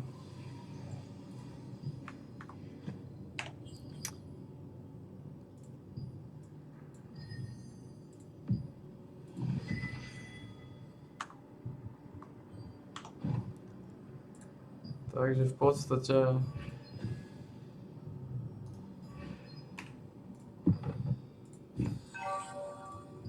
máme 38 000.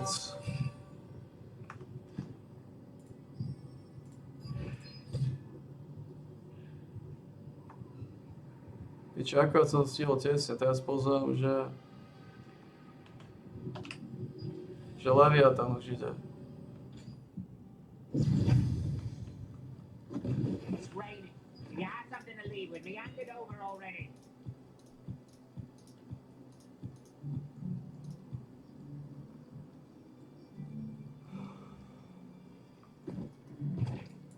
Ale takže trénujeme temporal chainy. Jedno z toho bude.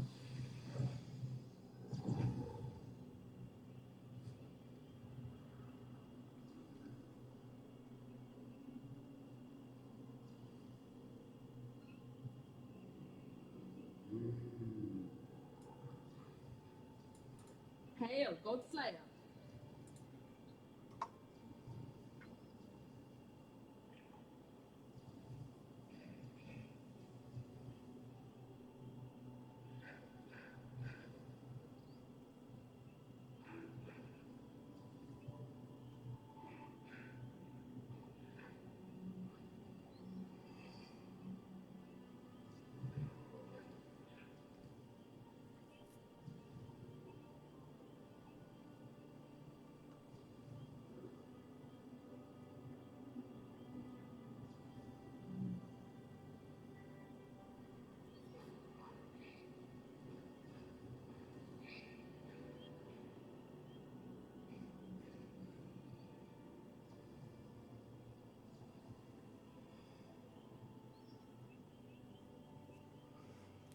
Ani punishment nie je zlá vec.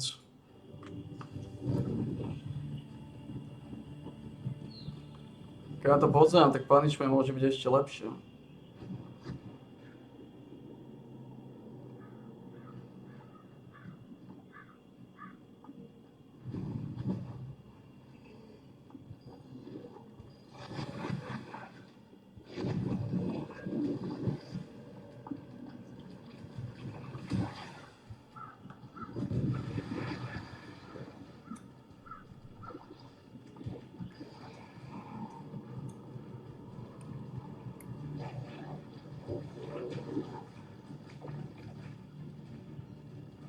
Ten punishment bude ešte lepší.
Je tam viacej možností, ktoré prichádzajú do úvahy.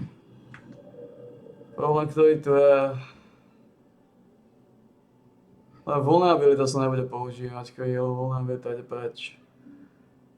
Tento punishment je dobrá vec.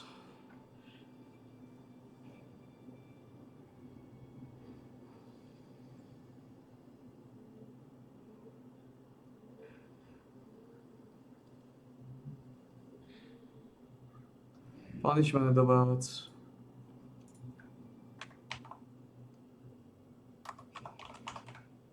To je lepšie ako...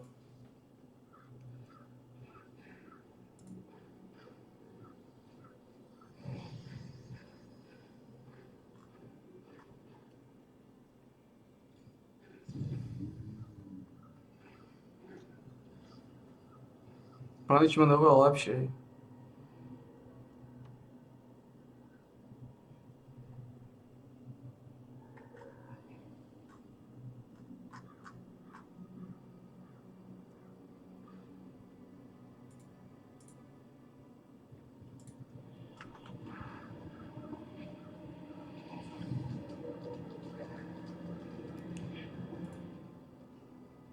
Punishment je oveľa lepší.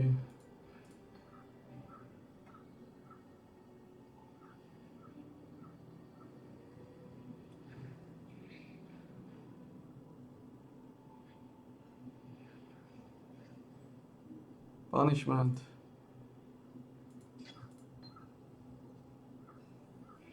Punishment je neutrálna vec. Keď má viacej ako polku života, redukcia ide dole. Keď má menej ako polku, tak dáva väčší damage ako vulnerabilita.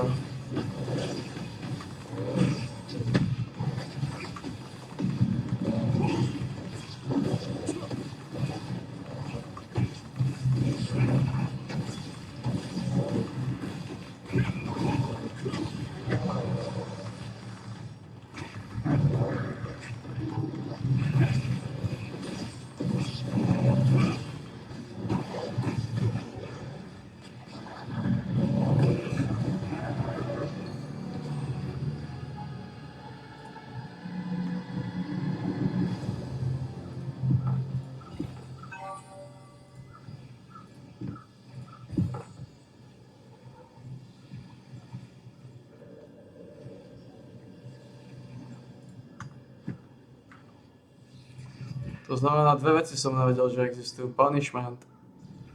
Punishment je oveľa lepšie ako vulnerabilita.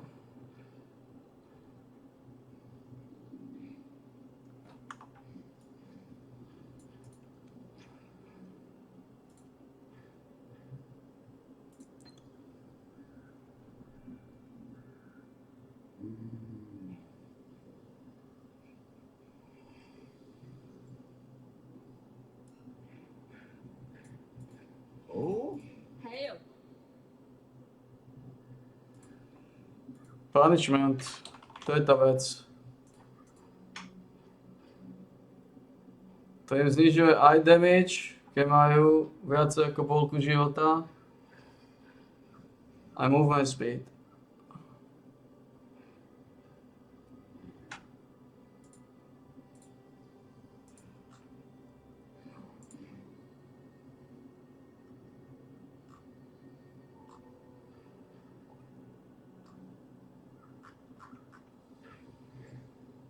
To je to, čo chceme.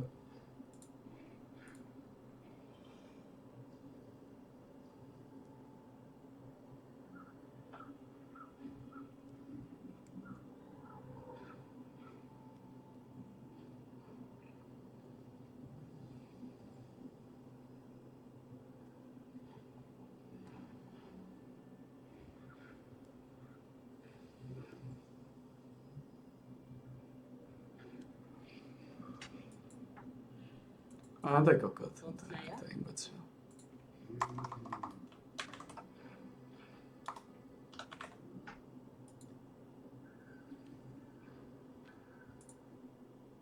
Tak to dáme sa odtiaľ. Takže punishment je to, čo chceme používať.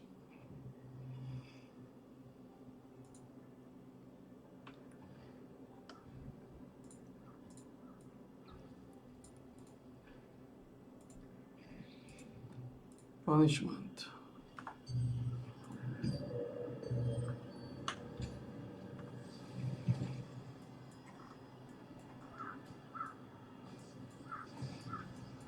Na chvíľu to vypnem, poté sa to resetlo.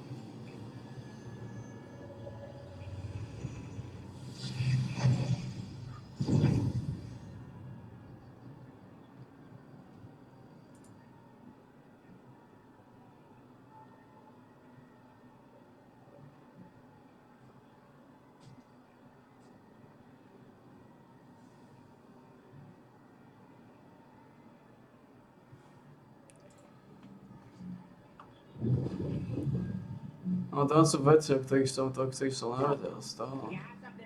Punishment je oveľa lepšie ako vulnerabilita. Oveľa. Oveľa. To...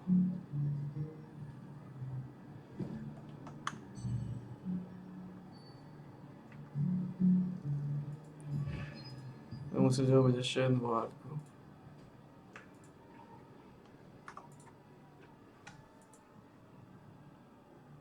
To je increasenutý damage. Do všetkých sourceov. Univerzálna vec. Neil.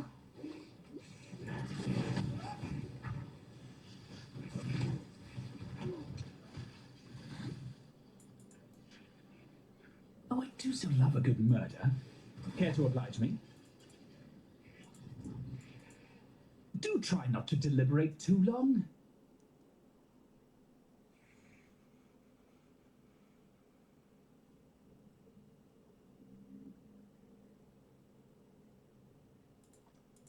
Let's keep this civil, shall we?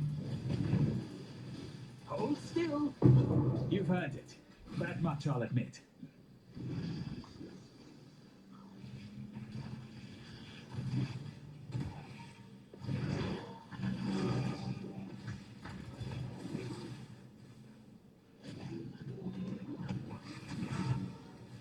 Univerzálna vec, znižuje movement speed.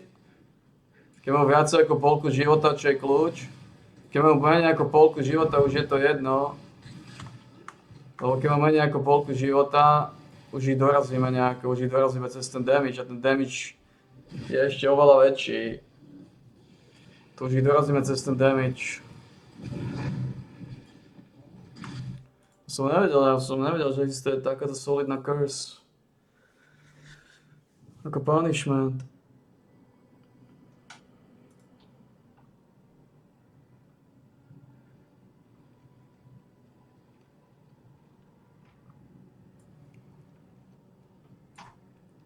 To je extra kvalitná curse.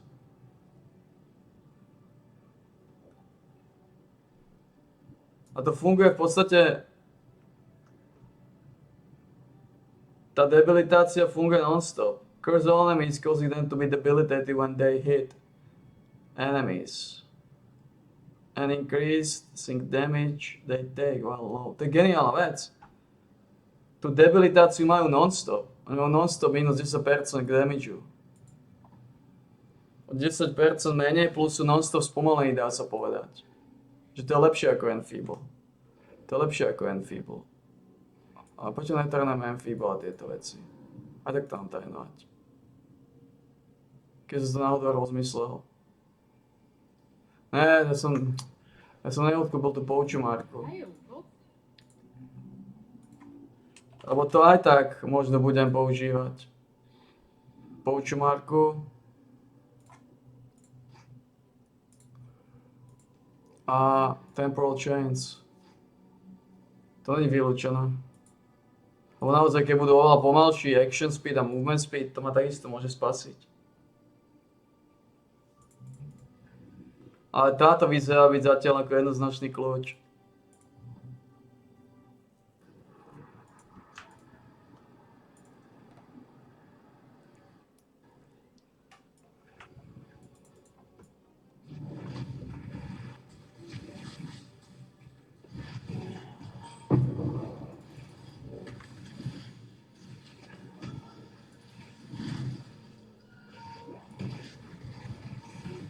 Ja celý čas používam zlú curse do sáčky.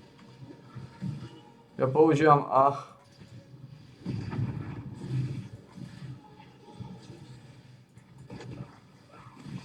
Táto curse je absolútne vitálna.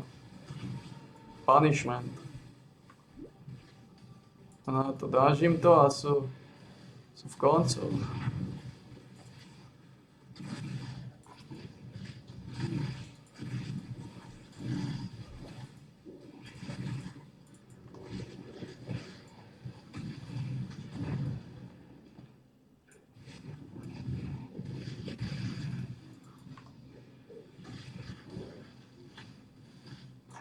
Dostal 34% more damage, keď ma mali život. Dealing introductions. Just how it comes. Doesn't matter how this ends, only that it does.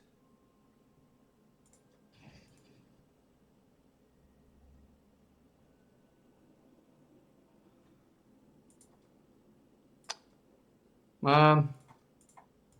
No witnesses. You're finished. It's yours. So says the code.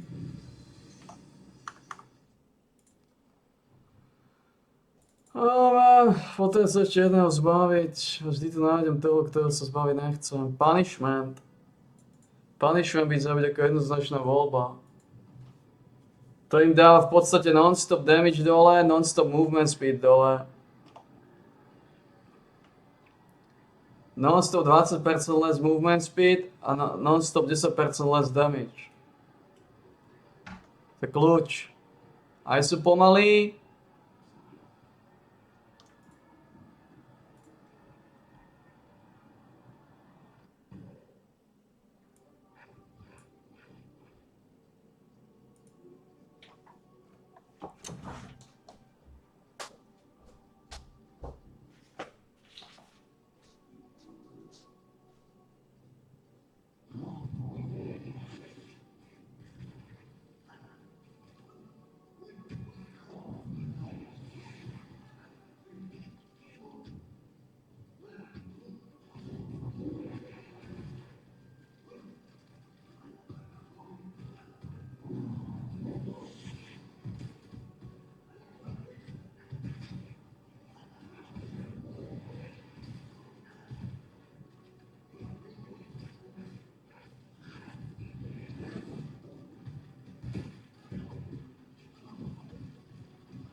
nice vein, eh?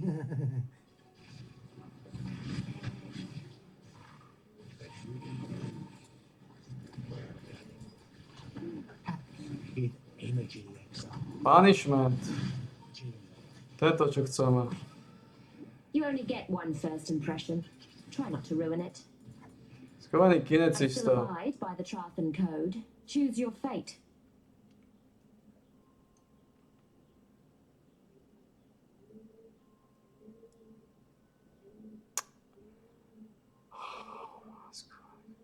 Kinecista môže mať tiež haste.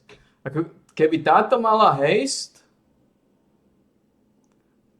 ale toto už má kinecista môže mať, podľa mňa.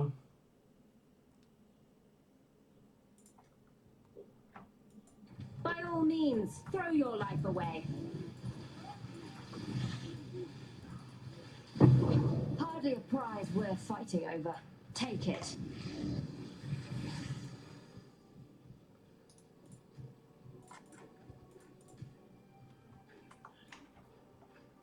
Man.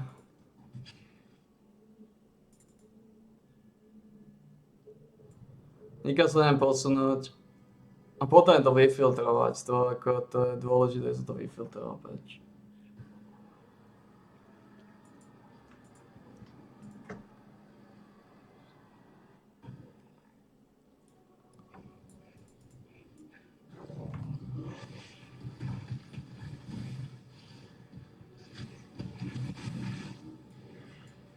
Ahoj, není zlé ani temporálne chainy.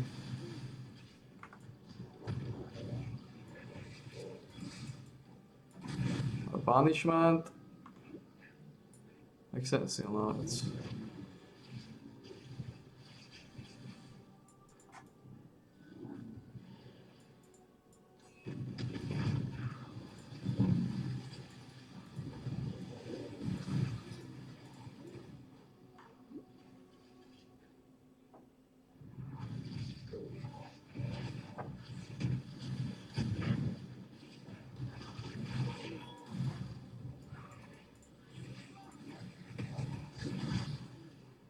Počujem, aká je dobrá vec.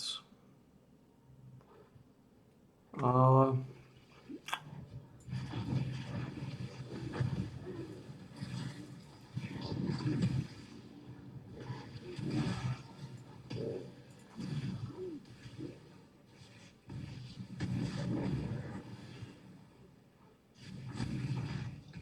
Dobre, kde?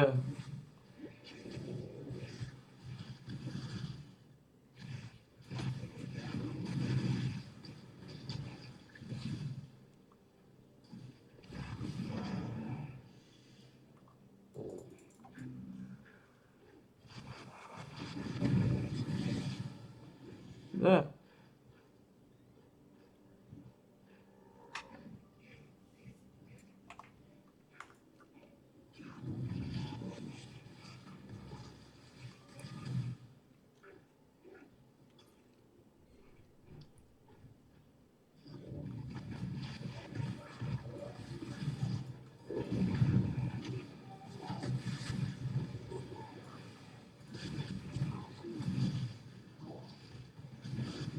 I killed the ones who tamed me. You're weaker still. Make a call. End of the line.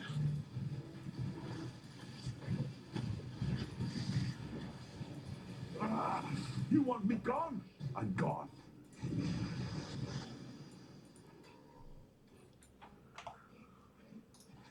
Oh.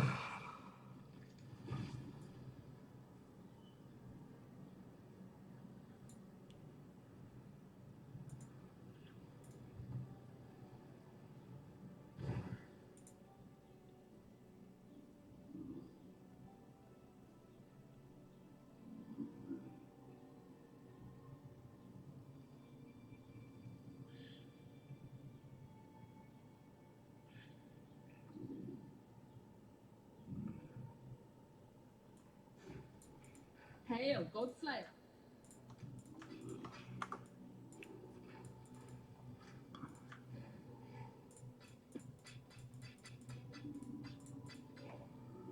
Teoreticky panične by malo stačiť. 10% menej damage, keď budú robiť. Teoreticky by to mohlo stačiť.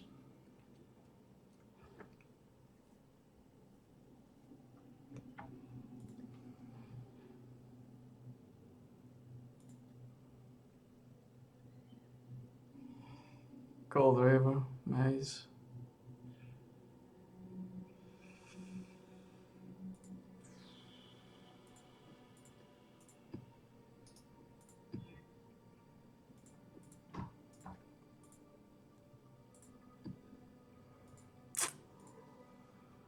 Kámo, mám ešte jeden, no.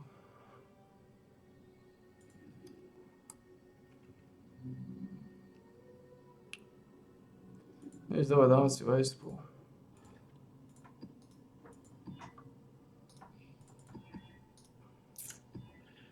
No ja robím Wastepool, lebo tam nemôže byť.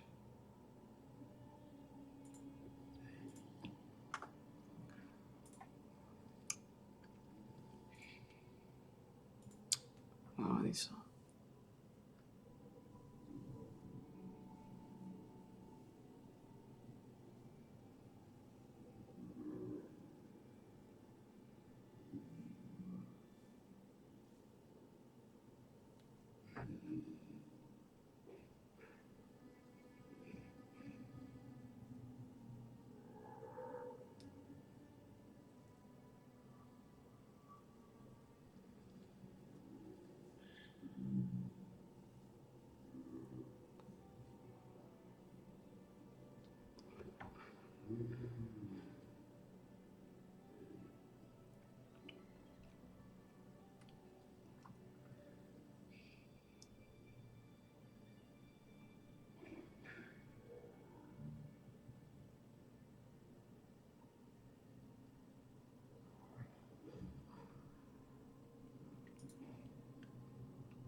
Pičenské pondelok, ja som nebol žiadny týždeň misie vo Falloute.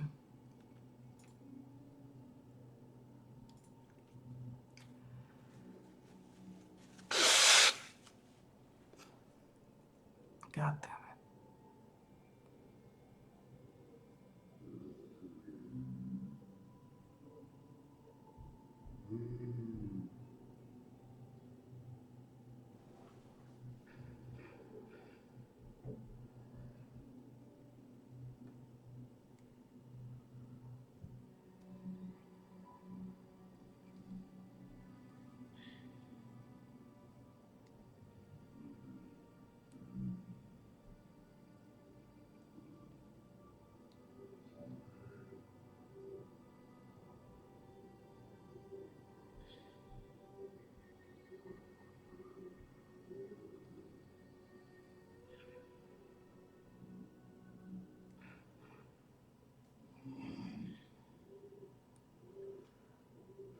Dobre, ideme na to, kaďme si nápojku. Potom nejaké škrekošky vybaviť, to vybavíme snáď. Takže je to klasický KX. KX Sugar Free, klasický Blue Spark KX, vidíme ho. 250 ml servátka, taký polecaj, taký poldy.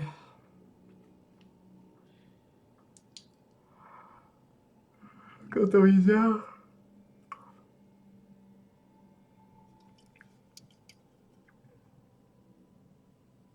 Klasický Blue Spark.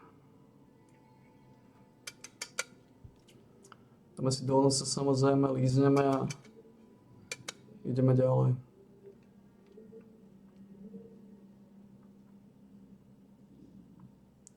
Prvá séria pre pičuso. Pustíme ešte na chvíľu toto, lebo nejak to dneska neodsypa. Nech sa to dneska netočí.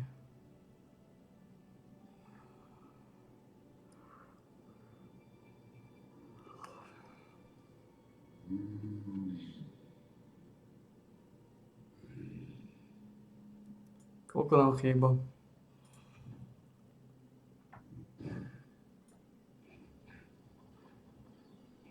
Got some goods in from Ribbenfell.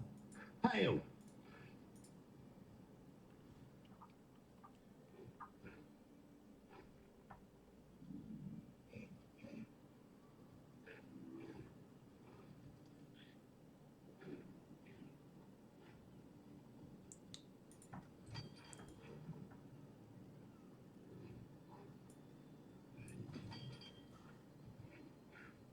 Takže 3000, 2000. No.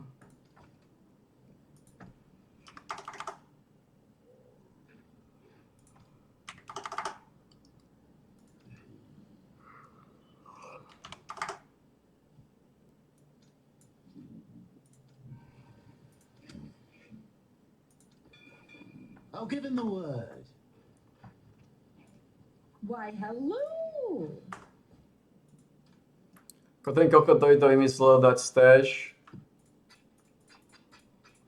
tak blízko, to je ďalší z imbecilov. Dlhú pečivalku, pre tých, ktorí nesili prvú klasický KX, o piče skurvenej.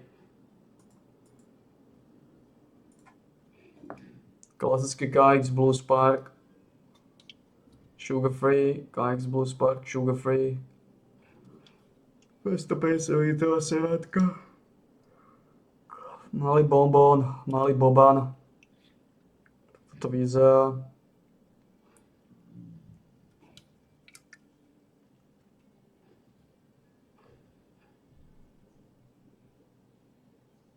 No. Dáme si do nosa, lízneme a samozrejme ideme ďalej. Veľké problémy sú tu, ten pičus. Ten pičus bubák. Robí konflikty. Tuto ideme, tuto je katastrofa to pokrývať. Na 20 000 tam dávaj. Koľko mám u seba? 21 000. Z výplaty do výplaty živujeme. Z výplaty do výplaty. Pičus bubák robí konflikty.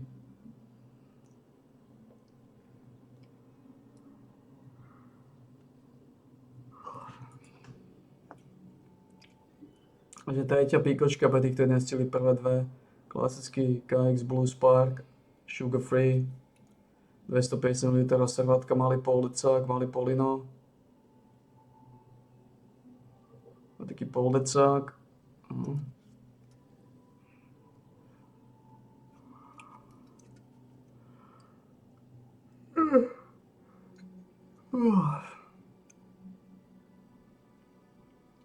Dneska budem musieť robiť všetky týždenné misie vo flaute.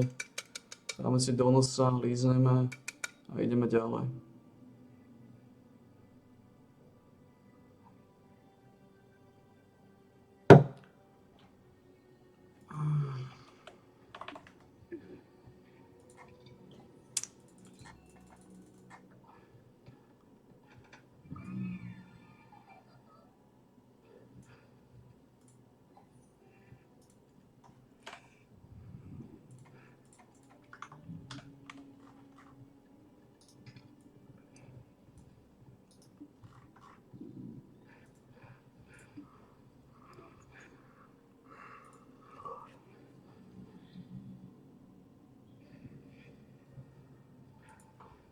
Poslal sa ja štvrtá pičusle, tie nesili prvé tri. Klasický KX Blue Spark, sugar free. Tak toto vyzerá, takýto pečivo. 250 ml servátka, poldecák.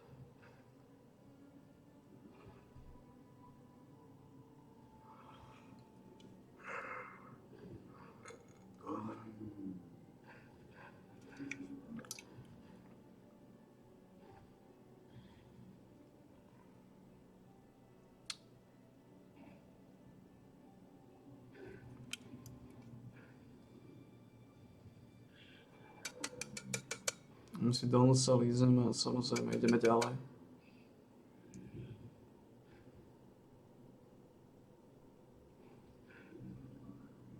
No.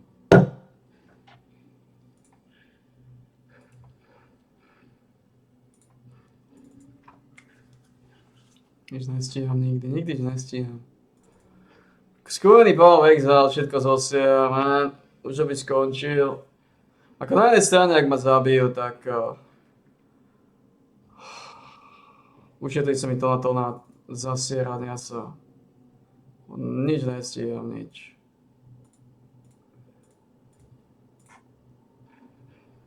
Absolútne nič nestíham.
So it's been about 6 months since the release of Stalker 2.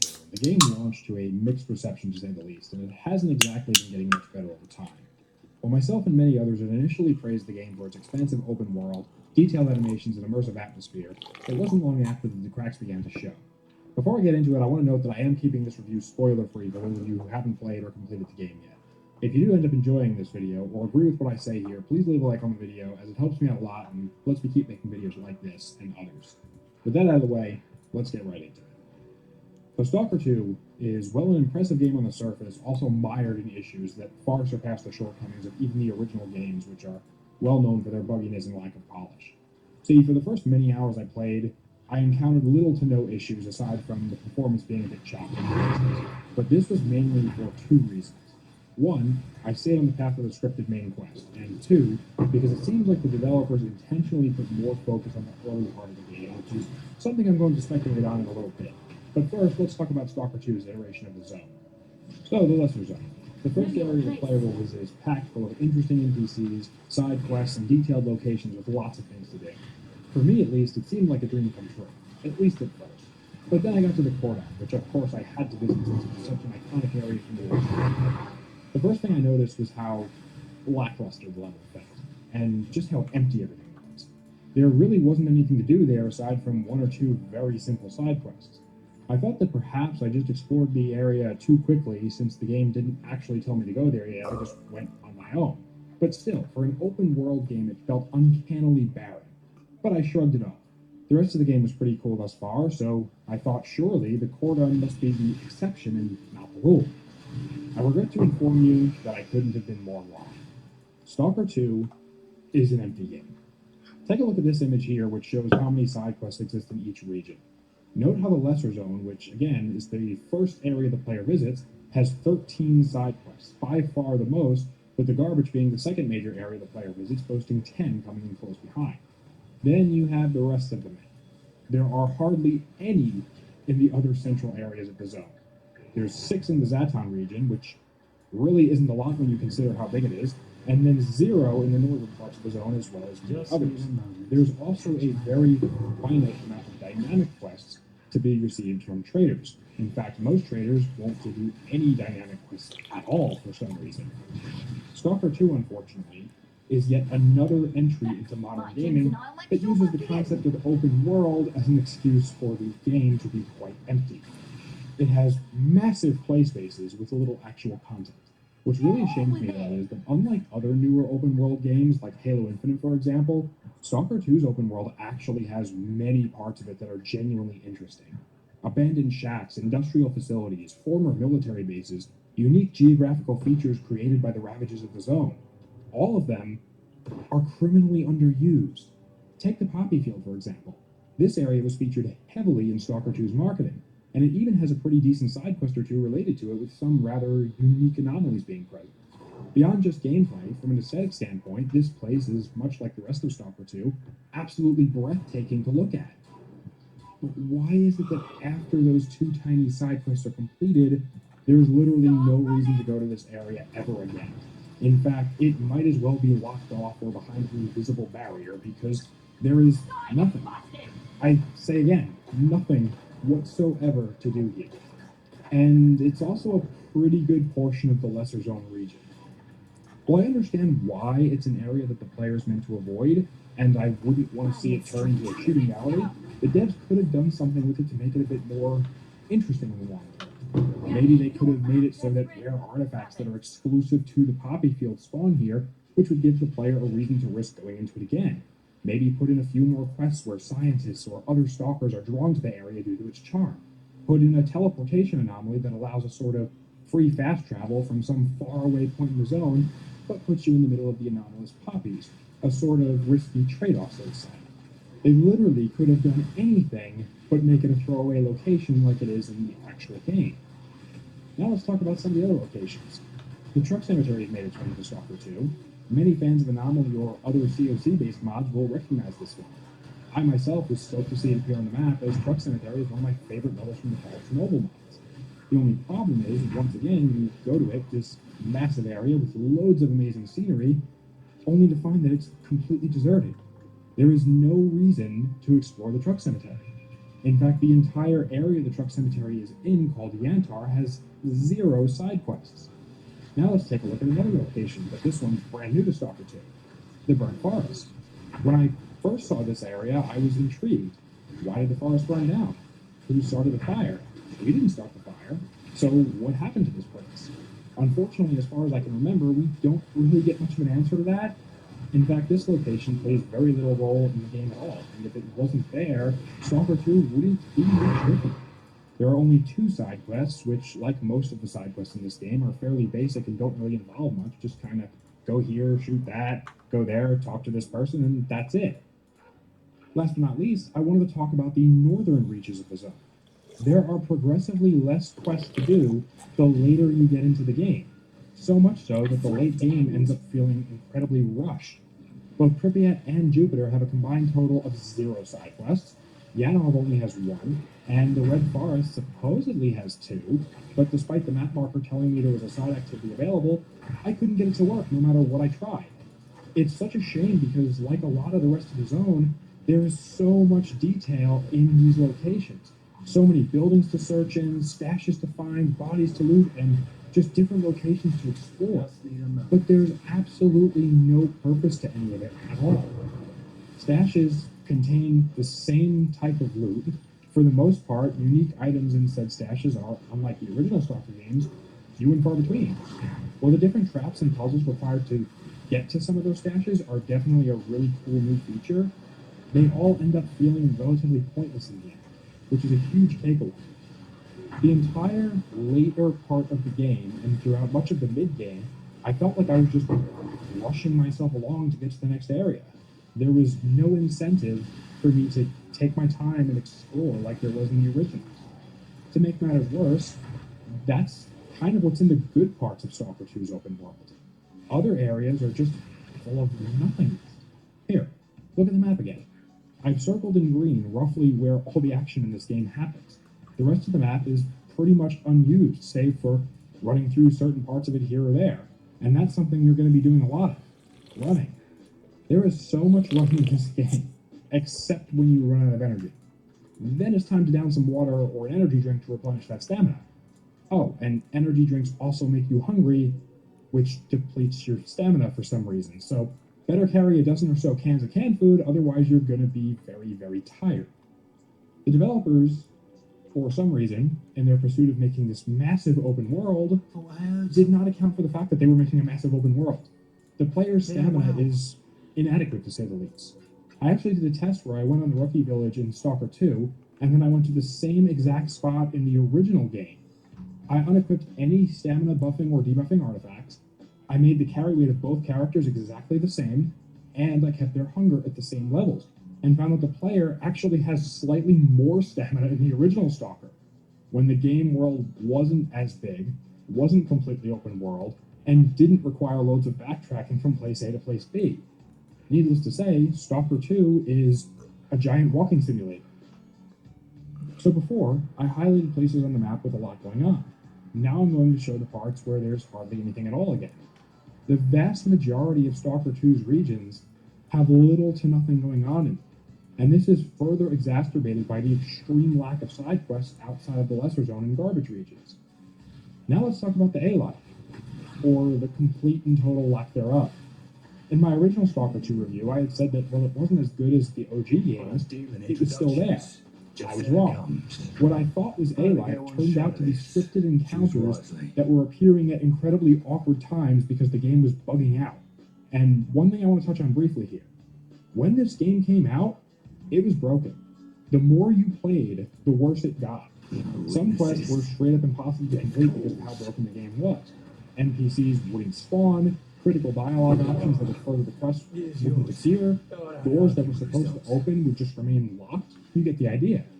Well, I do want to stress, in my experience at least, with over 100 hours in the game, most, emphasis on most, of those issues have been fixed. But Stalker 2 still launched in an unacceptable alpha state. That being said, let's talk about that A-Life. While it was advertised by GSC that Stalker 2 was meant to contain an A-Life 2.0 system, no such system exists, at least not in the version of Stalker 2 we're all playing right now. You see, Originally, the Steam page for Stalker 2 listed A-Life 2.0 as being a feature. This is that original page. It has since been altered, and I seem to remember, but can't find a source, that GSC claims the A-Life 2.0 being listed as one of the features being a mistake made by some intern. That was their explanation.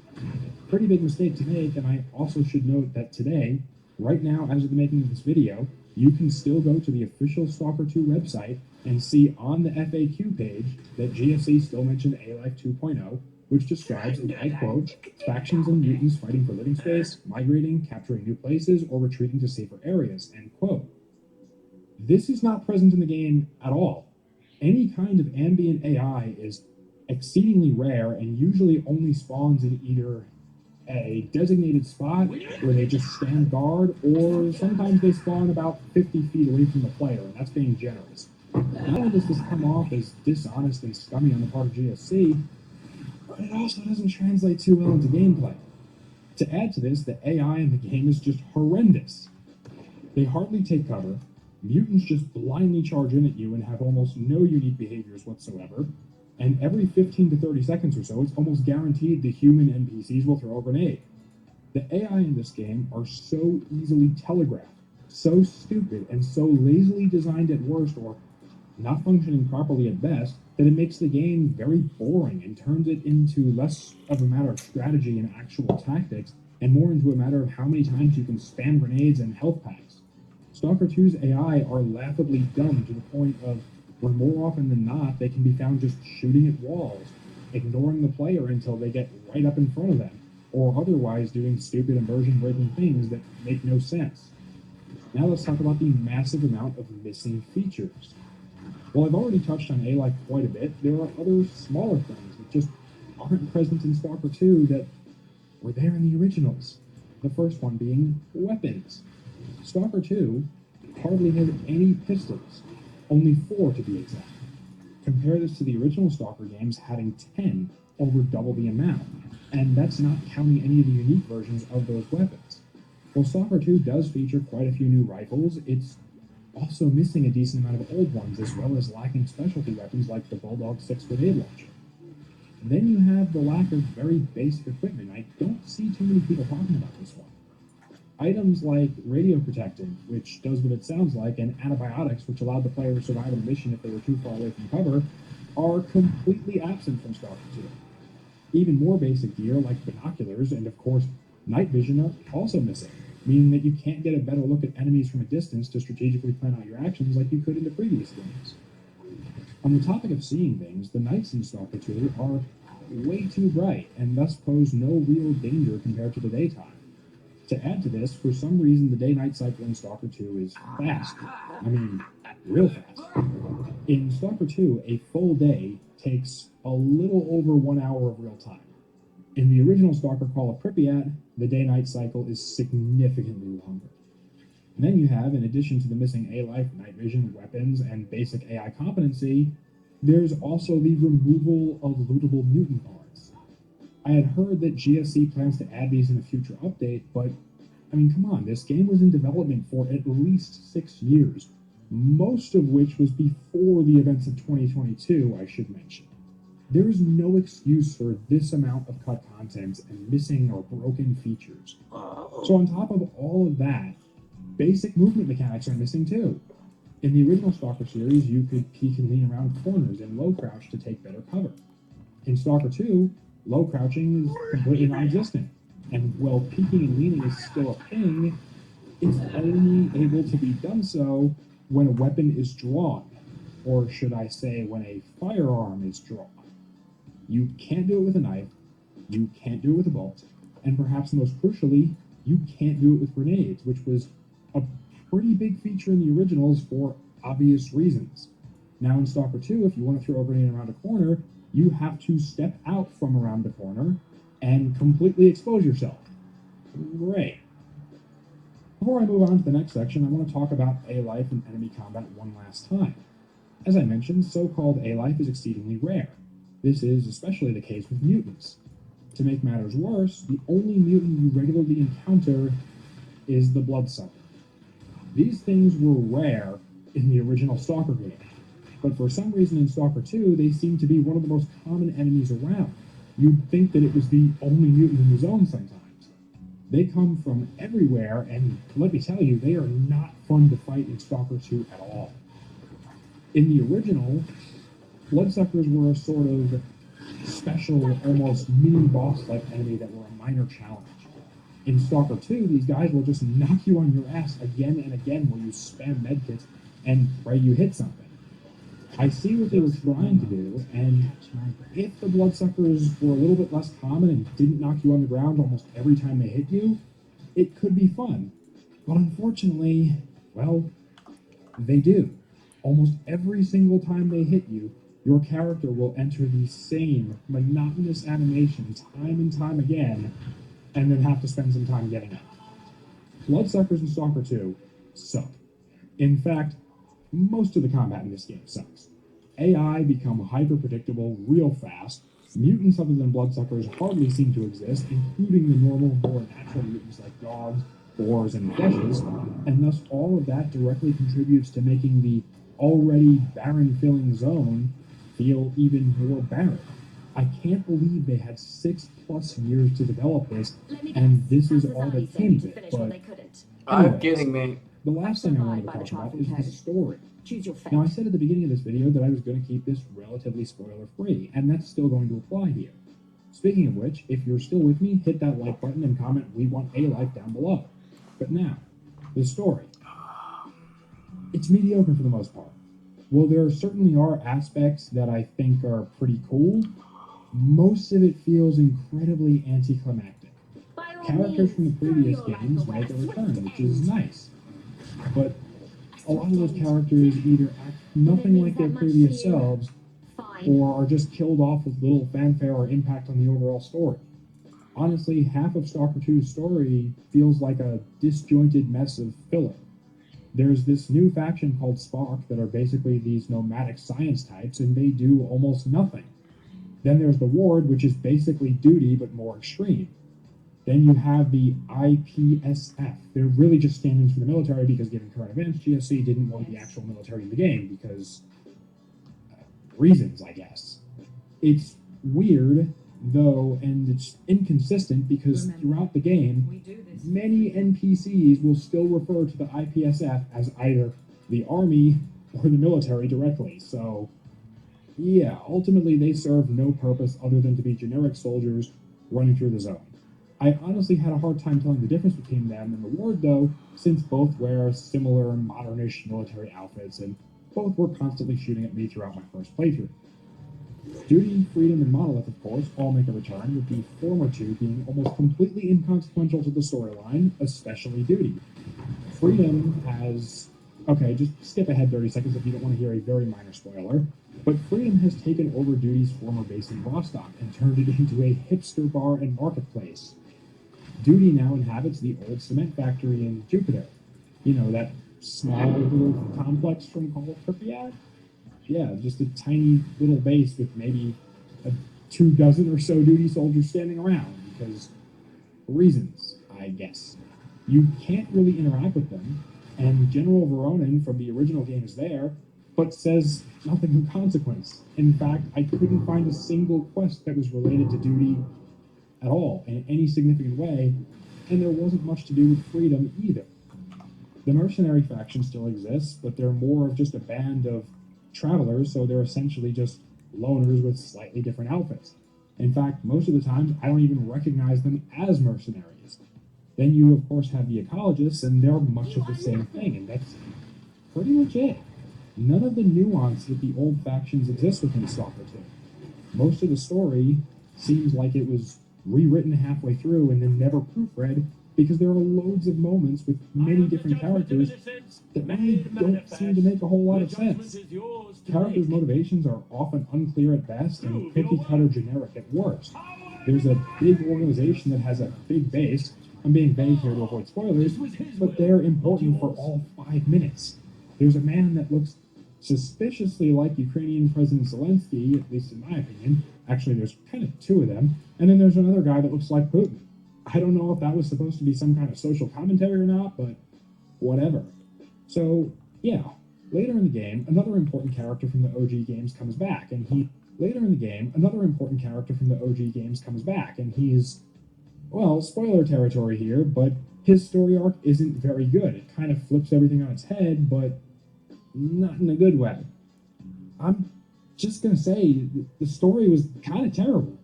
I finished Stalker with the Sherlock ending, and I felt empty. It wasn't a good ending at all. I had experienced the same thing when I beat Metro Exodus for the first time as well, and I had found out that I just got the bad ending for that game, so I took to YouTube to see if the other endings for Stalker 2 were any better than the ending that I got. Maybe my opinion would be changed, and, well, they're not. They're certainly a bit crazy and creative in some ways, but none of them are particularly compelling, at least not in my opinion. Of course, that may change, and I am a bit negatively biased given the rest of the issues of the game, but that's that. So, Stalker 2, disappointment of the decade, right next to Halo Infinite. Note, I said next to, not ahead of or beating. Halo Infinite is still a lot worse, but Stalker 2 at the end of the day is a game I have incredibly mixed feelings about, leaning more towards negative. There's a lot of things I love about this game. Like I said, the open world is cool if there was a reason to interact with it, but right now it feels like a walking simulator. So at the end of the day, would I recommend Stalker 2? No, absolutely not, especially not in its current state.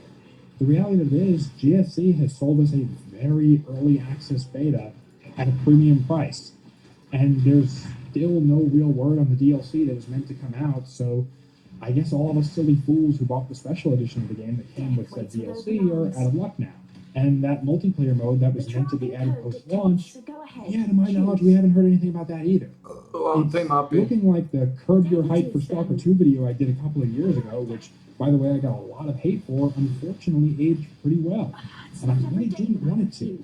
I think I even said in that video that I wanted to be proven wrong about my skepticism for this game, but yeah, sometimes I hate being wrong.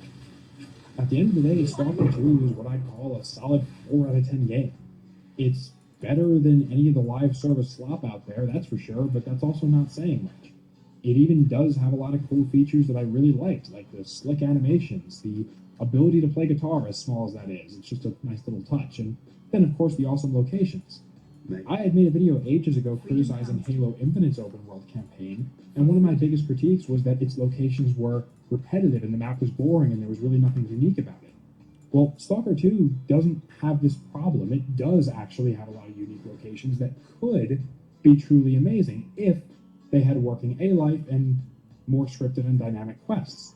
Having played mods like IWP, Call of the Zone, and Anomaly for about a decade now, I can kind of see how the future of Stalker 2 is unfortunately going to be on the backs of modders. And before somebody goes and says, well, that's what the original games were, no, they weren't. Well, the original Stalker games do have extensive mod support and some really awesome fan-made creations for them. Those original games can still stand up on their own. Stalker 2, with its lacking basic features and functionality, as well as, I don't know, the A-Life that made the original game so good in the first place, doesn't do it for me right now. It doesn't stand up on its own. Ultimately, Stalker 2 feels a lot more like a platform for modders to build on rather than an actual game, and that's wrong on so many levels. They sell game development kits out there. There are prefabricated assets and even levels that you can buy. If I wanted one of those, I would have bought one, but I bought a game. I expect it to work and be feature complete out of the box, but Stalker 2, like so many other modern releases, isn't. It shouldn't be up to modders and fans to make the game for the developers. And it's with a heavy heart I say all this because for a long time I've always loved GSC.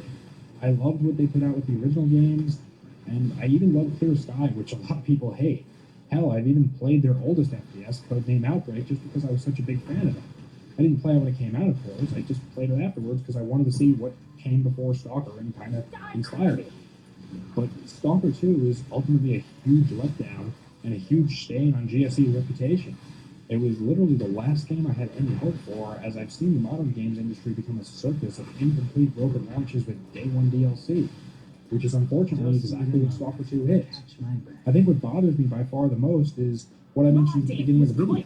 The fact that the early game of Stalker 2 objectively has far more content and clearly had a lot more effort put into it than the rest of the game. It almost makes me think that GSC did this intentionally by design so that reviewers and day one players who would realistically write their reviews based off their experience with the first couple of hours of the game would give Stalker 2 a much more positive rating than it deserved.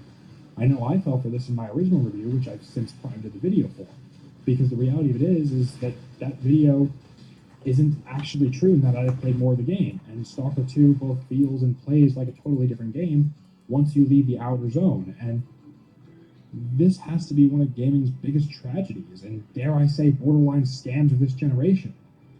Stalker 2 is what it is. I guess at this point I'll just have to stick to mods and older games made at a time when it wasn't all about flashy trailers and developers still care. Maybe in a few years when modders have had their time with Stalker 2, it'll become something amazing. But right now, it's lackluster. With the modding scene, though, I sincerely hope Stalker 2 doesn't just become Gamma 2, as Anomaly and Gamma are for some silly reason the most popular Stalker mods to date, but that's a topic for another video. Another video that I made a few weeks ago, so check that one out, link on the screen if you're interested. Leave a like on this video if you ended up enjoying, and tell me how your experience went with Stalker 2. I'm sorry to make such a negative video like this. I really didn't want to. Generally negative. Oni mi zoseli mapu ti kokocky su indikáti. Because, well, we all know how Halo's doing these days. But yeah, I couldn't ignore this any longer. I had to call it out. I wanted this game to be great, but sadly it's just not. Oh well. Back to IWP for me. Thanks for watching, and get out of here. Never mind. Just doesn't have the same ring to it. Oni ne odíde odtiaľ.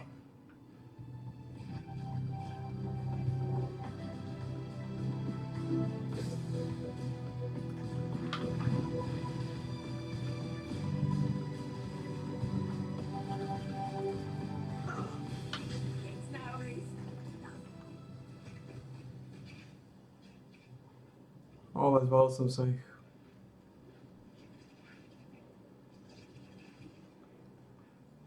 Zbal som sa tých imbecil. Hey fellow Vault Dwellers, it's Angry Turtle, and today I will try to answer your question. Human versus Ghoul. What should you pick? Which one is doing more damage?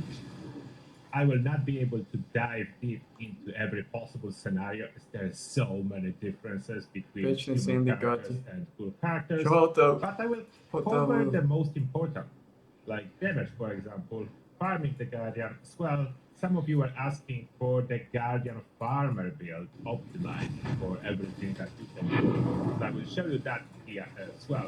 Maybe let's even start with Guardian aspect.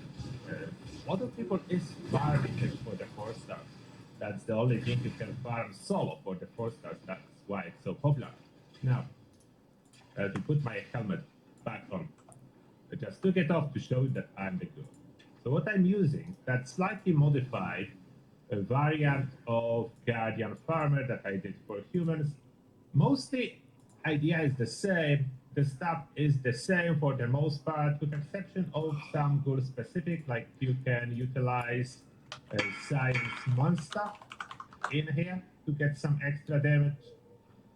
You have Science perk, that's the same as everywhere. Science Monster is good. There are some perks that can consume glow and give you some extra damage, but they do consume glow really fast, and that's extra management.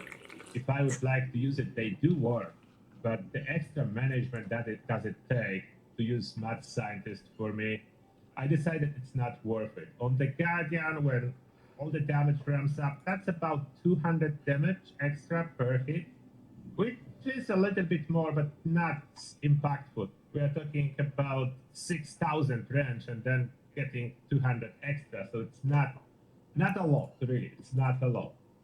Most of the stuff is the same. You may see the Ricochet will still rely on that. The faulty spot, this one, that's a secret power of the Ghoul. Faulty spot is equivalent to Nerd Rage in human, when faulty spots is indeed, in most case scenario, when you can hit a weak spot stronger than Nerd Rage. So on human we are running Nerd Rage. Nerd Rage to increase our damage when fighting Guardian, and that was giving us about 50% damage increase.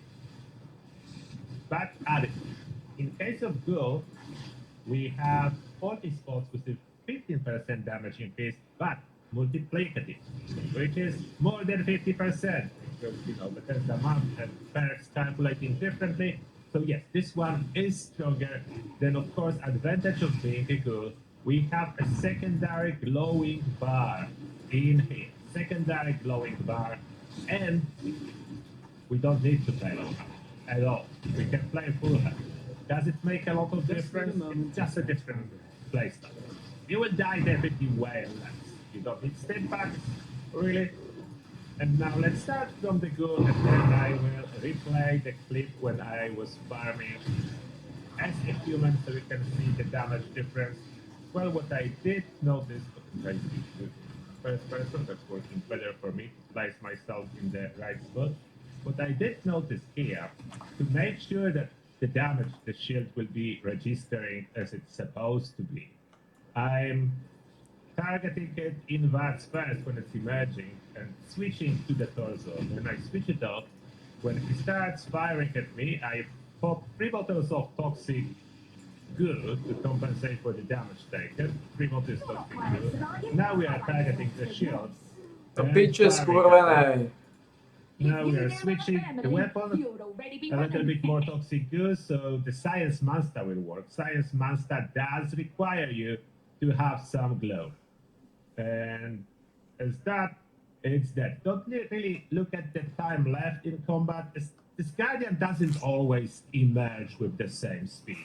I notice my time left vary from like 45 to 52, 53 seconds. Táto žena ma It's not sere. always the same, but the reason for that is the Guardian is sometimes taking way longer to emerge. So this is the damage as a ghoul. Now as a reminder, clip from a human, pay attention to damage. I'm bloodied build, I have emergency protocols, full set of troubleshooters. With some stim packs, I can tank it up close in here. I need to be close so I can hit it with Enclave Plasma. I wait until it fires at me. I apply stim packs, and then ricochet and VATS to target, accidentally fire at the torso, but look at the amount of the limb damage. And it's already crippled. I'm taking this plasma and continue. That's incredibly fast. The speed calls it to take all the... And as you can see, the damage as a ghoul is indeed slightly higher without adding any of the glow consuming effects. Just a stable one. So what we have here is the Science Monster. You do need to have a glow, and it works for 10 seconds, so that's perfectly fine. The whole fight takes less. So perfectly fine, and then we will have all the spots, and those both together, that's where our power comes from. Everything else is basically the same. That's what our power comes from. Then specific case scenario when you would go like a feral ghoul melee will be absolutely dominated by the feral ghoul, as you will get a huge bonus to melee when you go feral. That human do Ako som mal zobrať conventional, automatic, you run with automatic, if you want any of those, feral ghoul is absolute number one. Even though human can have unyielding armor, the feral aspect is more than unyielding can give you, so feral will dominate. You cannot really play low health efficiently as a ghoul, so unyielding armor is quite a big no. About some of the downside, the health, and as long as the stat log back is present, that sometimes starts acting up, and my health tends to drain way lower than it's supposed to, so I have less health, less glow. Hoping the server absolutely fixes that, and if you remember about the fix when you load into the fresh world, for most part you'll be absolutely fine. And Potom nohy, don't dva do any of that, prstene. you don't know about Máme tu nohy the niekde? stat log, that can affect you very negatively when you are playing a ghoul. So that's what you need to know. Potom nás So the main nohy. difference, ghoul is more damage than a human, even when we are comparing to blooded human build, because Furious is a dominant prefix, so you don't need bloody. For boss fights, Furious is a dominant prefix, which we just tested recently. It keeps dominating, it's absolute number one.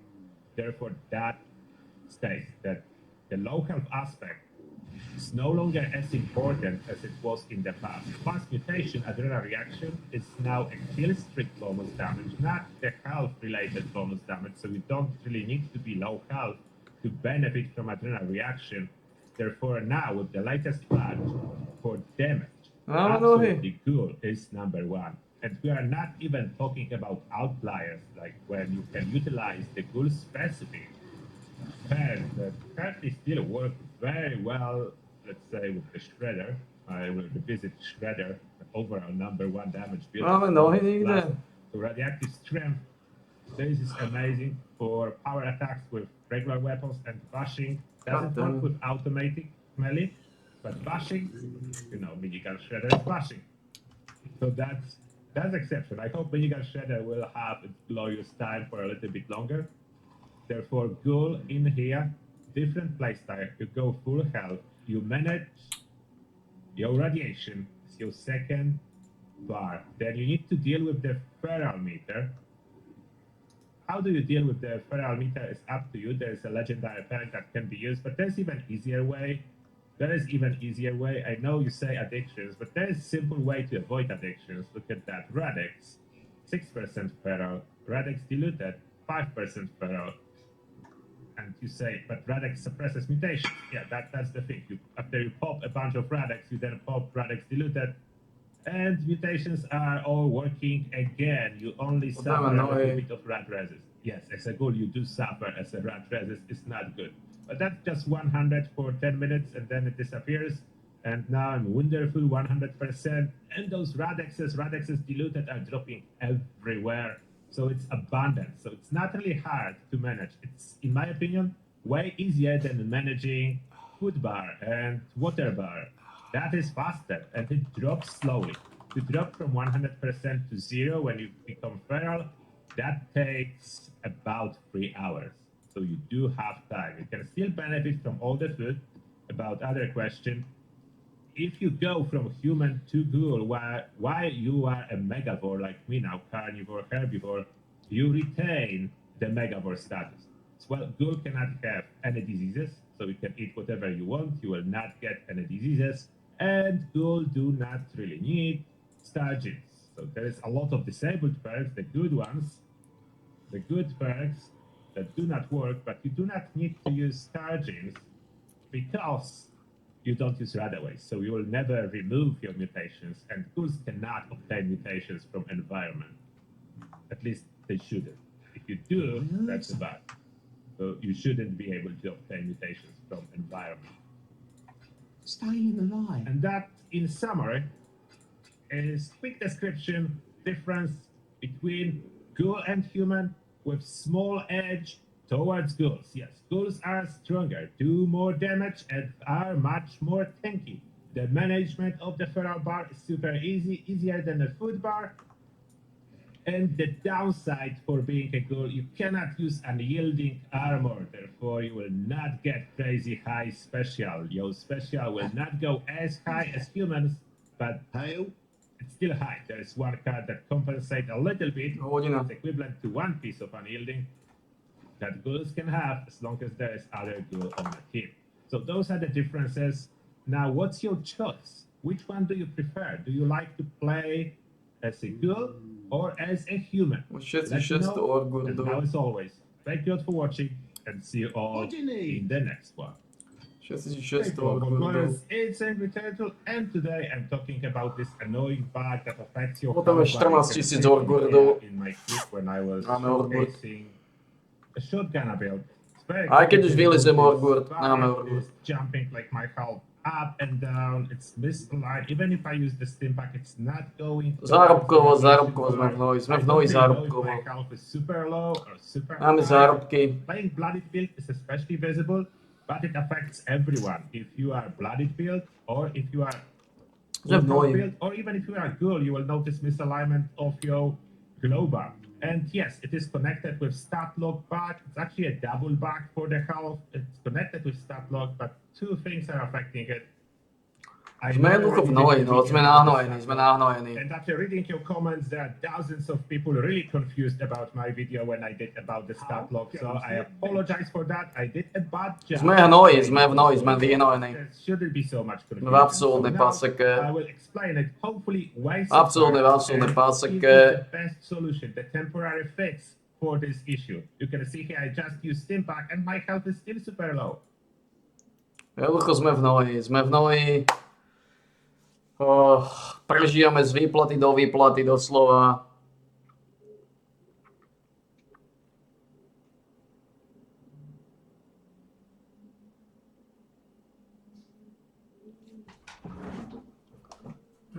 Už nemám ani odbor, aj tak. Tovary, ktoré prevážame, sa míňajú.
Ja neviem. To je nová žena.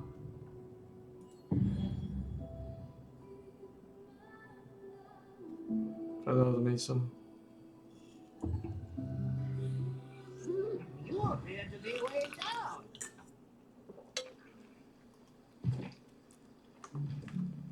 Piče.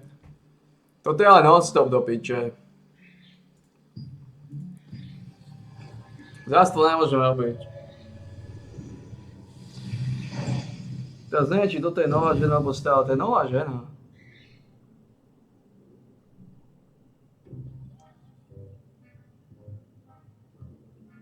Či je to stará? Je to tá istá? Ja už neviem, čo sa deje. Zase mi, že vyzval. No nič, to nemôžem zase robiť.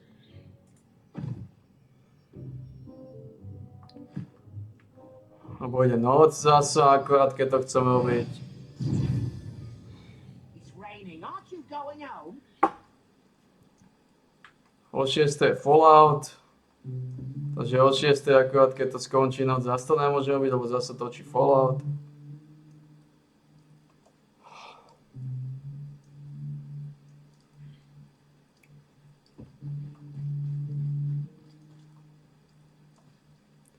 God damn it, man.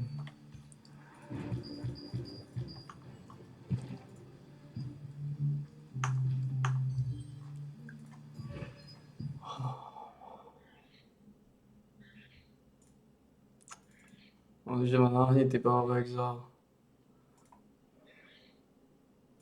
So am I limited by rats or am I just still healthy? I cannot tell until the moment I actually died later on, and then I knew I was really dying, but not before that. So to fully cover this topic from the beginning, we are loading into the adventure world. That's important because the spot we spawn is important. We so happen to be outside of the West Deck. You can see by our health bar something is not particularly right from the moment we spawn, as our health overlaps our radiation bar. The good news is the fix is relatively simple. I will tell you fix first, then explanation what's happening in and why. So what's the fix?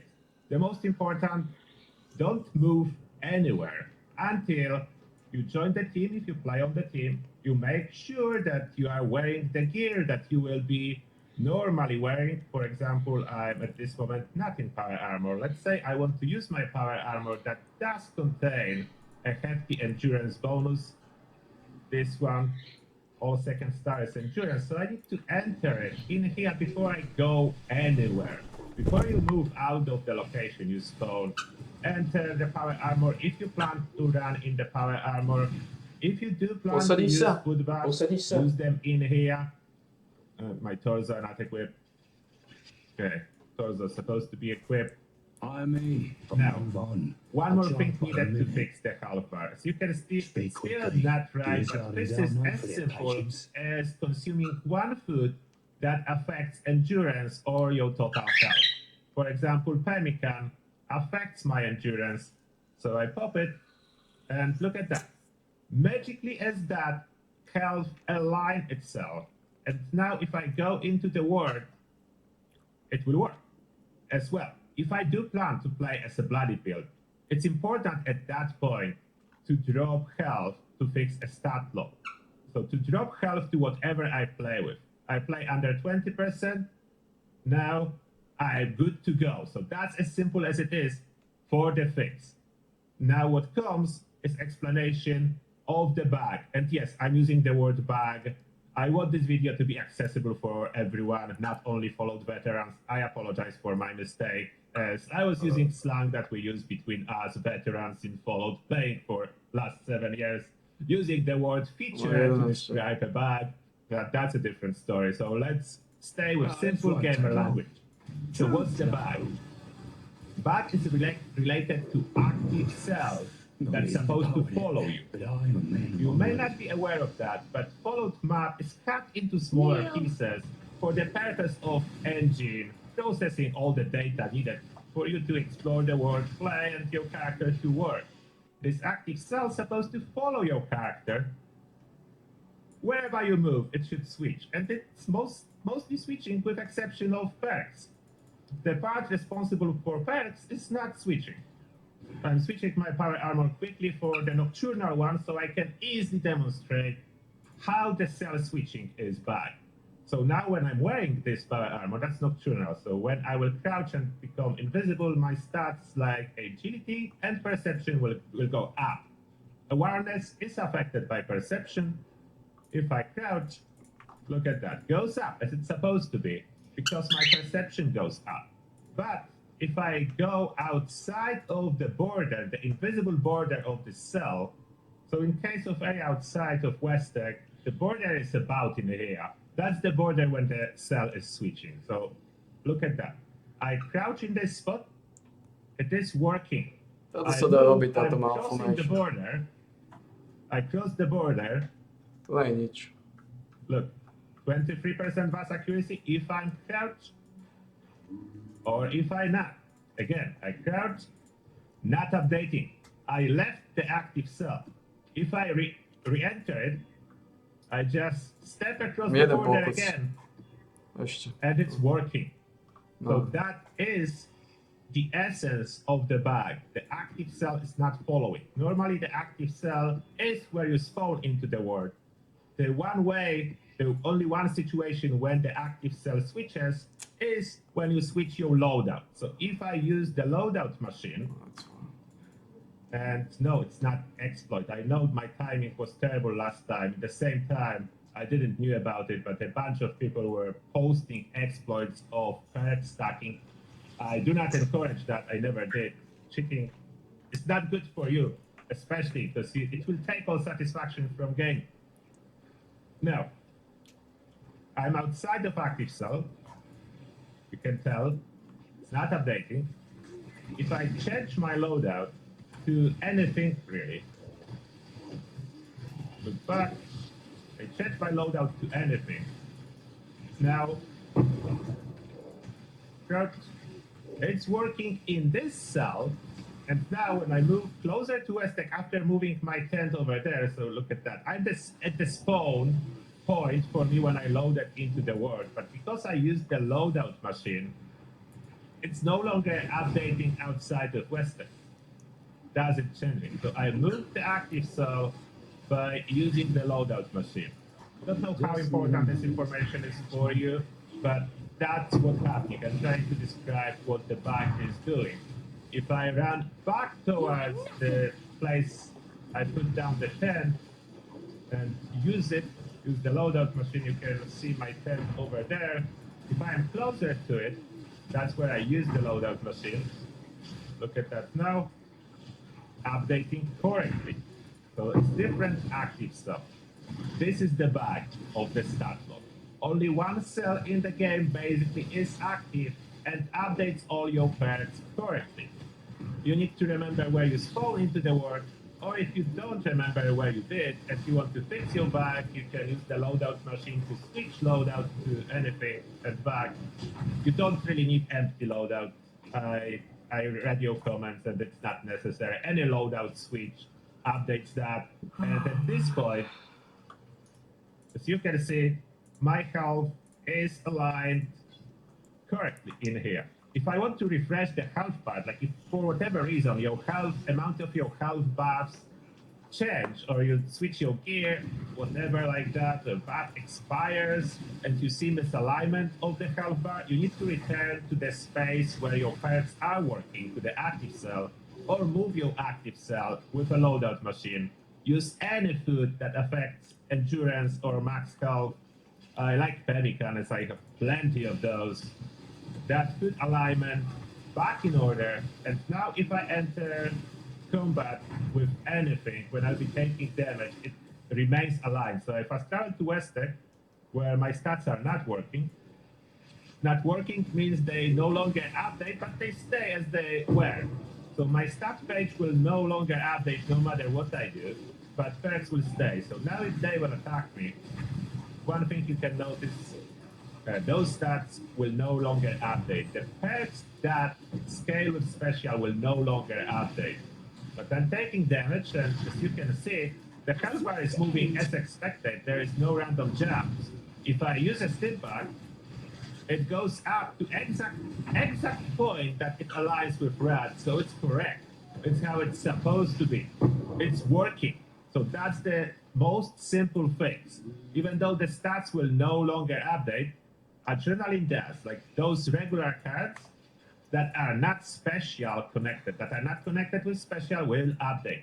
The stats that are connected with special will not update. So adamantium skeleton, awareness, every single pair card, basically every single pair card that says that it's based on your stat, like endurance, will not update.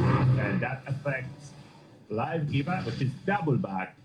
It's affected by stat block related to active cell not following your character, and on top of that, affected by not applying correctly until you use endurance for whatever reason.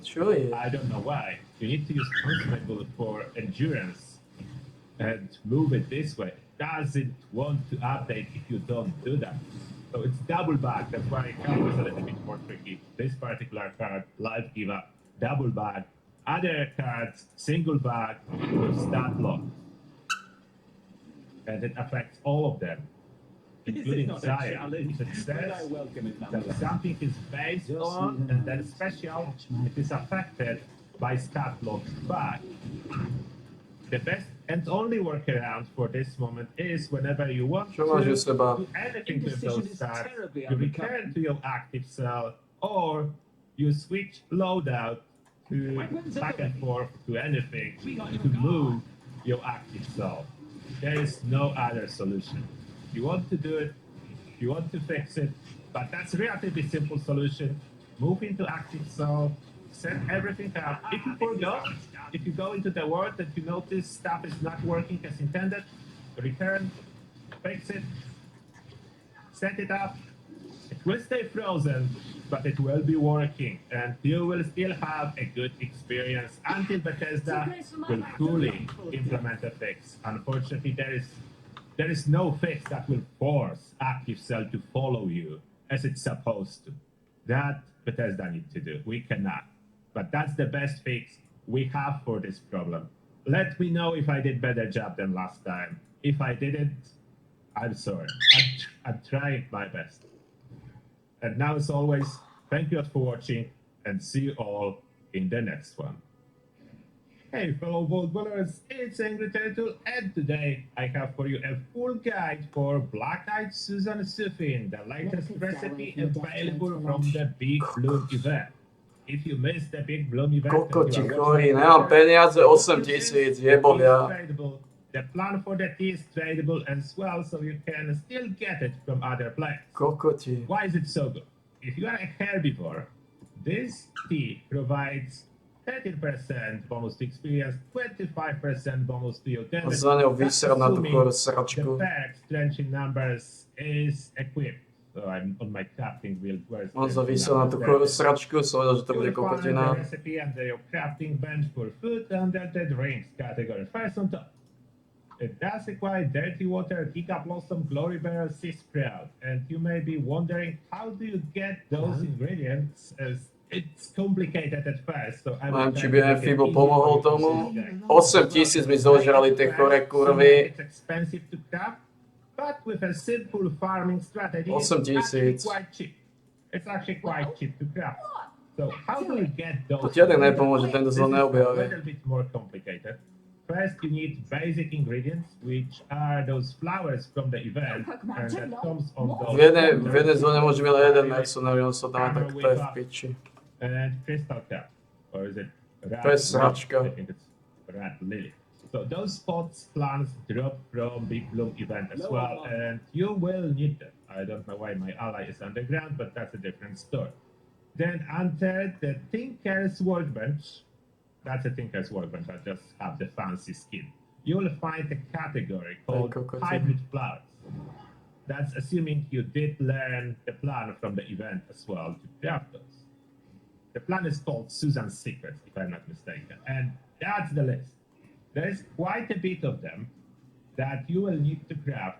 But I made a list for you to simplify it, how much of each you actually need to craft. So here is the list. Those three are craftable from the main Teraz to dám mercenaryho. Green Invader, Starlight. Those you start with. The other ones will be grey out until you Oh man, 8 000 mi zožrali tie kurvy. Simplify it for you. You craft 12 Ember Golds, 10 Green Invaders. Nemám peniaz, nemám hovno, 8 000 mi zožrali tie chore kurvy. 2 Sea Sprouts, 6 Glory Bells, 2 Candy Kills, and 1 Giga Blossom last. Because you need all other ones to craft this one. And that will give you just enough to craft 1 kit. That's why I'm saying it may seem like very expensive endeavor until I show you a fast farming guide for those flowers. But let us craft one here on the live stream so you see how it goes. And we can improve efficiency, of course, with Super Duper Perk. Feel free to screenshot that if you need it for further reference. Knowing those ingredients, Super Duper I have equipped. I craft now those Ember Golds. You can craft 10 times more if you want to increase the quantity and do like 10 keys at a time. So just add 0 at the end. I would craft enough for 1. So then I go some Glory Balls. And it's that's not Green Invader first. See, I even jump into the wrong one. If I cannot scroll far, then it's not the one crafted straight away. The Starlight is 2. And Super Duper will be triggering, so some of them will accumulate. Over time, you'll see what we need to craft less. For now, as we are crafting based on that exactly as this. 2 of Sea Sprouts. Then we go to the Glory Balls, and we need 6 of those. After that, back to Candy Kill, and we need 2, and that unlocks Giga Blossom that we need. Tu vidíme, koľko vytačuje na damage-u. We can return to the main bench and craft a team. So we go here, like a craft. Na to nejme zabiť nič, len ako pomaly bude život. Other ingredients, I will have that for later. I will just craft more tea, and I will see which one in particular I'm missing, and I will craft more. For now, 1 tea, the Super Duper has a chance to trigger on all of those. I know it may seem complicated at 8 000 mi zožrali tie how to kokoty. easily get huge quantities of those Ako hen to nikdy už nerobím. Shield charger, áno. When we are crafting those hybrid flowers, there is not much other ingredients as those flowers. Hen to piču sa. On almost all of it. 8 000 mi Yeah, so zožrali. nuclear material is everywhere. So you need quite significant amount of nuclear material. Luckily, nuclear material can be farmed quite well. How do I have so much? If you run a plasma weapon, enemies will be dropping nuclear material. So that's where you get nuclear material from. And everything else is just flowers. So how you mass produce flowers? For the mass production of flowers, we are using workshop camp combo. It's definitely possible at Lakeside Cabins workshop. That was recommended to me in the chat during Turtlecast, and what I did. I'm pretty sure there will be other workshops where you can do the same thing, but this one works. So if you need one, this one works. To je malo If stačí. someone is already setting the Tu vidíme, standard, že bez nej nič, hovno. camp workshop combo, Najmä if they nikoho will build zabiť, nikoho everything, vylízať. you can use their setup. Najmä nič You don't need spraviť. to build your own, and it will not be really taking Chora. away anything from them because it's refreshing itself. So it's endless supply of flowers. How will that work? So in this corner of the workshop, Go on, we need to out with put it. those pot Back to the flowers. grind, I suppose. If you did learn the plan, but Still you here, cannot still find looking them, to they make some under the coin. food category on the bottom here. You need some first flowers to build some, so never run your flowers down to 0. And you build as close to this corner as possible. With this one, there's only 3 and can be built one of Toto je veľmi zlá each. liga. That's why it's so important to put workshop and my own camp next to each other. That helps a lot. And top up under resources, very important item. It's turbo fertilizer collector. So we need that too, as we'll be using those turbo fertilizer. To zas The kokotín, plan for nemá this level. thing, after you learn it, allows you to craft those Toto. grenades yourself. It To je z tých collect prstenov je from time to hnoj. time, but it will let you craft them as well as other grenades. And those Ja are nemám easy to prsten. craft, so we can mass produce those grenades without even waiting. Si robíte zo mňa If you don't skurvislina. have this plan, just a quick info here. This plan can be purchased at Foundation. So, no, There's something there with gold bullion. So we can get this plan over there. So now I set up in here and my camp is over there. The camp unit in here. So that's a setup. So that's what you need to do first. And you may say, oh, that's a lot of work. Don't worry. You do it once for a long time. So you don't frequently do that. You do it once and it lasts you for a long time. So that's why the prep is important. Those flowers themselves that can be found under miscellaneous are super light. Let me sort by weight and I will find those flowers now. What? There they are, you see? I have like 200 of them and the weight is under 1 pound. The singular flower is 0.001. Oh, man. That's the setup. Now, very important, perks and other boosts. It's normally from those planters,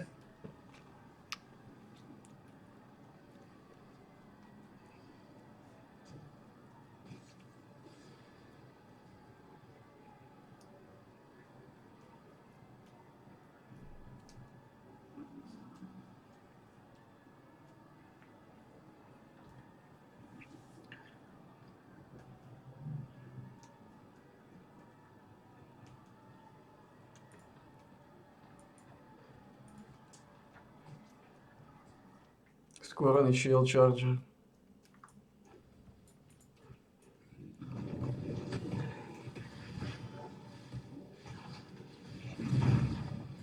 Takto žena má Pride, ďalších 50% increasenutý damage. Pride, 50% increasenutý damage, Intimidation má. So nemôžeme čudovať, že bez nej nerobíme ani hovno. To kokota, keď uvidím, shield charge.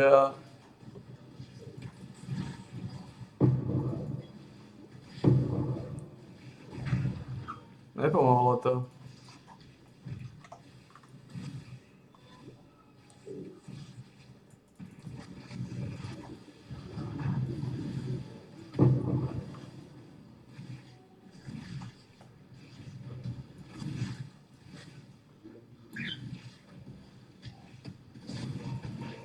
Tak nemôžeme sa čudovať, zombie majú mať oveľa väčší damage ako pôvodne majú. Ani 10% damage dole to nespasilo, úplne ich zničilo aj s týmto.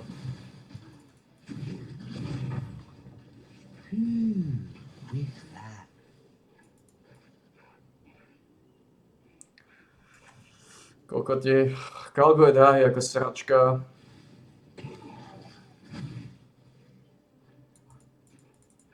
Ale keď poznáš triky, tak sa dá lepšie. Iba 4 máš, 4 námorníkov máš. Ale stačia ti trojky. Stačí ti trojka rank. trojka a vyššie, iba 4 máš. A potom môžeš ťahať teoreticky 2 lode, ak na to máš. Ak potrebuješ 2 lode. I survived the pits of Trathus. I'll survive you. Go on, you know the rules.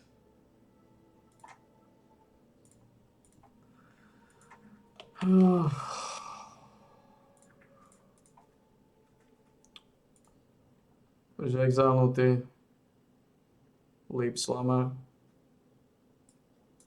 End of the line. Leave you in two. At least you didn't chain me. Makes you better than most.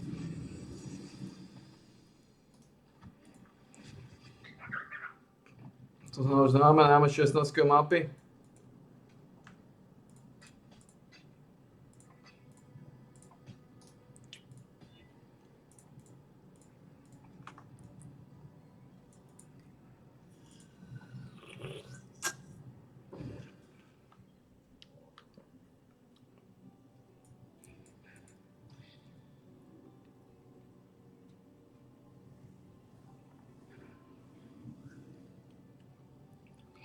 To nie je tá žena, neexistuje.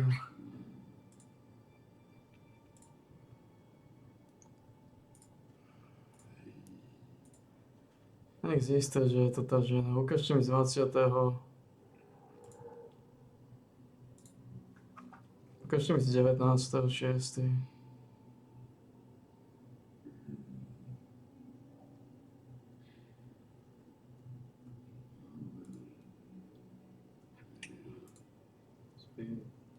Je to ona?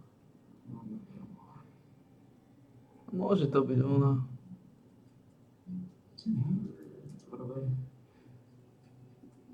Takže jedno sme spravili. Teoreticky.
Máme ešte 16 mapy. Máme. Za chvíľu budeme musieť odkúpiť nejaké lízaly vylízať. Máme tam jednu mapu, ktorú môžeme ešte lízať 16, tam v tej krakerke, keď odkúpim BC.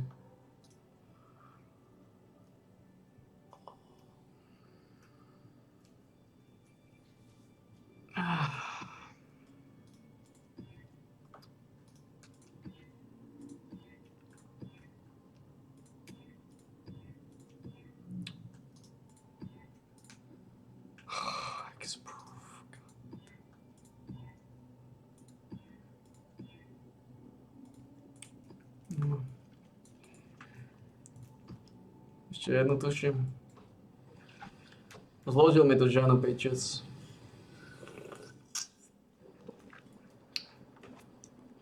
$8,000. Čo je toto?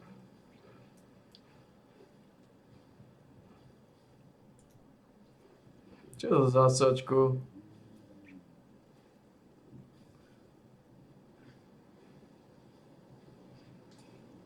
Fuck off. Ako zaujímavé vaše sáčky.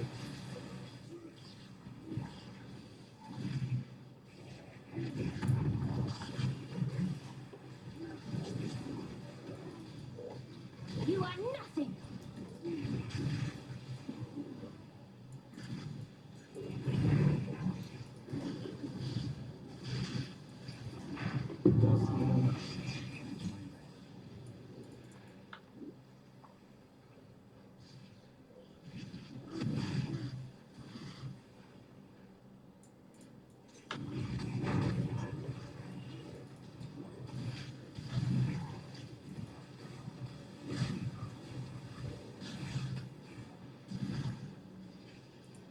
To Bitter Green, Belfar, Scorching Ray.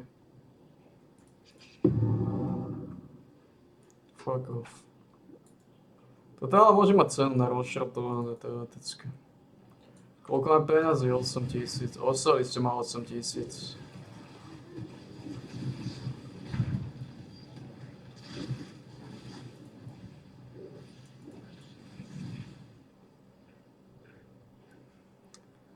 Nej sa nám dajú získať tých pičoví za čo. Tak ono je to dosť, že osly nejaké veci majú. Niektorí majú dobré skilly, ale nemajú dobré veci. Tým pádom ich dáš. A niektorí majú silné veci. Tým pádom je to problém ich dať.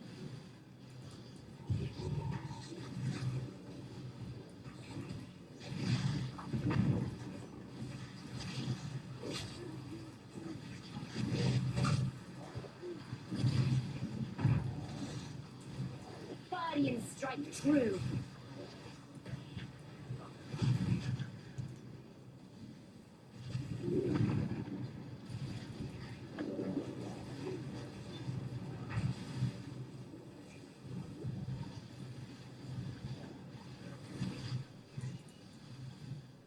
Potom hlavne prsten.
Ale je sranda, že nevieme zohnať.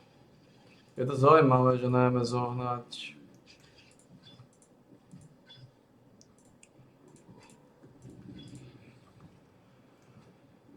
No nič, dám damage. Dám na výber, potom by ste mali damage. 12-kový damage. No už tu je jeden 12-kový, dostanete ďalší.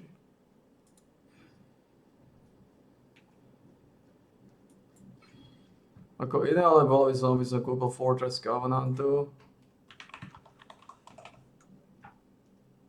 To by im dalo viacej.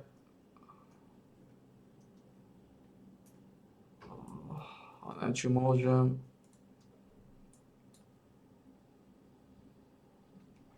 Toto chytí podľa mňa. Mám kde dať? Sem. Sem môžem dať. Odtiaľ to nechytí nič. Toto nechytí, to je príliš ďaleko. Je to 38 proti 24. Plus vedia blokovať.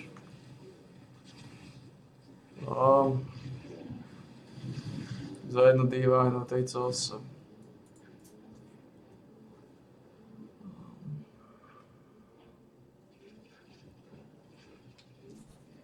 Za jednu divine majú väčší damage. Je to 38, čo je ten väčší roll. A to jednu divine som v podstate zarobil na tej helme. 24, 38, to je o 14 viacej. Plus moju šancu na zablokovanie, to môže výjsť teoreticky. Plus je tam tá šanca, že keď už som tu, tak by sa im mohli z toho bloka a dokopy s tým. To by možno zachránilo i prežili a vydržali dlhšie. To sú...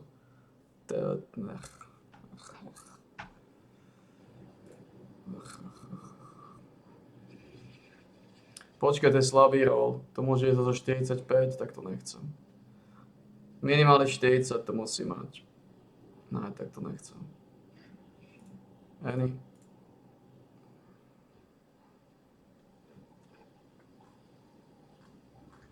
Minimálne tento. Tak to... Slabý roll. Minimálne 40. Minimálne 40 stredný midrangeov.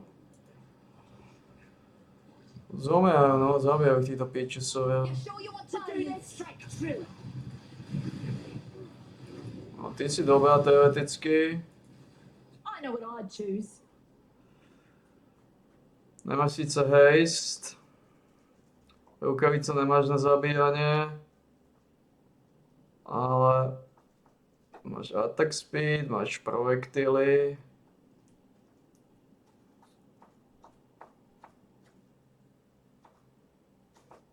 More physical damage, increase attack speed, more damage with elements, less damage with hits.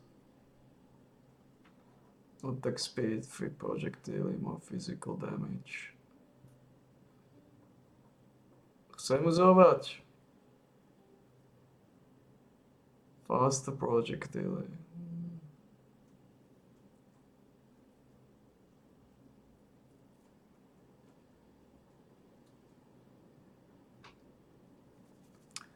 Chcem uzovať jasne namiesto tej 80-toľkového sanguina.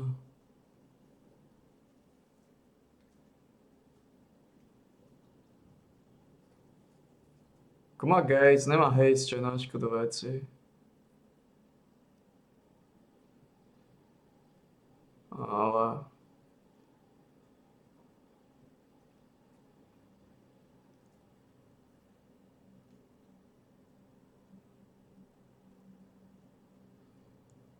Nespraví za to. Táto dá zase poacher marku. A ona má extrémne silnú poacher marku.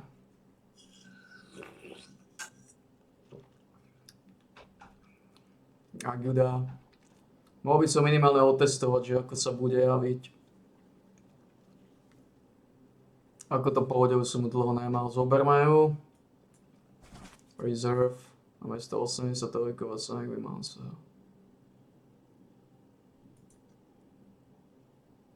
To nechcem vidieť. Pravdepodobne, áno. Oh, tactical retreat, is it? Ja sa vrátim.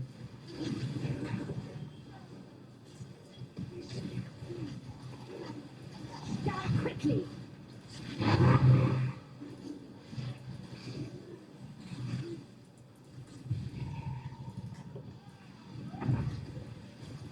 Just need a moment to catch my breath. To zoberiem, neboj sa, čo zoberiem a... Budeme sa s tebou zapodievať trochu.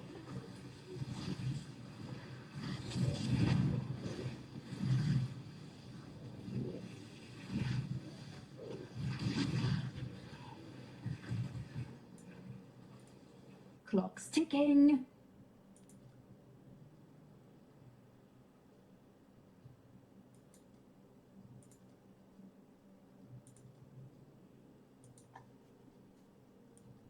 Target in sight. One shot, one kill.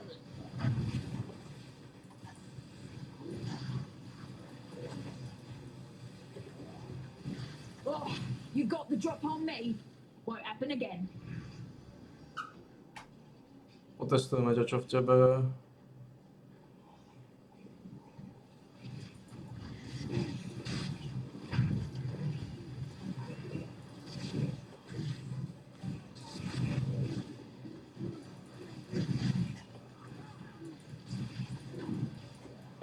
Máš čistú brutalitu, žiadny chaos damage.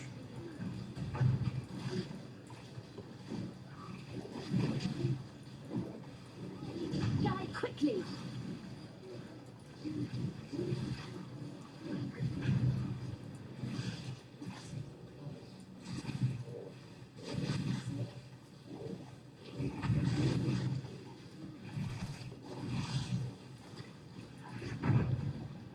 Čo robí tento Galgan?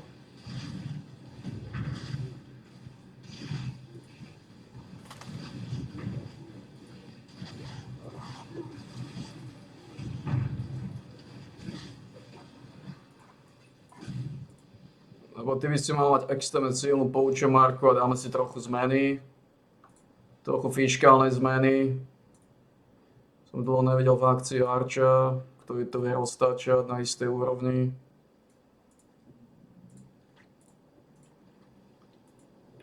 Teraz ho uvidíme. 83-kový Archer slušný šovinista. A tak hovorím, neviem, dokedy túto ligu budeme točiť. Vidím, že táto liga je trošku náhnitá, trošku vyhnívá. Trošku páčkálne vyhnívá. 8000 máme. Bola relatívne lácná, nemá Aury, má iba Grace, má tu Haze, čo na škodu veci.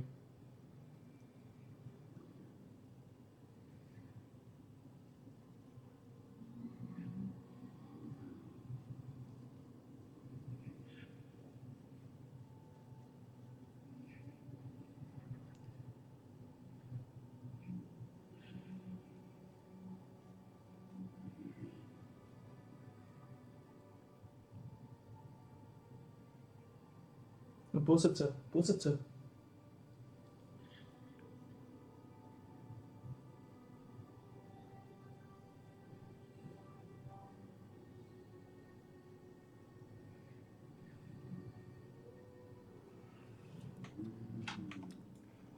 A keď ako som povedal Sanguimancer, ťažko, možno sa mýlim. Možno aj táto žena splní svoj účel. Na istý úväzok, samozrejme na istý úväzok. Ak nemám problém kúpiť Covenantu za jednu Divinu, 45-kovú Covenantu by som zainvestoval aj 2 Diviny, keď už sme pri tom, ale... Farewell. Ako som povedal, to je také páčkálne, znova také páčkálne.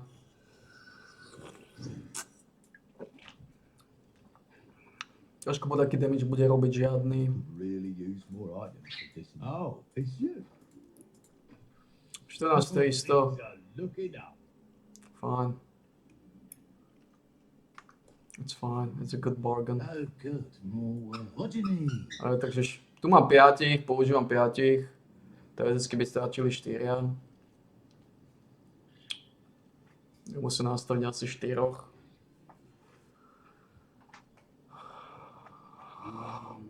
Bo som zistil, že z 4 alebo 5. 5 je také dobré číslo, 5. To je OK, tam sa neušetrí nejako extrémne, že veľa. Na tom jednom už. Títo začali brúzgať. Ale vidíme, že kedysi sme míňali 8000, neviem koľko, teraz to 7100, keď ide loď. Hovorím, z výplaty do výplaty prežívaš. Z výplaty do výplaty. Well, what will it be then?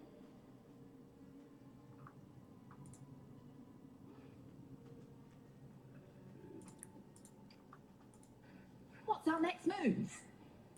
Doesn't change my aim. Potreboval by som Learcast.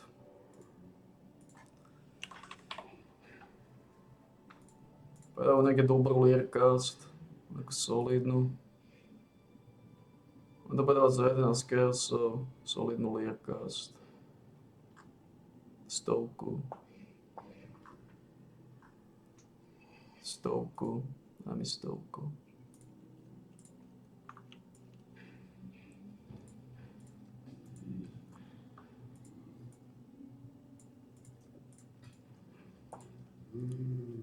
Lebo je dať poučiu marku.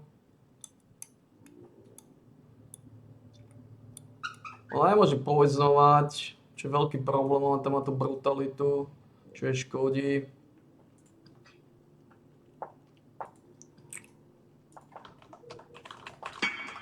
Čo je škodí. Brutalita je škodí, šťastí.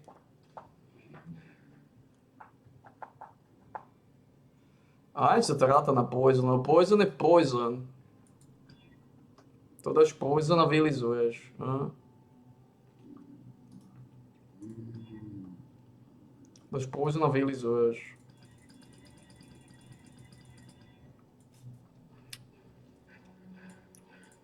Well, let's have it then. I've made do with worse.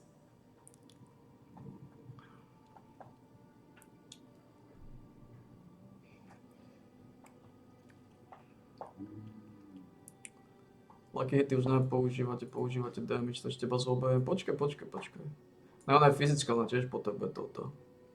Takže iba jedno sme ti zobrali, ostane ti ostane. Kayaks and steel. Never doesn't change my aim. No a ty tu máš brutality, tu máš 20 brutalitu, ale tu máš iba na Gradle Split. Na Instanovi, na autohitoch nemáš. A máš aj tu na Puncture, máš brutalitu tiež. A čo spravia, keď dajú?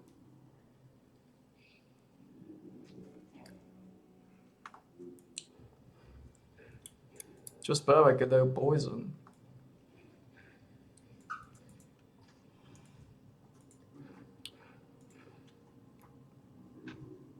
Always poison on hit against cursed enemies. Ten poison nebude robiť žiadny damage? Potom. Lebo nerobia žiadny elementálny damage.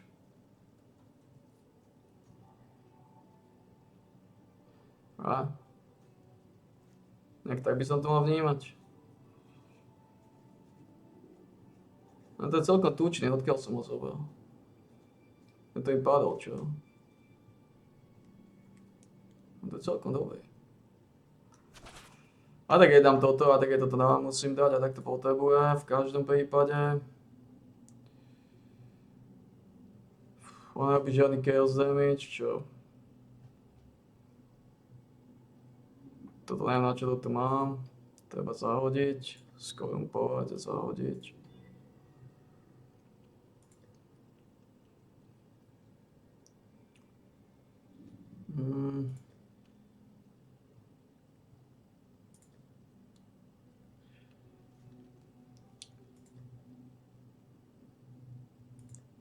Takže ona nerobí žiadny chaos damage, bo mám brutalitu.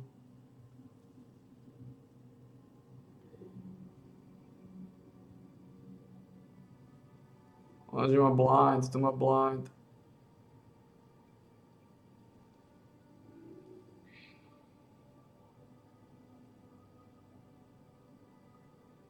A všade brutalitu, ale... No to je jedno, lepšie veci, ale tak nebudú.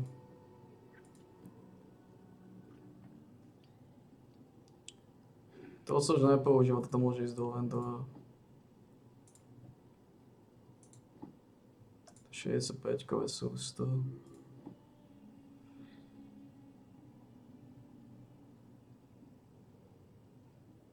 A to zodiak je solidný.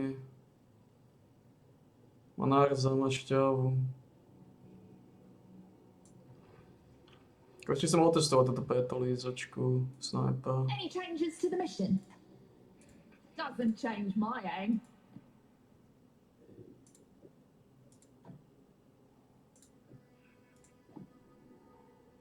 To predať.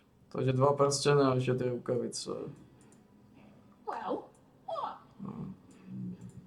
Welcome. Farewell. Ja mám tie rukavice. Určite som to nezahodil, to sú rukavice a 2 prstene. A ona používala čo? Ona používala venipunktúru. To je toto. A potom extra chaos damage som jej chcel dať, ale mám brutalitu, takže Ming je úplne v hovne. Ming je úplne v hovne.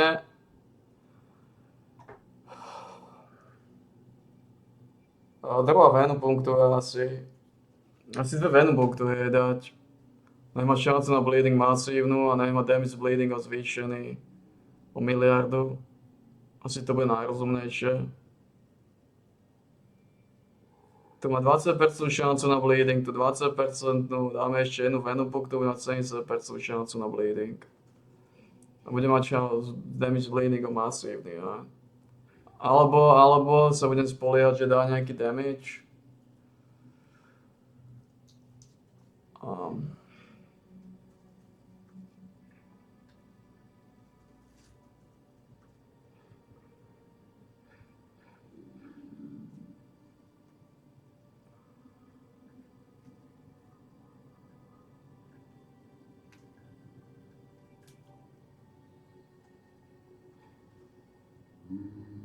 Napadá v rýchlosti, čo by som ja lízol.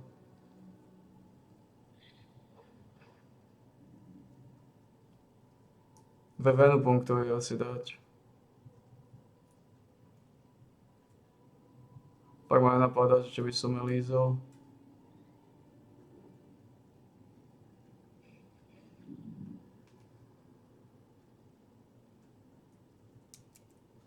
Main guard by som aj chcel dať. Lenže má na brutalitu. A je pravda,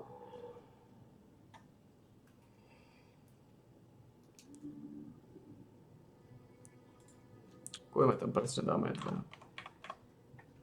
Bude mať 70% šancu na bleeding.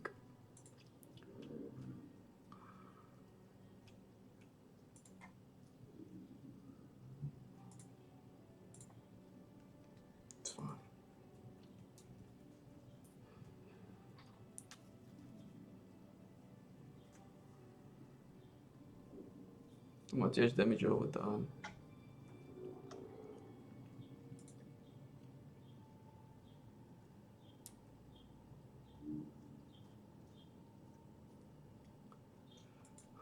Dobre, nemám čas na toho hajzla. Toto dostaneš. Dostaneš jednu základnú venu punktu a jednu málo. Teraz si fixnutá, invitneme ťa. Tuto používaš toto, lebo stále je to aj tak najlepšie s týmto lookom. Stále je to aj tak najlepšie. To lepšie nebude. Tu máš pekné solid damage. V podstate s Ensnaring Arrow tu nemáš brutalitu. Ani v blinku nemáš brutalitu. Takže uvidíme. Otestujeme ťa teraz trochu. Čiže ako to bude vyzerať. Máme ešte 16 mapu.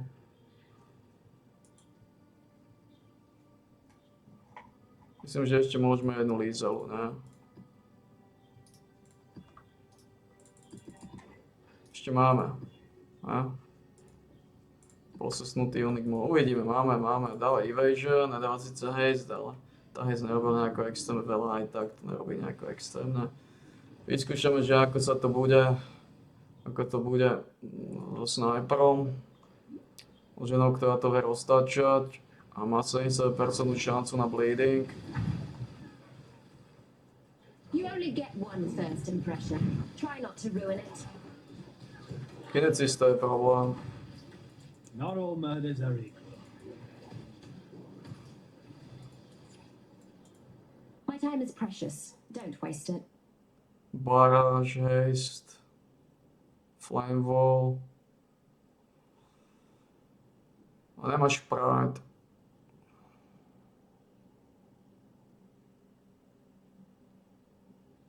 Mohol by som mu nechať tak, alebo mohol by som mu skúsiť lízať. Táto je tučná. Let's not drag this out. Know your place. Just need a moment to catch my breath.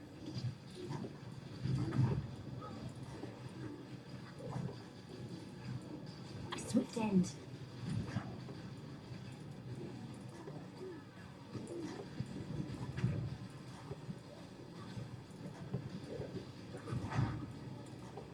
Dáme ju. Swift end.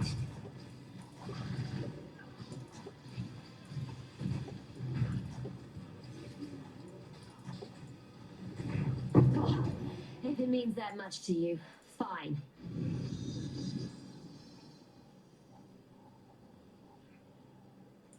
Nakoniec sme dali tohto, ale stále nás to všetky zombie.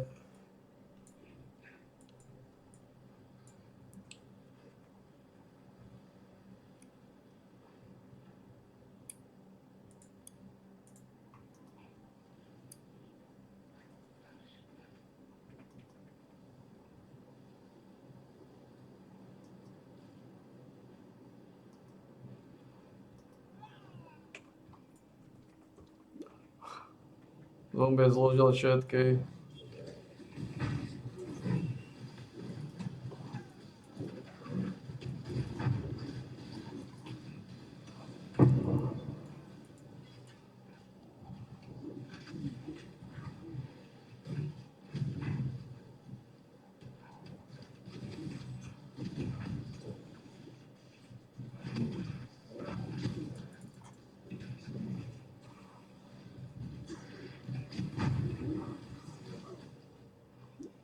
A tu vidíme ten rozdiel, o koľko je to horšie.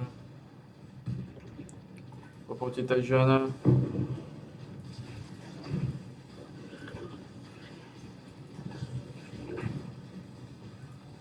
One shot, one kill.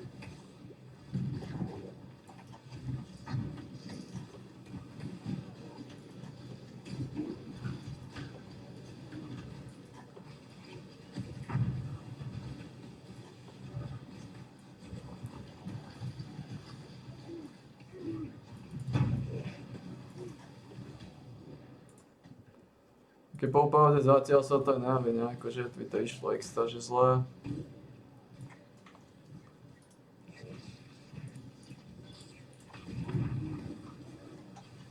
Dostali sme kinecistku.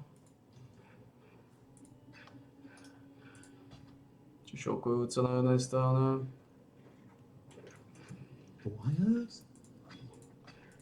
A Farewell. mala šezling. 1, 2, 3. 4. 5. 6, 7. Piče, zabudol som, že nemáme. Fajn.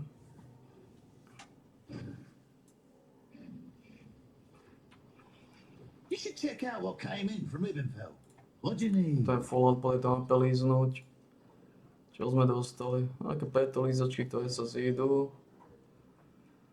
No. Naložíme iba 1000 Wargurdu. 4000 pumpkinu. Dáme 10 000. Ja, to je fajn.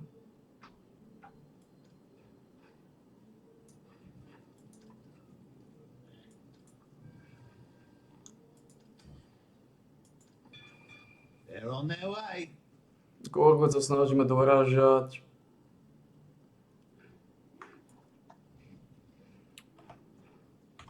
Nebolo som, že potrebujem nejaké šparky.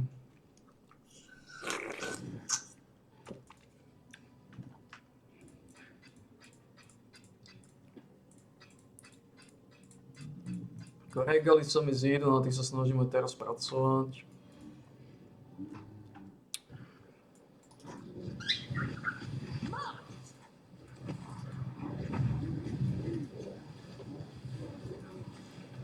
Vidíme, ten damage je úplne málo, ten damage je masívny oproti tej žene. Robíš vôbec niečo?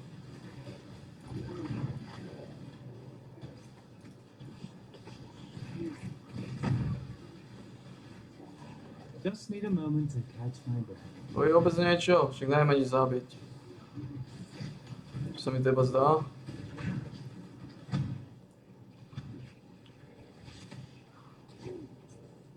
Zložili sme kinecistku, takže niečo musí robiť.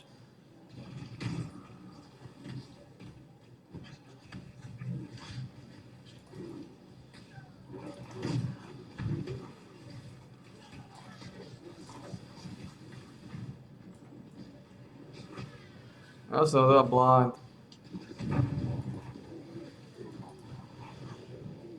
Ja som nemá síce povedať, má tu poučomárku. Ale je to citeľný rozdiel, je to slabšie.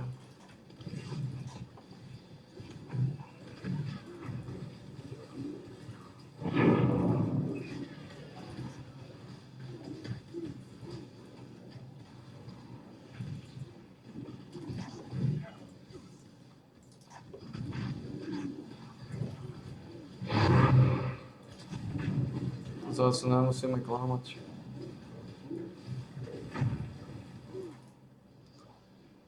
Potom brnenie a lúk.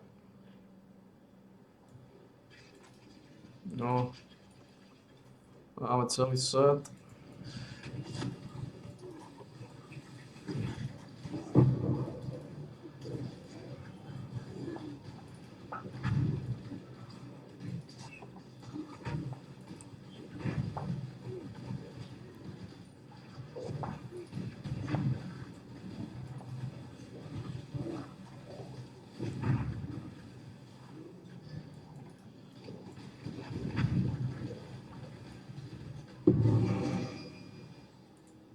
To sú tentakly, ktoré dáva Impel.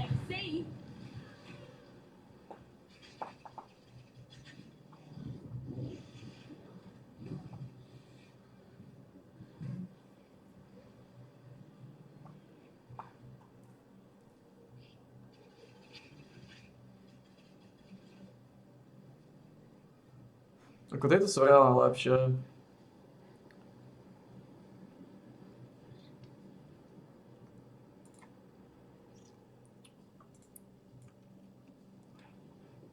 Sice iba 20% šanca na Impel, ale má to reflektovanie Impelu plus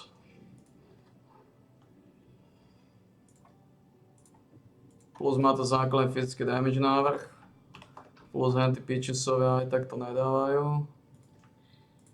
Tie rukavice sú zaujímavé, ale tieto mi vyzerajú sa ďaleko lepšie. Be careful, Exile.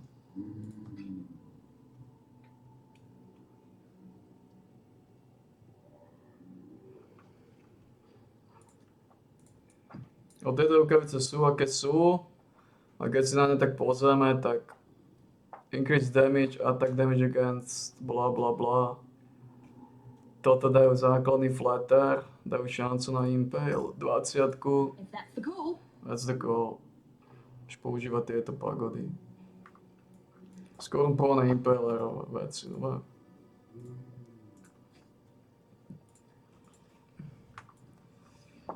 A tak asi, ako som povedal,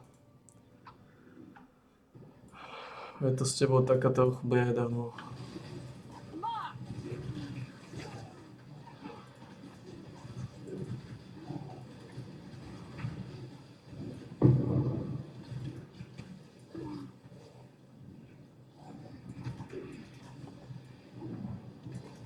Ale dáva silnú poučia Marku.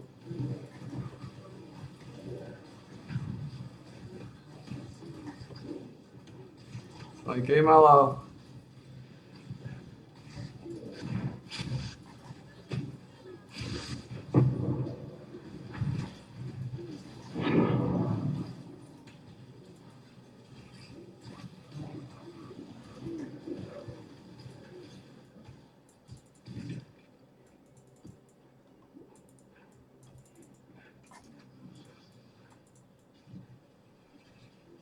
ako tie rukavice môže brutálne boostnúť damage.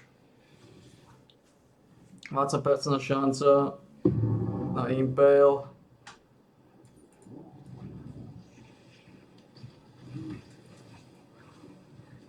Keby sa to podarilo zvýšiť na 30 alebo niečo.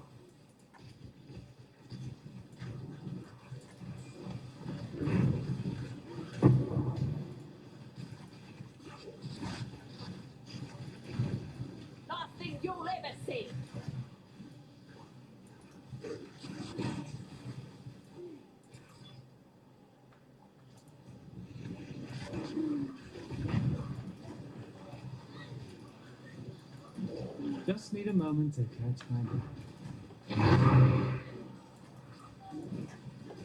Kto mi to naložíva taký damage? Oni sú posesnutí, god damn it, man. Nejde.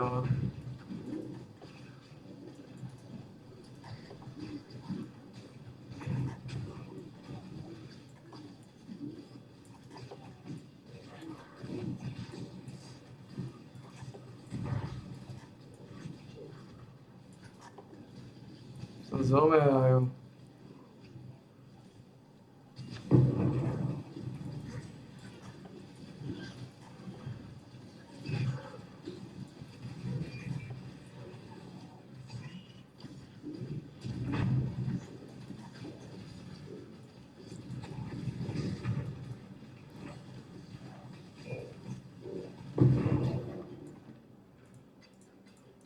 S tým pelom, ako som povedal, to vyzeralo drsnejšie. Len teda s týmto to vyzeralo drsnejšie.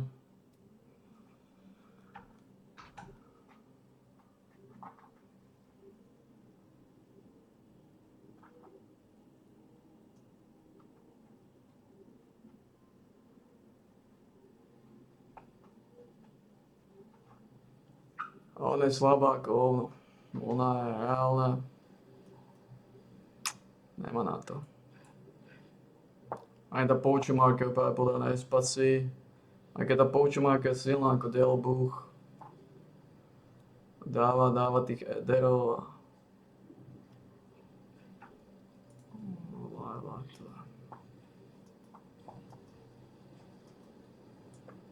Tak sú posesnutí. Títo piči sú, aj keď sú posesnutí, tak končí sa dá. Right between the eyes.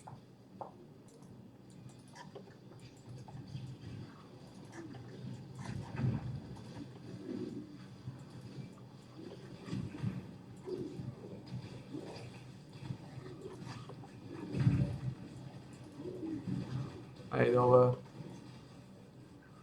Keď mám to blasfémia, čo púšťate nové.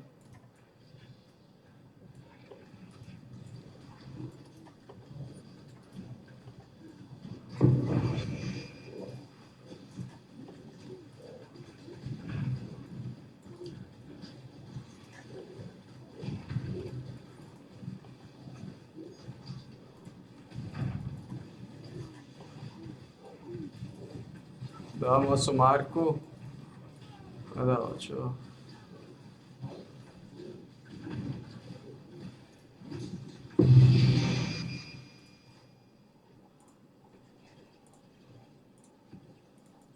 Ako ťažko súdiť, ale je horšia, ale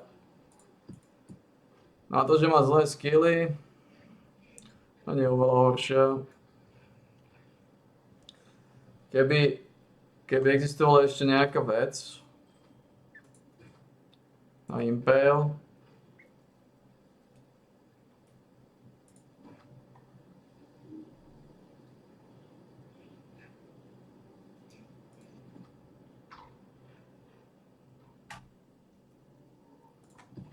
to by ešte zvýšil šancu na Impale. Zombie je znova mŕtve.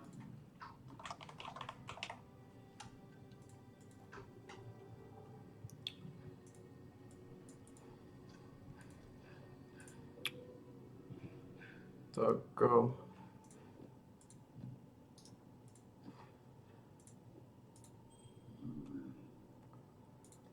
To mohlo byť zaujímavejšie z tejto perspektívy.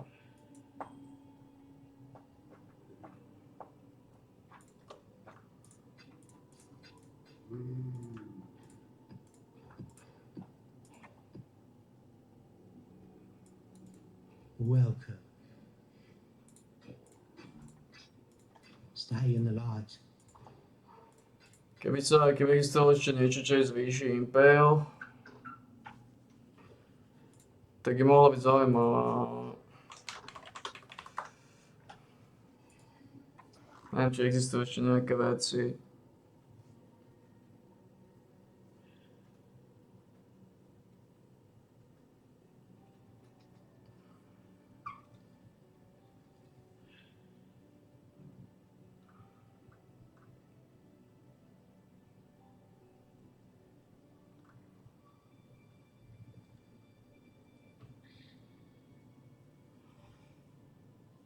Sa môže dať Impel, ale to ti nepomôže.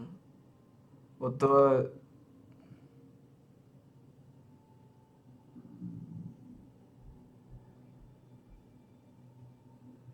To supportuje ten jam, to nesupportuje teba. Takže Impel je už neviem nejako zvýšiť. Crafted modifiers. Možno viem.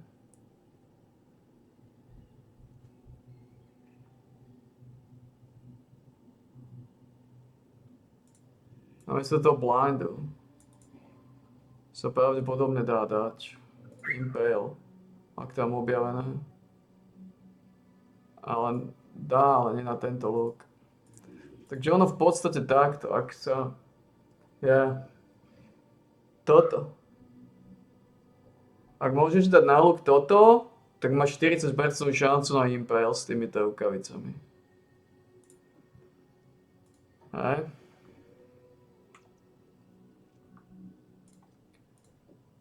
Takže má 50% šancu na impel enemies you kill to reflect. To je whatever. 40% šancu na impel, to už je brutálne navýšiť ten damage. Takže dá sa to zvýšiť. Do zbrane na tých 20% ešte up, na 40%. S tým musí sa pracovať.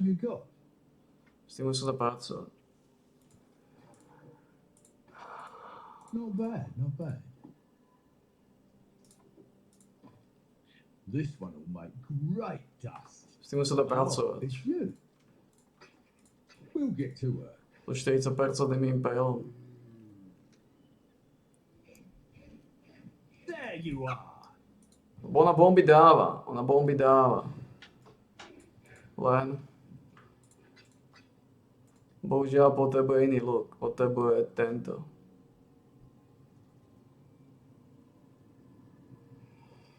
Potrebuje tento. 18-30 fyzickému damage k útokom pravdepodobne. Aj keď síce ani nie. Momentálne nie. Momentálne asi ani nie. Tento zvyšuje attack speed. Dá aj nejaký fyzický tiež. A dáva aj ten passive increase energy hits and ailments against blind enemies. Dáva tie blindy. Škoda tých brutalít, že tam má našuverené, ale minimálne nemá brutalitu v Bling Arrow. Nemá tú brutalitu, nemá v Ensnaring Arrow brutalitu. Takže v dvoch nemá. A v autoatakoch nemá.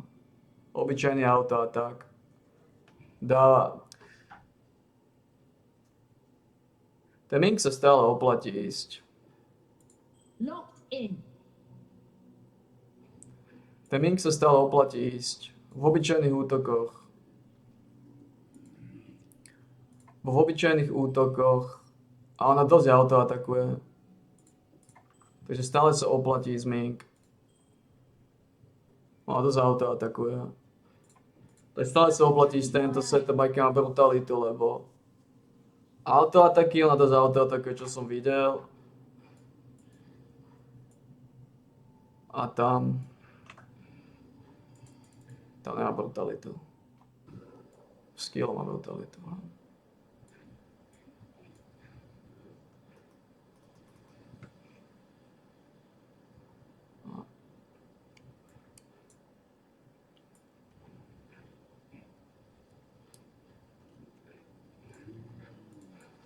To stále s Mingom bude tučnejšie. Koľko má života? 6000. Good enough. Yeah.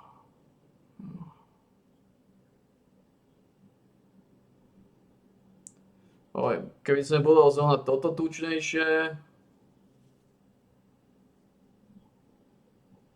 a to ti stačí len addnutý fyzický damage. Existuje esencia, ktorá ti dá addnutý fyzický damage.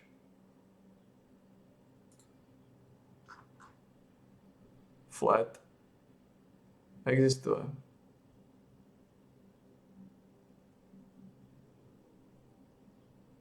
Teď potrebuješ defense od contempt. Potrebuješ zmeniť tento look. Aj keď, on je tučný. On je masívne tučný. Piči, on je tučný. 44, 74.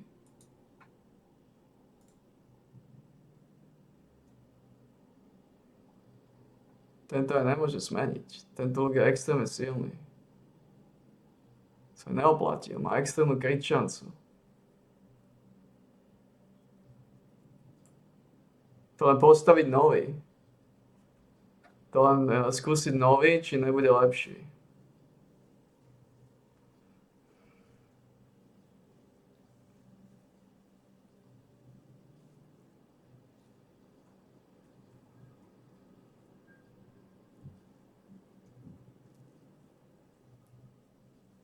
Lebo tento má extra vysoké číslo, to je najsilnejší fyzický look v podstate. A je to ten najsilnejší fyzický look plus minus, aký môže mať. 2, 5, 2, 5, 5, 4.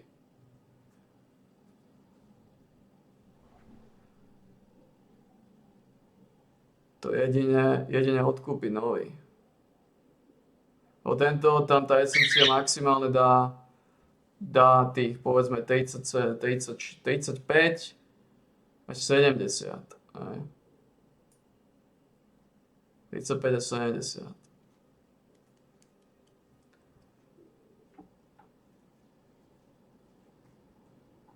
A bude o niečo slabší, ale tento získal extrémne roly. Je tam tá kritická šanca 36. Čiže zase tier 1 modifier.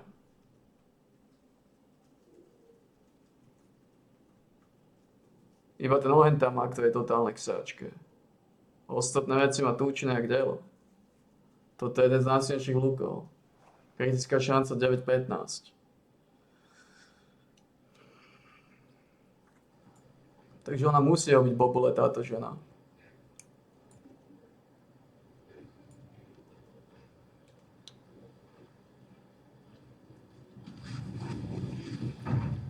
Ona musí nakladať.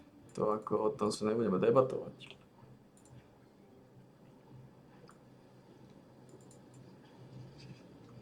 Ona určite nakladá. Tento fyzický look, to je extrémna sila. No,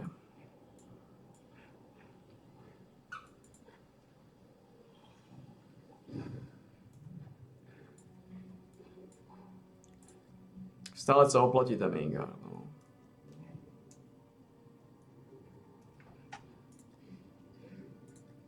Bolo na to z auta také, čo vidím. A mať 56% návrh Chaosu dokopy s tým, že to stekuje, že to stekuje. Stekuje sa to?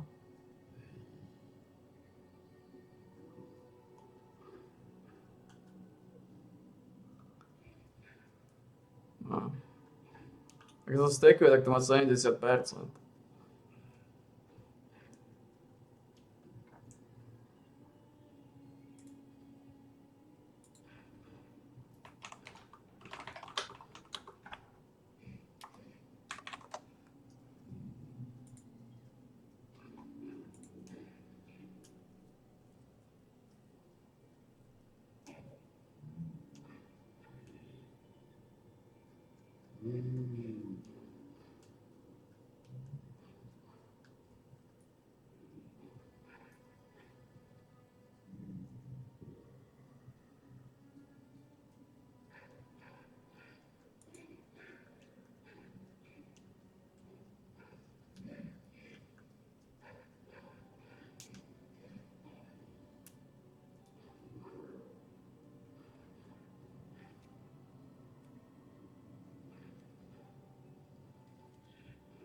Ja si pozrieť, koľko máme ešte a potrebujem ten follow spraviť.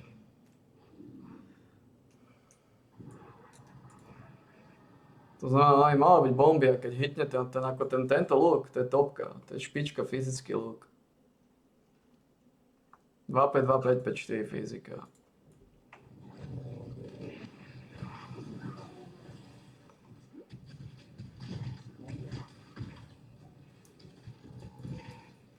One shot, one kill.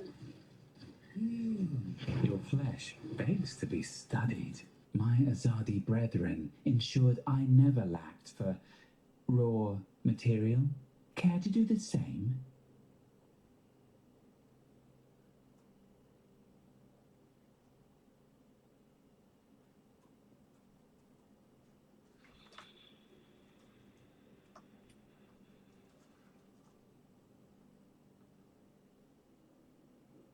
No takže sila dexterita a pride.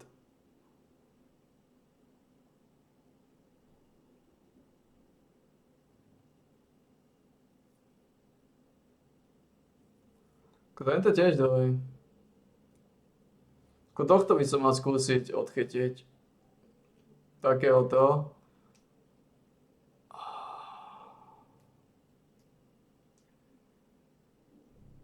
Je to extrémne silný. Ak odchytíš tak, ak chytíš s Prideom a so Steel Skinom,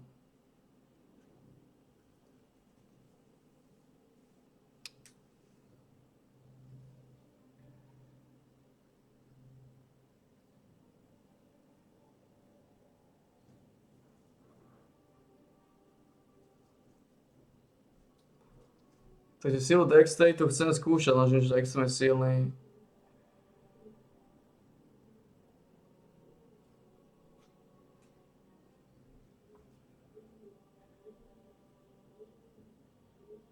Tento ešte môže byť takisto.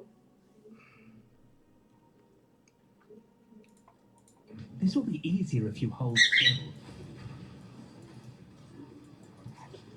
Oh, this is late. Oh, it's not often that I lose. I suppose that means it's yours.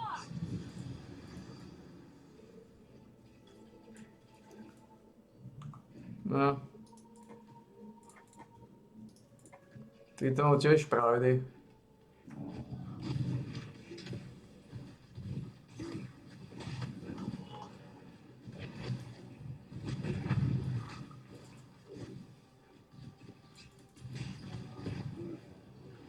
Another nice day.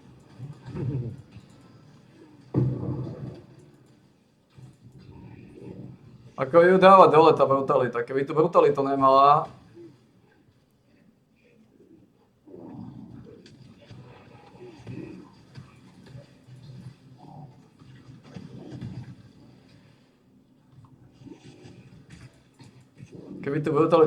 mala miesto toho niečo normálne.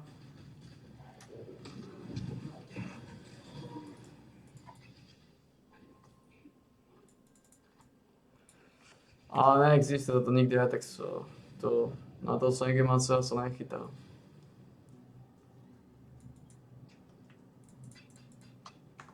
Mám tu 80-kovú ľadovú, ktorú mám. Ale tiež teoreticky môže byť dobrá na odchytávanie píčisov. Ona je dobrá, má 4, 4, 3. Táto je dobrá, táto je tučná. Ani sa nečudám, že robí taký damage, ona je tučná reálne. Ona je reálne tučná. Ona je reálne extrémistka. Uznám sniper, to som zobal, ale vieme, že ty pôjdeš do pagody. A toto je tvoj setup, no, toto je tvoj setup. Toto je sniperov setup. Len nemá na to kvôli brutalite. Nemôže to byť sniper, ktorý má brutalitu. Ale ona bude vyhodená.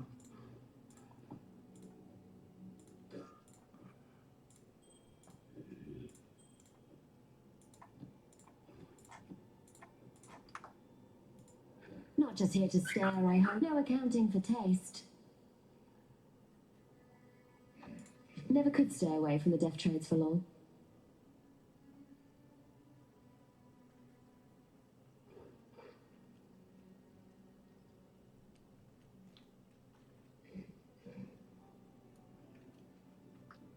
Že tieto veci si teraz musím, tu je hádne miesto. No.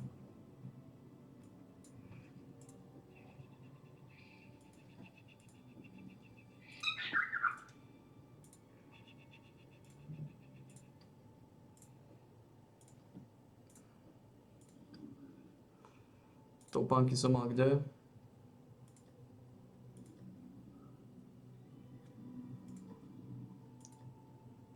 Aby som ich mal všetko vo štvorke, tu je miesto na topánky.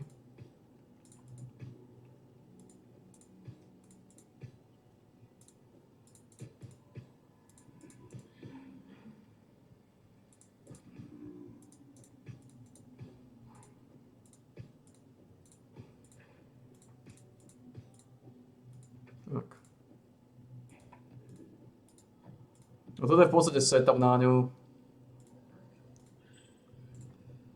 Toto je v podstate na ňu setup. Týchto presne sa čoskoro zbavíme už. týchto nie.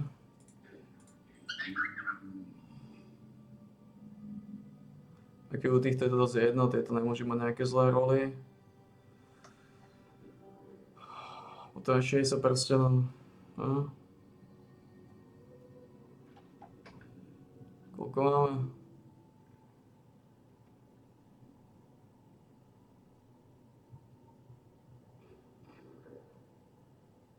Toto musí plné všetko. Keď to bude, tak máme 60. No.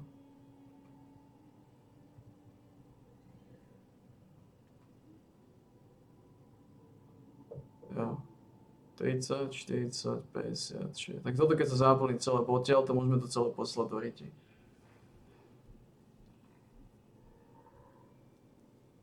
Aj keď to sa mi zdá, toto brýne od Marka nemá cenu.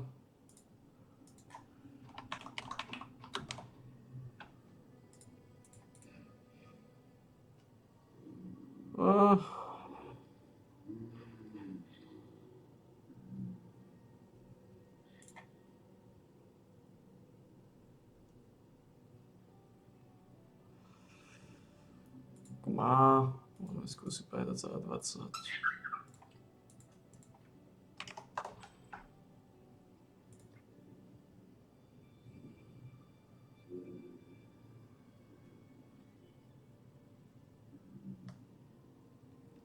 Takže ona nemá nárok.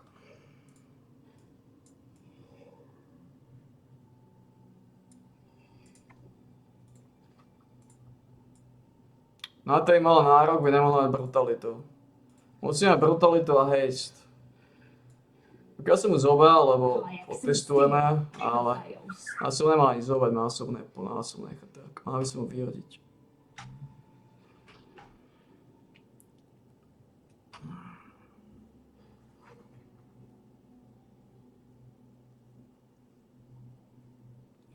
Bo táto nikdy netrumfne ľadovú.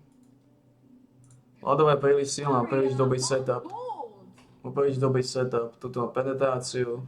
Nemá Marku, tá Marka robí veľa, lenže 107 až 190 edit cold damage robí veľa viacej.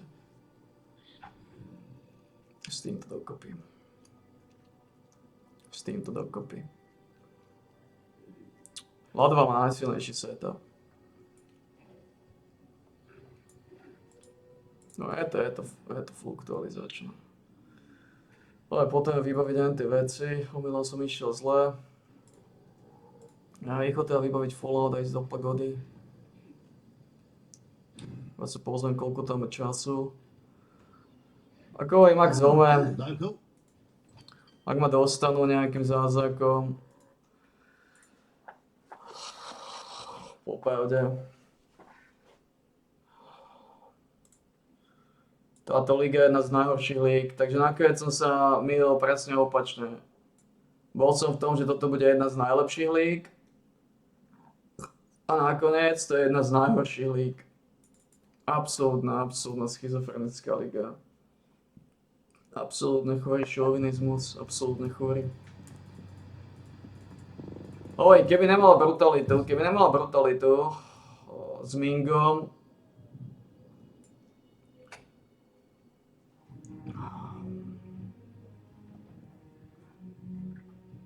musela by nemať brutalitu, mať haste a mať grace.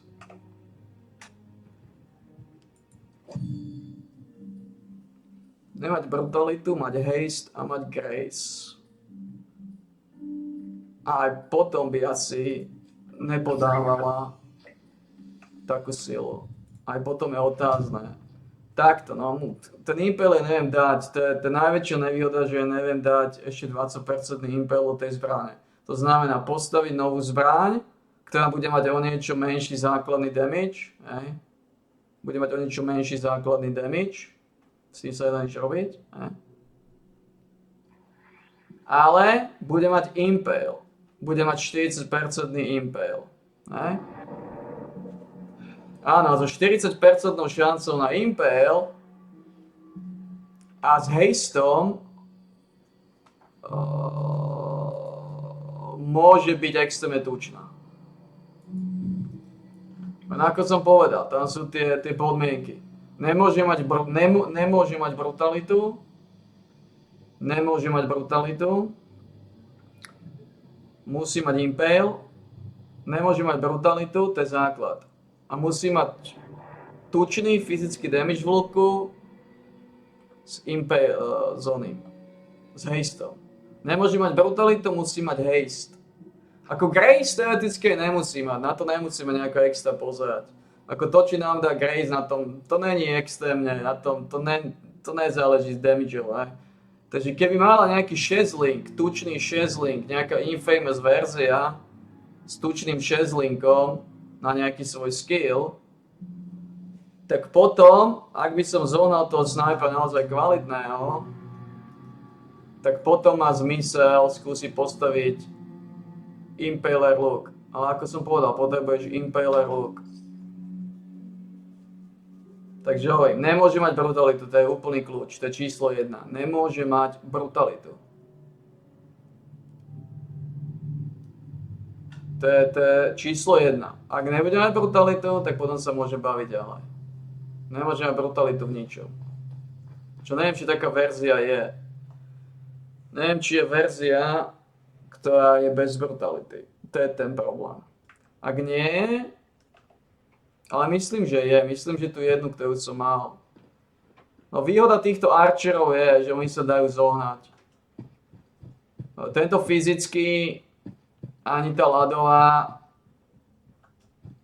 nie sú takí nebezpeční.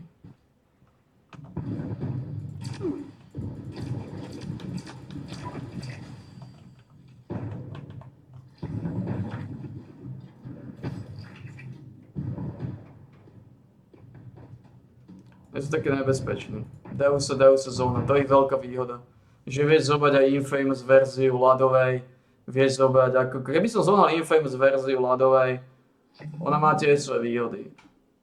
Tento Sanguimancer, jeho bude ťažké zohnať. Pretože to... Ona robí damage ako našuverená. Ale tu, že oni sa dajú dať na kola, to je tá výhoda. Že keď odídeš dostatočne ďaleko, treba zohnať tú flášku, tú sulfur flášku.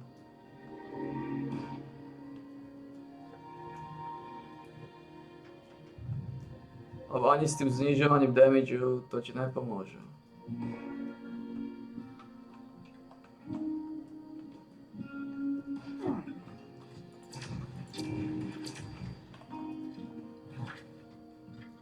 A ich potrebuješ 10 zložiť.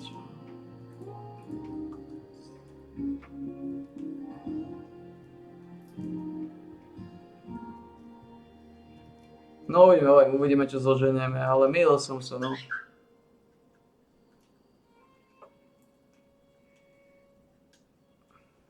Táto liga je najhoršia liga v Power Exile. Keď ma zabili, tak už na 100% nezačínam znova, to už môžem jasne povedať.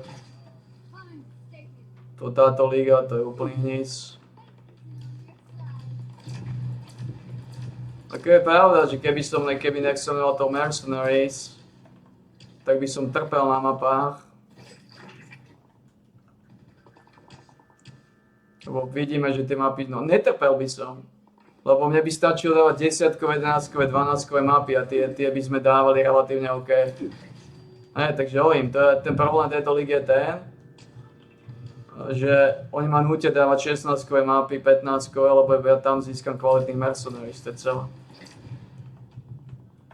Aj keď, takže hovorím, trpím, lebo dávam mapy, na ktoré nemáme, to je logické. Ale ja ich dávam, za normálnych okolností by som dával 10-ky, 11-ky, 12-ky, mal uverite. 10-ky, 11-ky, 12-ky úplne stačí. V kľude s rezervou. Bez nejakých nervov. 10, 11, 12, 13 a stačí nám. A na to zombie majú, na 10, 11, 12, 13 to dajú. Povedzme, že dáme to pomalšie, ale tak.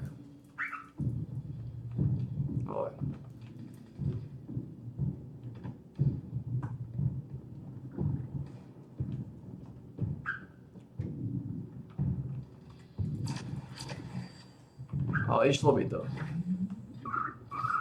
Ako podľa mňa, keby som otestoval 10, 11, 12, 13, po 13, možno aj po 14, tak podľa mňa tie zombie by to dávali OK.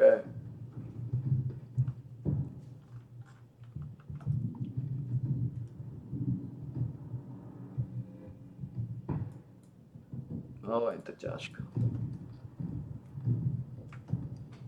Táto liga je najhoršia liga v Power Exile. Jedna nie je najhoršia, boli horšie. No, neviem, či boli horšie. Ako pre mňa bola expedícia ešte horšia, lebo ma tam zabili. No aj tu ma zabili. Ne, toto najhoršia liga je.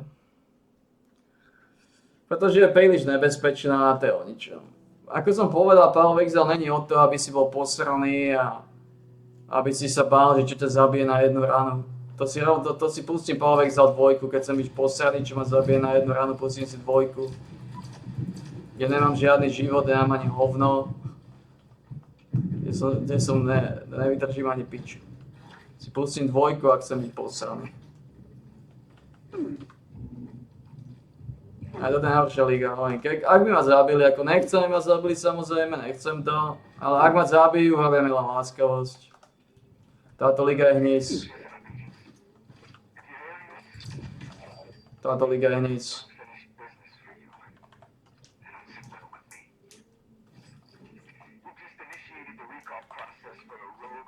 Extrémny hnis.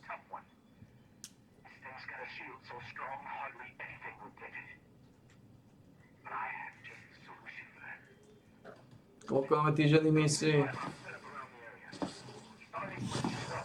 Ešte máme spraviť nejakých 7? Nie, iba 6. 6.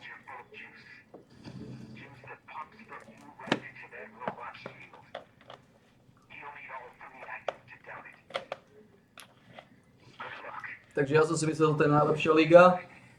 To je najhoršia liga. Ako som povedal, už radšej by som v kľude v tróne nahnitom odsýpal. V kľude trón nahnitý, v kľude Fallout. Už radšej by som League of Retardov zapínal ako Power Exile.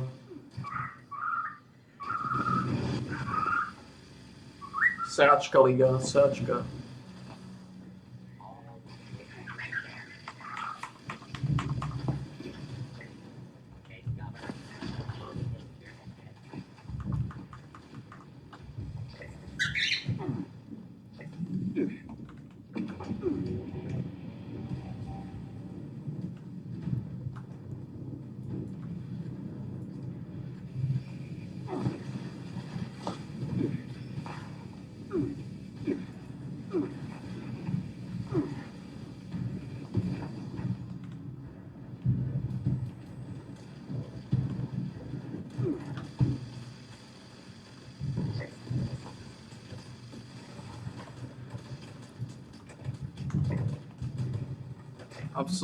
Absolútna sračka liga.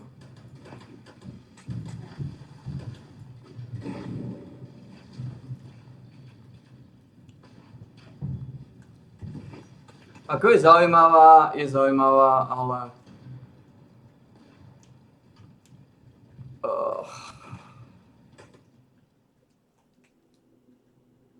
radšej by som mal expedíciu alebo hociakú inú.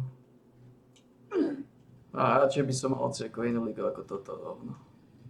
Lebo áno, ty môžeš ignorovať, lenže na čo to potom nemusí zapínať.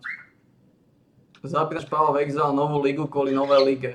Nie kvôli Kalguru, nie kvôli Abyssom. Ako dakedy som to tak robil, keď som zapínal.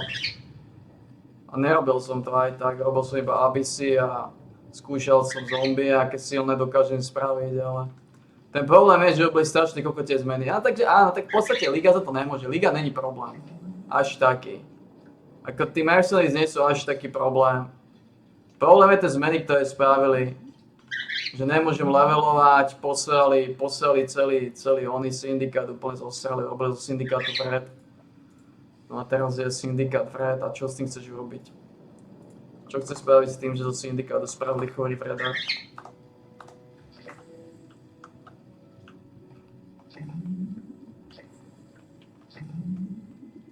Oj, radšej by som otáčal náhnitý trón. Nechcem, aby ma zabili, samozrejme sa snažím nezomrieť. Ale ak zomrem, tak ma len vyviedli z utrpenia Power of Exile. Pretože títo pičusovia, to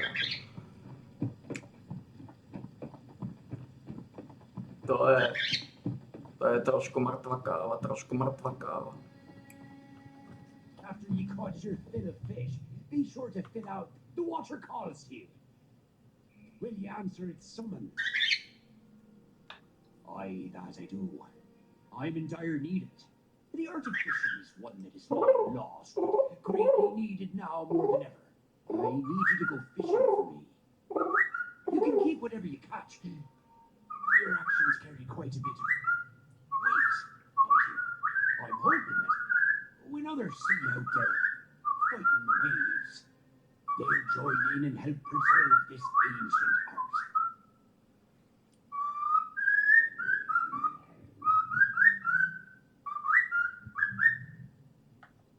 After you best the beasts of the deep, be sure to mark your catches in my fishing ledger. Watch yourself out there. A za to nemôže ani za to nemôže Liga. Za to nemôžu ani tí pičusové merkovia. Za to môžu tie zmeny, ktoré spravili. Zničili čízovanie, čo bolo zábavné pre mňa. Miloval som čízovanie, to je fuč. Syndikát to zničili, čo som nemal rád. Nerád som bol otákov syndikátov, ale znova, kvôli tomu nebudem mať nikdy 21 levelové Jenny, už 21 levelové zombie môžeme zabudnúť. Empaver, že niekedy sa im podarí dať na štvorku, môžeme zabudnúť, pretože za celú ligu vyleveluje možno jeden Empaver, to znamená to v živote jeden Empaver nedá na štvorku, takže na to môžeme zabudnúť. Zarobiť na štvorkový Empaver, teoreticky áno, teoreticky to je asi jediná šanca. Ale hovorím, tie zmeny, ktoré spravili, to zosali všetko. Najradšej by som si zapol ona Last Epoch a v kľude točil. V kľude odsypal pred prvou.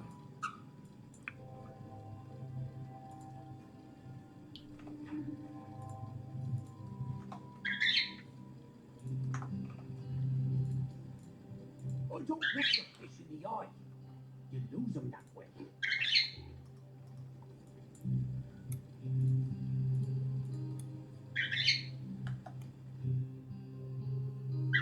Čo je grazel? Špekať.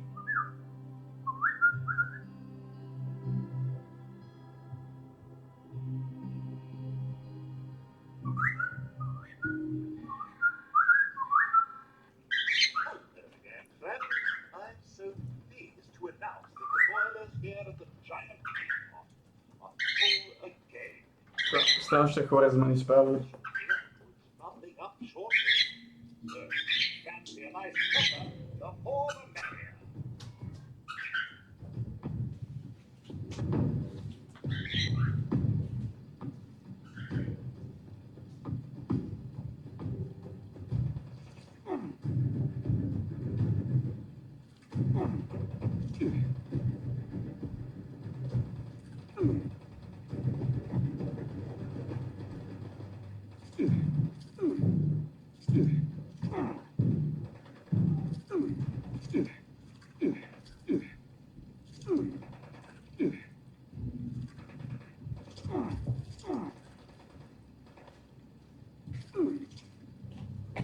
Keď som si pustil Diablo 4, tak by som povedal, že Diablo 4 je lepšie ako Power of Exile 2.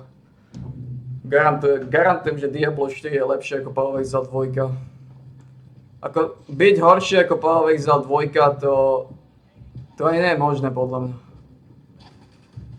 To ak sa snažíš, že by bolo niečo kvalitné, tak to poviem.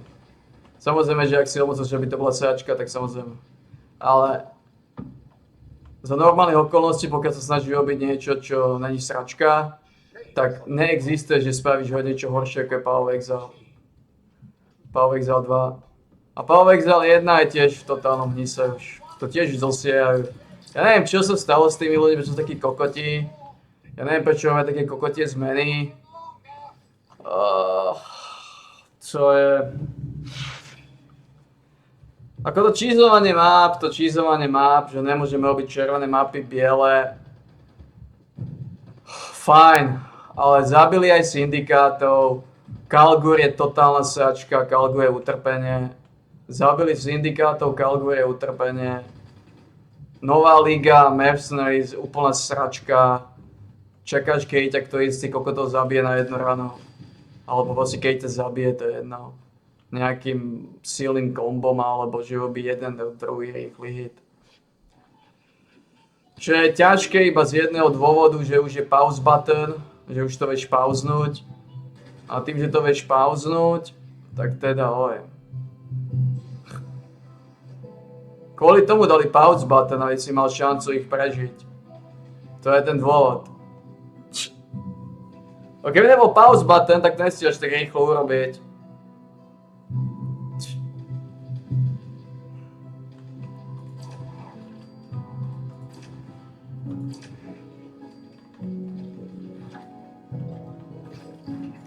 Že aké misie tu máme?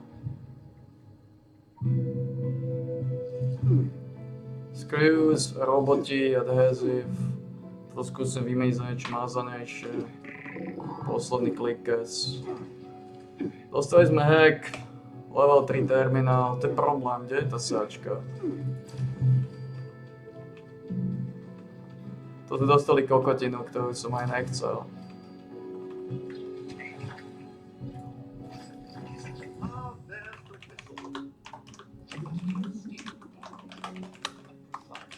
Kde sa nachádza taký?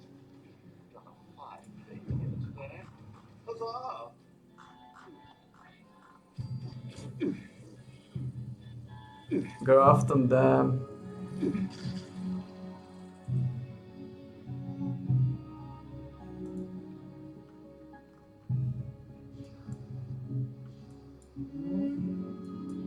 Toto niekde sa nachádzalo tej terminály, ideme to pozrieť ešte. Ak tam nebude v nejakom dobrom spote, tak... Ak nebude, toto bude musieť, toto je asi teraz to príčto, budem to musieť rerollnúť. Ako level 3 terminál hľadať. Chodiť k nemu, ak je príliš ďaleko, môžem musieť.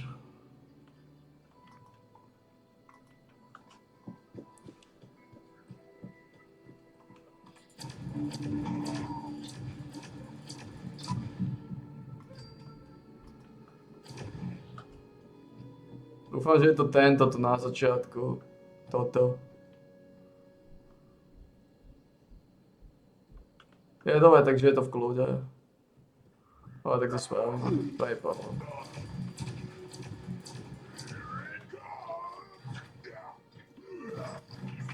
Ale takže to je v kľude, to na začiatku je. Ale to je v kľude. Mohol odchytiť tie ryby.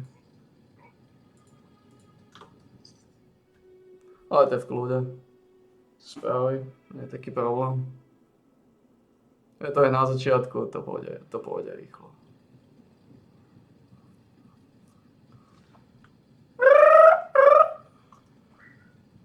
Poviem odchytiť tie ryby ešte na túto sraku.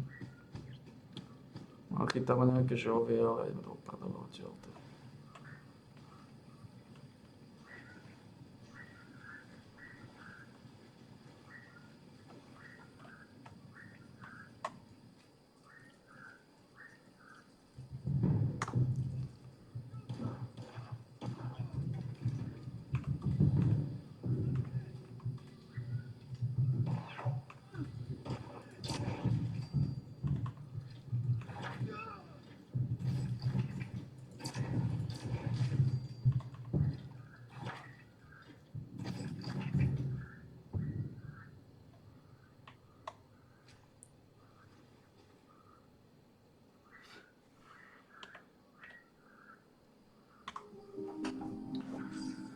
Takže to mohol som s tým ale rátať, mohol som s tým rátať, že poserú Power of Exile jednotku, posrali dvojku,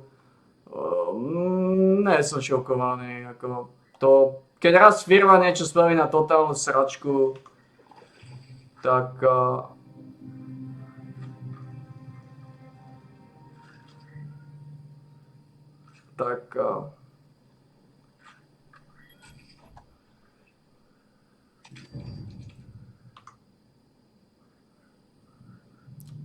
treba rátať s tým, že tá firma bude už robiť iba sračky hlavne. Že bude robiť viacej sračiek ako normálnych zmien. S tým treba jednoducho počítať. Takže Power of Exile 1 už pomaličky sa potom blíži ku svojmu koncu. Ako točí sa, odsýpa sa, ale to, akú sračku ligu spravili, to, aký hníz, to samozrejme je problém.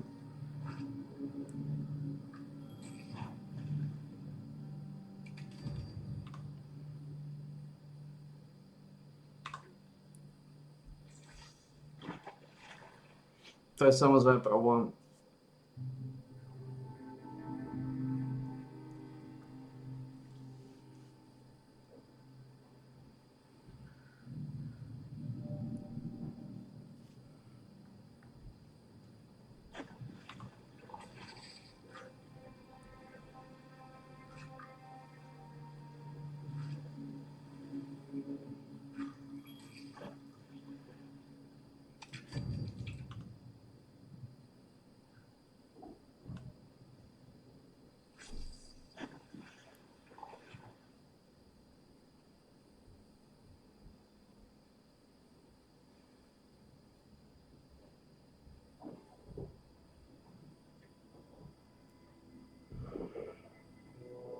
Ako im nechcem zomeť, bo na to by som prestal zapínať.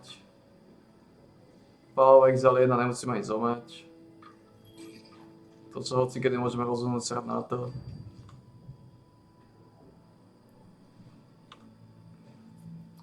Ale nečakal som to. Nečakal som, že povie jedna preseru. Som si myslel, že keď niečo zoseru, že ostanú pri dvojke, tam to zoserali a budú to srať. A že aj jednotku začnú srať, to by som nepovedal nikdy. Ale začali. Dožili sme sa toho, je to sračka, je to hníz, je to vredár. Je to pičarstvo. Ja si to ešte uľahčím. Ja nebudem šetriť tie body, mám ich poloriť. Nemá to zmysel.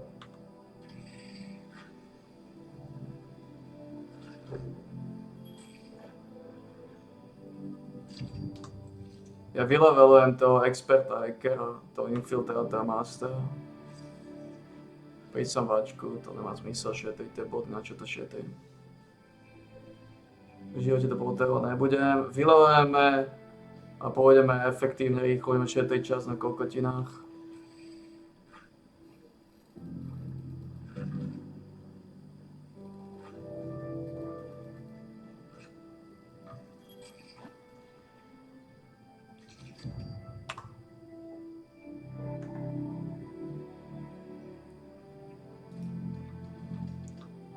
Nebudem sa s tým srať.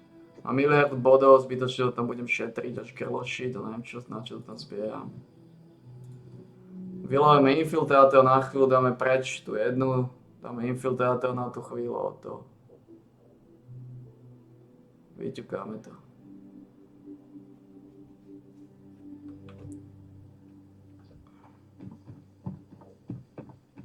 A budeme tam hľadať kombinácie, rozmýšľať, keď to môžeme automaticky vyklikať.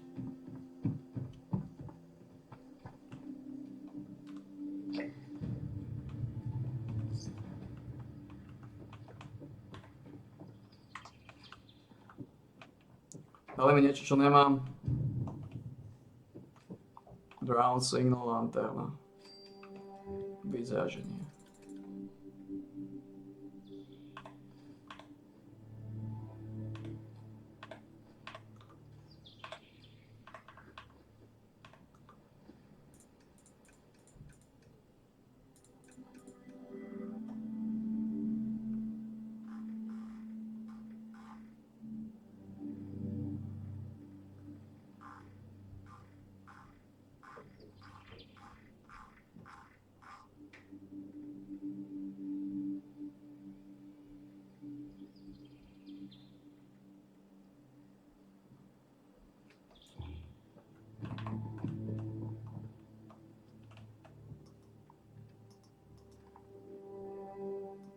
No toto spravím. Tu si dám.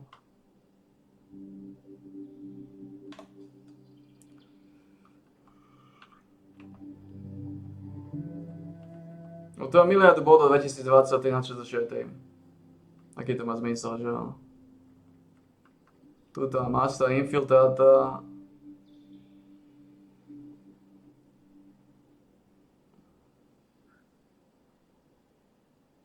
A.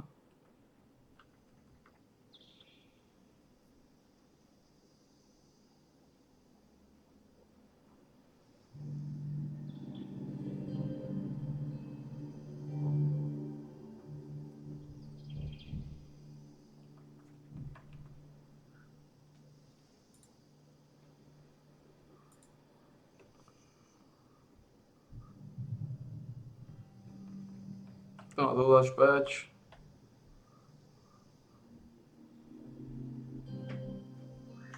Alebo sa s tým môžem srať. Popravde, to je asi jedno asi. Znamená. Takže na chvíľu patch Gunsmitha. Hodíš tam experta hackera. Hodíš tam hackera. Master hackera.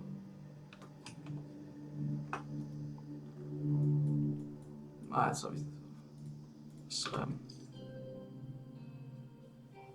Razohorský rok to robím. Doslova túto epickú misiu vidím prvýkrát v živote. Alebo druhý, alebo tretí. Kvôli tomu si to tam levelovať tiež. Som tiež o ničom.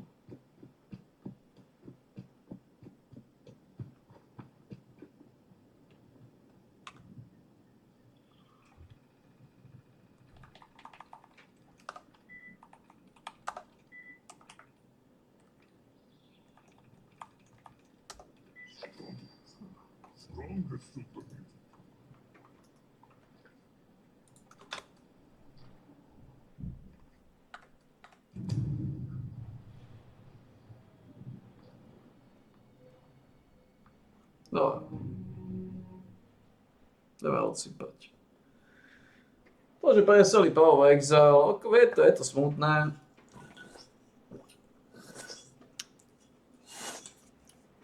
Nechcel si, aby sa to stalo. Nechcel si, aby jednotku zostrali. Bohužiaľ zostrali. No a tak ti neostáva nič iné ako brať to s rezervou. Skúšať to vylizovať, ako to majú. Skúšať to vylizovať v takom stave, v akom to je. Pokiaľ to nejakým spôsobom ide.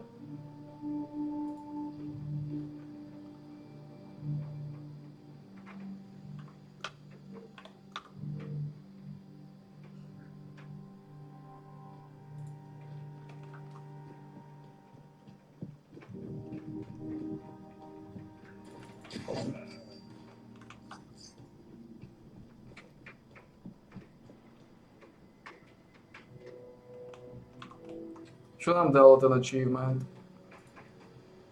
Let's get close to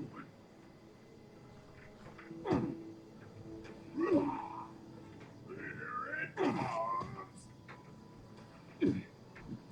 Complete Daily Fish 14, Angler Plush.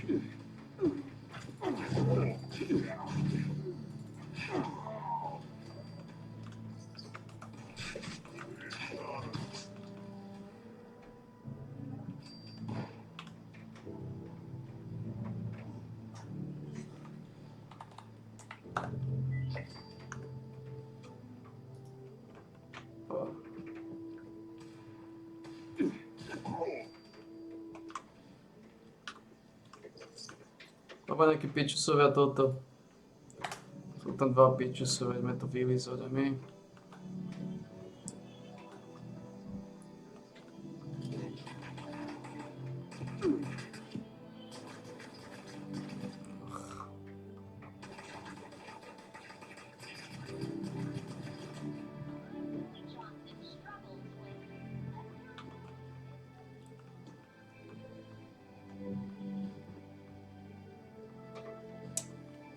No, ako je to, čo to, je to filozofia. Balíme, vidíme sa páni pri 562. relaxačnom tréningovni.